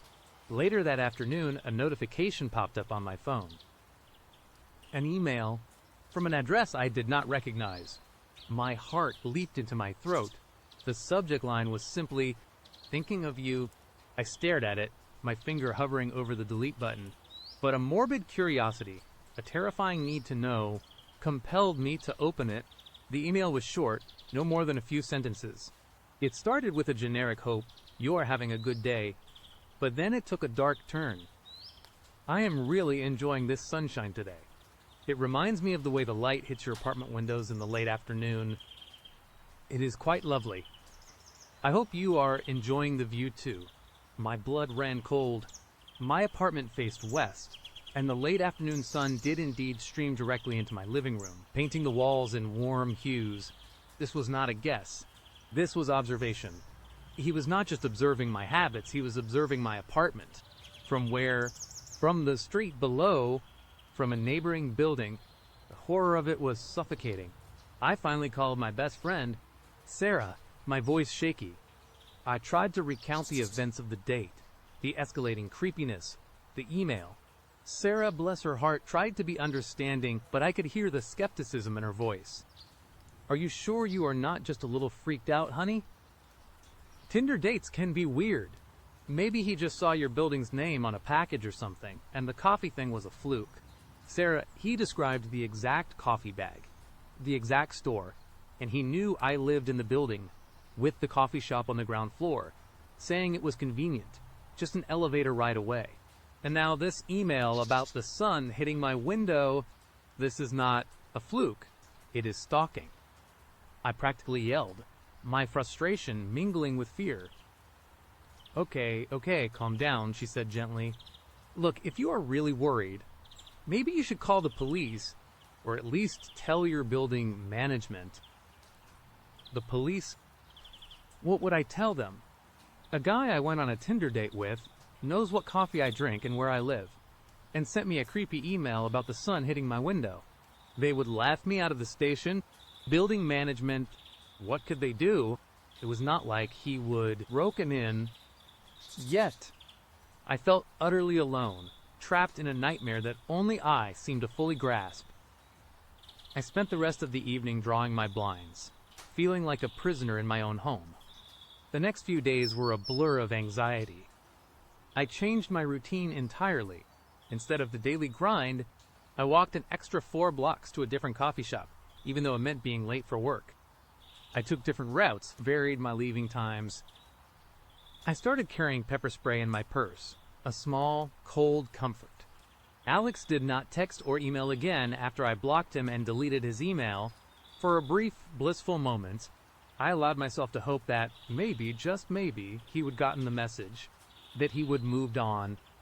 Then, one morning, I found it, tucked under my apartment door, a small, neatly folded piece of paper. My hands trembled as I picked it up. It was not a note. It was a drawing, a surprisingly detailed sketch of my apartment building, with a small, circled window on the 6th floor.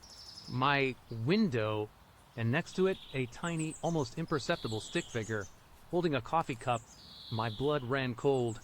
He had not just observed my apartment, he knew which one was mine. He was watching me, and he was getting bolder. This was not just creepy. This was an active threat. I finally went to the police. I brought the drawing, the screenshots of the text and email, and recounted everything. The officer, a kind but weary woman, listened patiently. She took down my statement, but her expression was guarded. "We will open a file, madam, but without a direct threat of violence or physical harm or repeated, overt harassment, there is not much we can do right now. Stalking laws can be tricky. We can't arrest someone just for knowing where you live or sending a creepy drawing." I felt a surge of despair. "So, I just have to wait until he does something violent." She sighed. "We can certainly send an officer to patrol the area more frequently, and we will keep an eye out for him. Do you have a photo?" I gave her the Tinder profile picture, the one with his disarming smile. She copied it, and I left the station feeling more helpless than when I arrived. The police could not help me until it was too late. That night, sleep was impossible. I sat by my window, hidden behind the blinds, peering down at the street. I saw nothing. Yet, I felt him out there, A primal instinct, a chilling certainty that I was being hunted. The next day, things escalated again. I was at the new coffee shop, trying to feel normal, when my phone rang. Unknown number. I hesitated, then answered, my voice barely a whisper. Hello. A pause. Then, a voice, low and familiar, sent shivers down my spine. I saw you at the daily grind this morning. You missed me. It was Alex. But I had not been to the daily grind. I had gone to the new coffee shop, blocks away. My mind raced, trying to process his words. Was he lying, trying to trick me, or I was not at the daily grind? I managed to say, my voice trembling. Another pause, a soft chuckle. Oh, I know. You are at the Urban Bean today. Are not you trying to throw me off? Cute, but that extra walk is not good for your schedule. You almost missed your bus. My blood ran cold, colder than it had ever been. He knew where I was, right now. He knew my new routine. He was watching me from a distance, or worse, he was here. I dropped the phone, my hands shaking uncontrollably. I looked around the coffee shop, my eyes wide with terror. Every face seemed to blur. Every stranger a potential threat. Was he sitting at a table, pretending to read? Was he outside, looking in? I grabbed my bag and bolted. Leaving my half-finished coffee on the table, I ran, not caring where I was going, just desperate to escape. I ran past startled pedestrians, my breath catching in my throat, tears blurring my vision.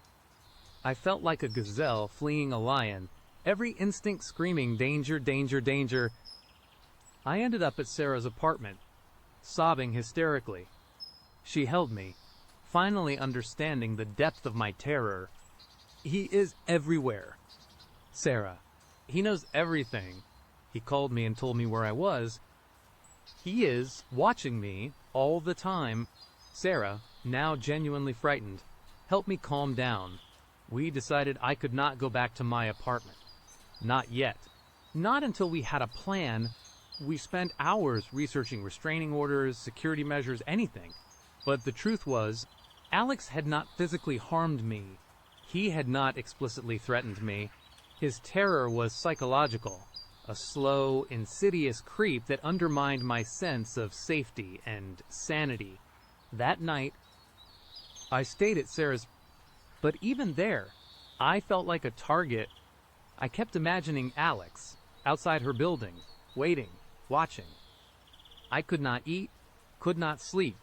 The fear was a living thing inside me, gnawing at my insides. The next morning, a chilling thought struck me. My mail. What if he sent something to my actual apartment? Something more direct. I had to go back. I had to get my mail, and more importantly, I had to grab some essential things. Sarah insisted on coming with me. We drove to my apartment, her car parked a block away, out of sight. We approached my building cautiously, our eyes scanning every corner, every parked car. The daily grind sign seemed to mock me. The lobby was empty. The elevator ride was silent, tense. As we stepped out onto my floor, a shiver ran down my spine. Something felt off. The air was heavy, still. My apartment door was closed, just as I would left it. But something else was there. Leaning against the door frame, a single red rose, and tucked into its petals, a small white card. My stomach churned. I picked up the card, my fingers shaking. The handwriting was elegant, almost artistic. I know you are home. I am just around the corner. I thought you might like these. I am thinking of you. Always. The words blurred through my tears. He was not just watching. He was here, in the building, maybe on this very floor. Sarah, I whispered, my voice raw with terror. He is here. He knows we are here. Sarah's face was white. We need to go now. But before we could turn, before we could even take a step, a door creaked open down the hallway. just a sliver. And through that sliver, I saw it. A single unblinking eye watching us. Alex's eye. Panic seized me. Run. I screamed, grabbing Sarah's arm. We scrambled back to the elevator, hammering the down button. The doors opened with agonizing slowness. As we piled inside, I risked a glance back. The door was fully open now. Alex stood in the doorway of the apartment directly across from mine, his apartment, who was holding a small, dark blue bag. My Sumatra blend coffee. His smile, wide and unhinged, was the last thing I saw before the doors slammed shut. He lived across the hall. He had been there all along. He had not just been watching from the street, he had been living literally feet away from me, listening, observing, planning. The elevator descended, a blur of numbers, but the image of his smiling face, his eyes gleaming with triumph, was burned into my mind. We burst out into the lobby, not even waiting for the doors to fully open. We ran out of the building, not stopping until we were safely in Sarah's car, speeding away from what had once been my home, my sanctuary. We drove straight to the police station, this time with the rose, the card, and the chilling revelation that he lived across the hall. They took me seriously. A full investigation was launched. They apprehended Alex in his apartment, where they found not only the Sumatra blend coffee, but also a disturbing collection of items. Photos of me, my social media printouts, a detailed log of my daily activities, and even a spare key to my apartment, which he must have somehow made from a mold or by picking the lock. Alex was charged with stalking, harassment, and breaking and entering. The legal battle was long and emotionally draining, but eventually he was convicted and sentenced. I got a restraining order, a permanent one. But even with Alex behind bars, the terror never truly left me. I moved out of my apartment, of course, leaving behind not just a home, but a shattered sense of security. Every time I meet someone new, every time my phone vibrates with an unknown number, a cold knot forms in my stomach. I check my locks twice, sometimes 3 times. I scan crowds, always looking over my shoulder. The world no longer feels safe. It is a place where a casual swipe on an app can turn your life into a living nightmare, where the person you invite into your life might already know your deepest secrets, your most private rituals, and where you live, and sometimes they are closer than you could ever imagine, just waiting across the hall, watching you, always. The next part of our session begins now. All right, let us get into this. So there I was, Sarah, standing in my living room, my keys still clutched in my shaking hand. The chill was not just from the night air, it was a cold dread that seeped into my bones, a terrifying certainty that something was profoundly wrong. The worn copy of Rebecca, my favorite Gothic novel, was not on its usual shelf. It was sitting, almost deliberately, on my coffee table. My heart did not just pound. It hammered against my ribs like a trapped bird. Alex. He had not just known things about me. He had not just seen me. He had been inside my apartment. I dropped my keys with a clatter that echoed too loudly in the sudden silence. My eyes darted around the room, every shadow seeming to stretch and writhe. The cozy, familiar space I called home had been invaded, defiled. I felt a prickling sensation on my skin, like unseen eyes were still watching me, even now. "Mittens," I whispered. My voice a thin, reedy sound. My cat, usually greeting me at the door with a plaintive meow, was nowhere to be seen. That was another red flag. Mittens was a creature of habit, and her habits revolved around me. I forced myself to move, my legs feeling like lead. I checked the front door locked, just as I would left it. I went to the windows, running my fingers along the latches. All secure, except the small window in the bathroom, the one I sometimes left ajar for ventilation. It was closed now, latched tight. I was sure, absolutely certain, I would left it cracked this morning. A shiver ran down my spine. Had he come in through there, or had he come in another way and then closed it behind him? The thought made my stomach churn. I found Mittens, eventually, huddled under my bed, her green eyes wide and dilated, fixed on some unseen point in the room. She was usually so brave, so curious. Now, she was a ball of trembling fur. My poor girl. She knew, animals always know. Panic began to set in. A cold, suffocating wave. I grabbed my phone, my fingers fumbling. Who do you even call? The police? What would I say? A guy I met on Tinder knew my cat's name and moved my book. They would probably tell me to be more careful online and then send me on my way. I had no proof of anything, just a gut feeling that screamed danger. I spent the rest of the night sitting on my couch, a kitchen knife clutched in my hand, staring at the front door. Every creak of the old building, every gust of wind against the window, sent a jolt of terror through me. Sleep was impossible. My mind replayed the date, Alex's unsettling smile, his knowing eyes, the way he would list it off my private details like a grocery list. You have no idea how long I have waited for this. The words echoed in my head. A chilling prophecy. The next morning, the world felt different. The sunlight streaming through my windows, usually a comfort, now felt like a spotlight, exposing me. I called off work, claiming a sudden illness. I could not face the outside world, could not face the possibility of seeing Alex, or worse, knowing he could be watching me from anywhere. I spent the day meticulously searching my apartment. Every nook, every cranny. I was looking for anything, any sign he would left behind.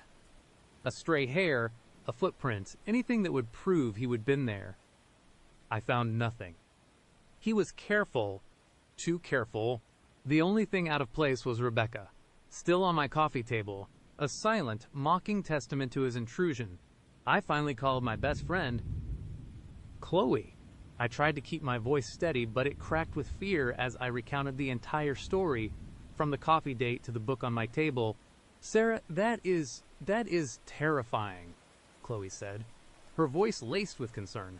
Are you sure you did not just move the book yourself and forget? Chloe, I swear to God, I did not. I insisted, my voice rising. I am not losing my mind. He was in here. I know it. Okay, she said, sensing my distress. Look, can you come stay with me? Just for a few days. You should not be alone. I almost cried with relief. Yes, please. I will pack a bag. As I threw some clothes into a duffel, I felt a strange sense of detachment, like I was watching myself from outside my own body. My home, my sanctuary, was now a place of fear. I grabbed Mittens, who still seemed spooked, and we made our escape. Staying with Chloe offered a temporary reprieve from the immediate terror, but the paranoia was a constant companion. Every time I checked my phone, I half expected a message from Alex.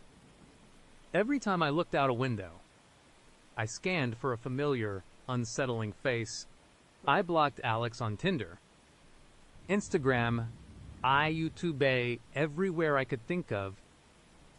But I knew, deep down, that would not stop him. A few days later, a package arrived at Chloe's apartment for me.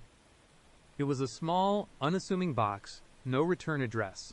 My hands trembled as I opened it. Inside, nestled in tissue paper, was a small, intricately carved wooden cat. It looked exactly like Mittens, down to the little notch in her ear from a childhood scuffle. Attached was a small card, handwritten in a neat, elegant script. Just wanted to make sure Mittens was okay. She seemed a little stressed, the other. Day. Hope you are settling in well. My blood ran cold. He knew where I was.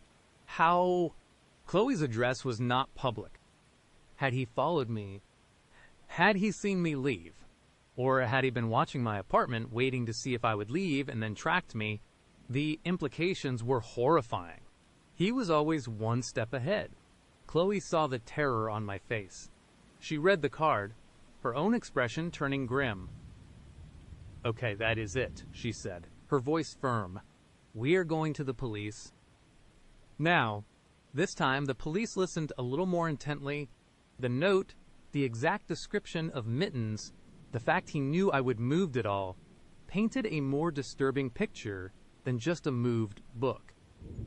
But still, their hands were tied. M.S. Miller, the officer said, a kind but weary man named Detective Davies. He has not explicitly threatened you. He has not physically harmed you. This is harassment, certainly, but without a direct threat or a clear pattern of stalking that we can prove, it is difficult to get a restraining order or make an arrest. He was in my apartment. I cried, frustration boiling over. We understand that is your belief, madam, he said gently. But there is no evidence of forced entry, and nothing was stolen. We can file a report, and we will increase patrols in your old neighborhood. But for now, we advise you to continue staying with a friend, be vigilant, and if he contacts you again or you see him, call us immediately. I left the station feeling utterly defeated. The law could not protect me. I was on my own. The next few weeks were a blur of fear and hypervigilance. I changed my phone number. I stopped using social media. I even started looking for a new job, knowing I could not go back to my old apartment.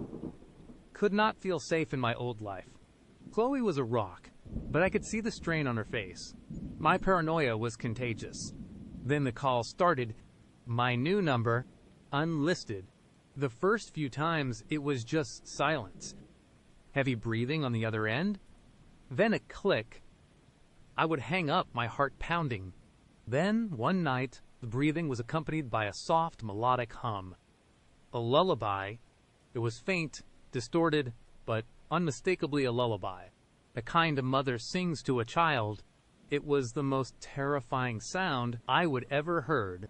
It was not just creepy, it was intimate, perverse.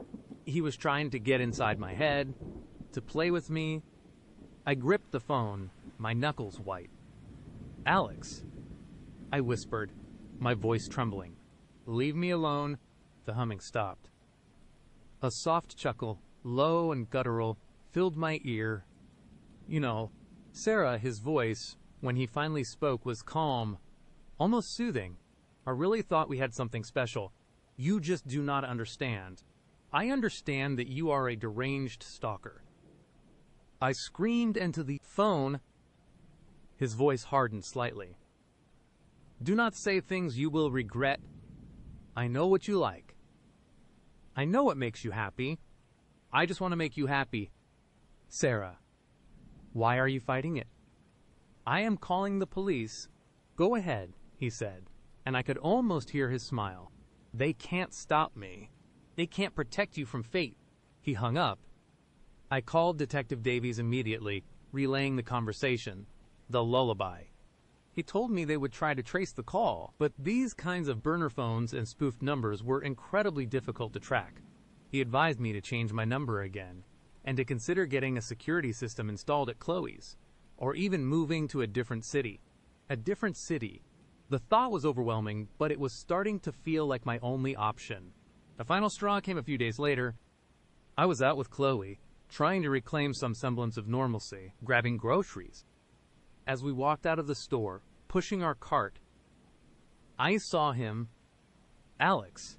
He was across the street, leaning against a lamppost, watching me. His hands were tucked into his pockets, and a faint smile played on his lips. He was not trying to hide. He wanted me to see him. My breath hitched. I grabbed Chloe's arm, my grip like a vice. Chloe, look, I whispered, pointing with a shaking finger. Chloe followed my gaze. Her eyes widened, and a gasp escaped her lips. Oh my God. Sarah, it is him. As soon as he knew we would see him, Alex pushed off the lamppost. He did not run, he just started walking, slowly, deliberately, straight towards us. My heart leaped into my throat. Run. Chloe, run, I yelled, abandoning the cart and pulling her towards her car, fumbling with the keys. We scrambled inside, locking the doors just as Alex reached the curb. He did not try the handle. He just stood there, his eyes fixed on me through the windshield. that unnerving smile still on his face. He lifted a hand slowly, deliberately, and drew a finger across his throat. Then he turned and melted back into the crowd, disappearing as quickly as he would appeared. Drive. Chloe, drive. I shrieked, tears streaming down my face. Chloe put the car in reverse, her hands shaking on the wheel, and sped out of the parking lot. We drove for what felt like hours, not knowing where we were going, just away. That night, something in me snapped. I could not live like this anymore. I could not be a prisoner of his obsession. I had to fight back. I called Detective Davies again, my voice cold and steady despite the fear still churning inside me. He threatened me. Detective. He made a throat-slitting gesture. Chloe saw it. We have to do something. This time, the police took it more seriously. A direct threat witnessed by another person. They started a full investigation, putting out an alert for Alex, gathering what little information they could. But I knew it was not enough. He was too elusive, too cunning. I decided to go back to my apartment. I know. It sounds insane, but I could not run forever. And if he was going to come for me, I wanted it to be on my terms, in a place I knew, where I could prepare. Chloe tried to talk me out of it, but I was resolute. I needed to face this. I bought a new lock for my front door, a heavy-duty deadbolt. I installed window alarms. I even bought a baseball bat. I felt a strange mix of terror and grim determination. I was not just Sarah, the girl who liked dark roast coffee and indie bands. I was a survivor. The first few nights back in my apartment were agonizing. Every shadow seemed to move. Every sound was amplified. Mittens, still skittish, stayed close to me, a tiny, furry guard. I barely slept, constantly checking the locks, peering through the peephole. Then, one night, it happened. It was around 3 a.m. I was dozing fitfully on the couch, the baseball bat beside me, when I heard it. A faint scraping sound coming from the back of the apartment, near the bathroom window. My blood ran cold. He was here. I grabbed the bat, my hands clammy with sweat. My heart was a drum solo in my chest. I crept towards the bathroom, Mittens a silent, watchful shadow at my heels. The scraping sound grew louder, accompanied by a soft, rhythmic prying. It was trying to get in through the window, the one I would have been sure was closed that first night. I pressed my ear against the bathroom door, straining to hear. The window alarm had not gone off. He must have disabled it or found a way around it. My mind raced. How long had he been planning this? How many times had he been here watching, waiting? The prying stopped. A soft click, then silence. Utter, terrifying silence. I gripped the bat tighter, my knuckles white. He was inside. I took a deep, shaky breath. This was it. Alex, I yelled, my voice cracking, but surprisingly loud in the stillness. I know you are here. Get out of my apartment. No answer, just the oppressive silence. I slowly pushed open the bathroom door. The window was indeed open, the screen pushed inward. A faint breeze rustled the shower curtain, but there was no one there. My eyes darted around the tiny room. Nothing. My gaze fell to the floor. There, just beneath the window, was a small, dark smudge. A footprint. A fresh one. Then, a sound came from behind me. A soft, almost inaudible thump from the living room. He had not come in through the bathroom. He would use it as a diversion. He was already in. I spun around, my bat raised. The living room was dark, illuminated only by the faint glow of a streetlight filtering through the blinds. Shadows danced, playing tricks on my eyes. "Sarah," a voice whispered from the darkness, low and smooth, sending shivers down my spine. It was Alex. His voice was right behind me. I whirled around again, swinging the bat wildly. The air whistled, but I hit nothing. He was too fast, too close. A hand clamped over my mouth, stifling my scream. Another arm wrapped around my waist, pulling me backward, crushing me against a hard chest. The smell of his cologne, the same one from the coffee date, filled my nostrils, making me gag. I struggled, kicking and thrashing, but he was surprisingly strong. He dragged me deeper into the apartment, away from the door, away from any chance of escape. My mind screamed for mittens, for help, for anything. "Shh! Sarah, darling," he whispered into my ear, his breath warm and sickening. "It is okay. We are finally together, just like I always knew we would be." I bit down on the hand, covering my mouth, tasting blood. He let out a grunt of pain, and his grip loosened for a split second. It was all I needed. I stomped on his foot with all my might and twisted, elbowing him hard in the stomach. He gasped, releasing me. I scrambled away, my heart hammering like a drum. I did not stop to think. I just ran, towards the front door, towards freedom. I fumbled with the deadbolt, my fingers clumsy with terror. "You can't run from me." "Sarah!" he snarled, his voice no longer calm, but laced with a chilling fury. I heard his heavy footsteps behind me, gaining. The deadbolt clicked open. I yanked the door open, ready to burst out into the hallway. But he was there, right in front of me, blocking the doorway. He stood silhouetted against the dim hallway light, his eyes gleaming in the darkness. He had moved with impossible speed, anticipating my every move. A cold, predatory smile stretched across his face. He looked like a demon, a nightmare made flesh. "Did you really think it would be that easy?"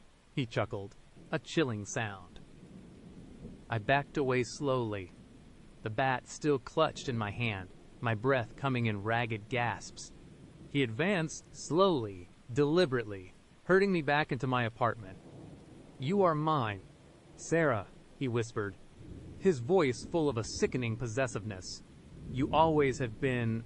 From the moment I first saw you, walking your cat, drinking your Sumatra blend, I knew." He lunged. I did not think. I just reacted. I swung the bat with all my strength, aiming for his head. He ducked, but the bat connected with his shoulder with a sickening thud. He cried out, stumbling backward, momentarily stunned. It was my chance. I did not look back. I burst through the now open door, screaming at the top of my lungs. I ran down the hallway, pounding on neighbors, doors, screaming for help, not caring if I woke everyone up.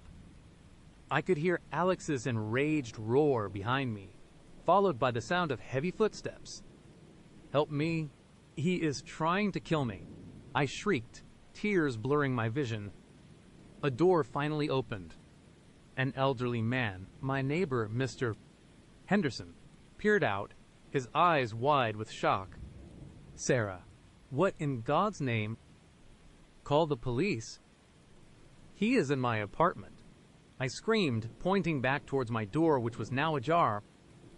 Alex was standing in my doorway, his shoulder clutched, his eyes burning with fury. He saw Mr. Henderson, saw me, and for a fleeting second, a flicker of something that looked like panic crossed his face.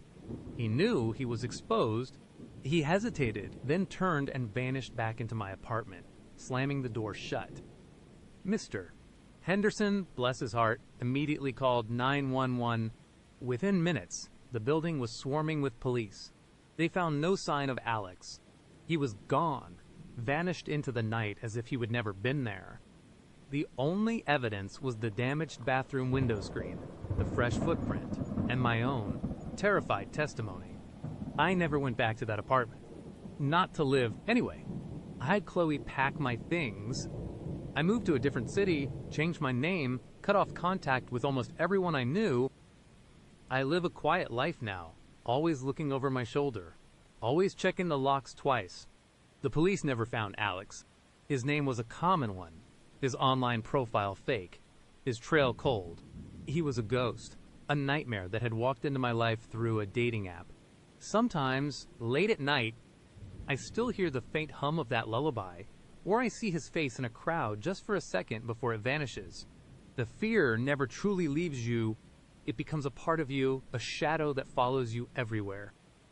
I learned the hard way that sometimes the scariest monsters are not under your bed. They are smiling at you from across a coffee table, and they know your cat's name, and they have been waiting for you for a very, very long time. Thank you for listening to Daily Story and for supporting real storytelling. We hope today's story offered something meaningful to you. If you would like to support the channel, you are welcome to subscribe, share your thoughts in the comments, or pass this story along to someone who might appreciate it. Stay safe, and join us again for another real experience.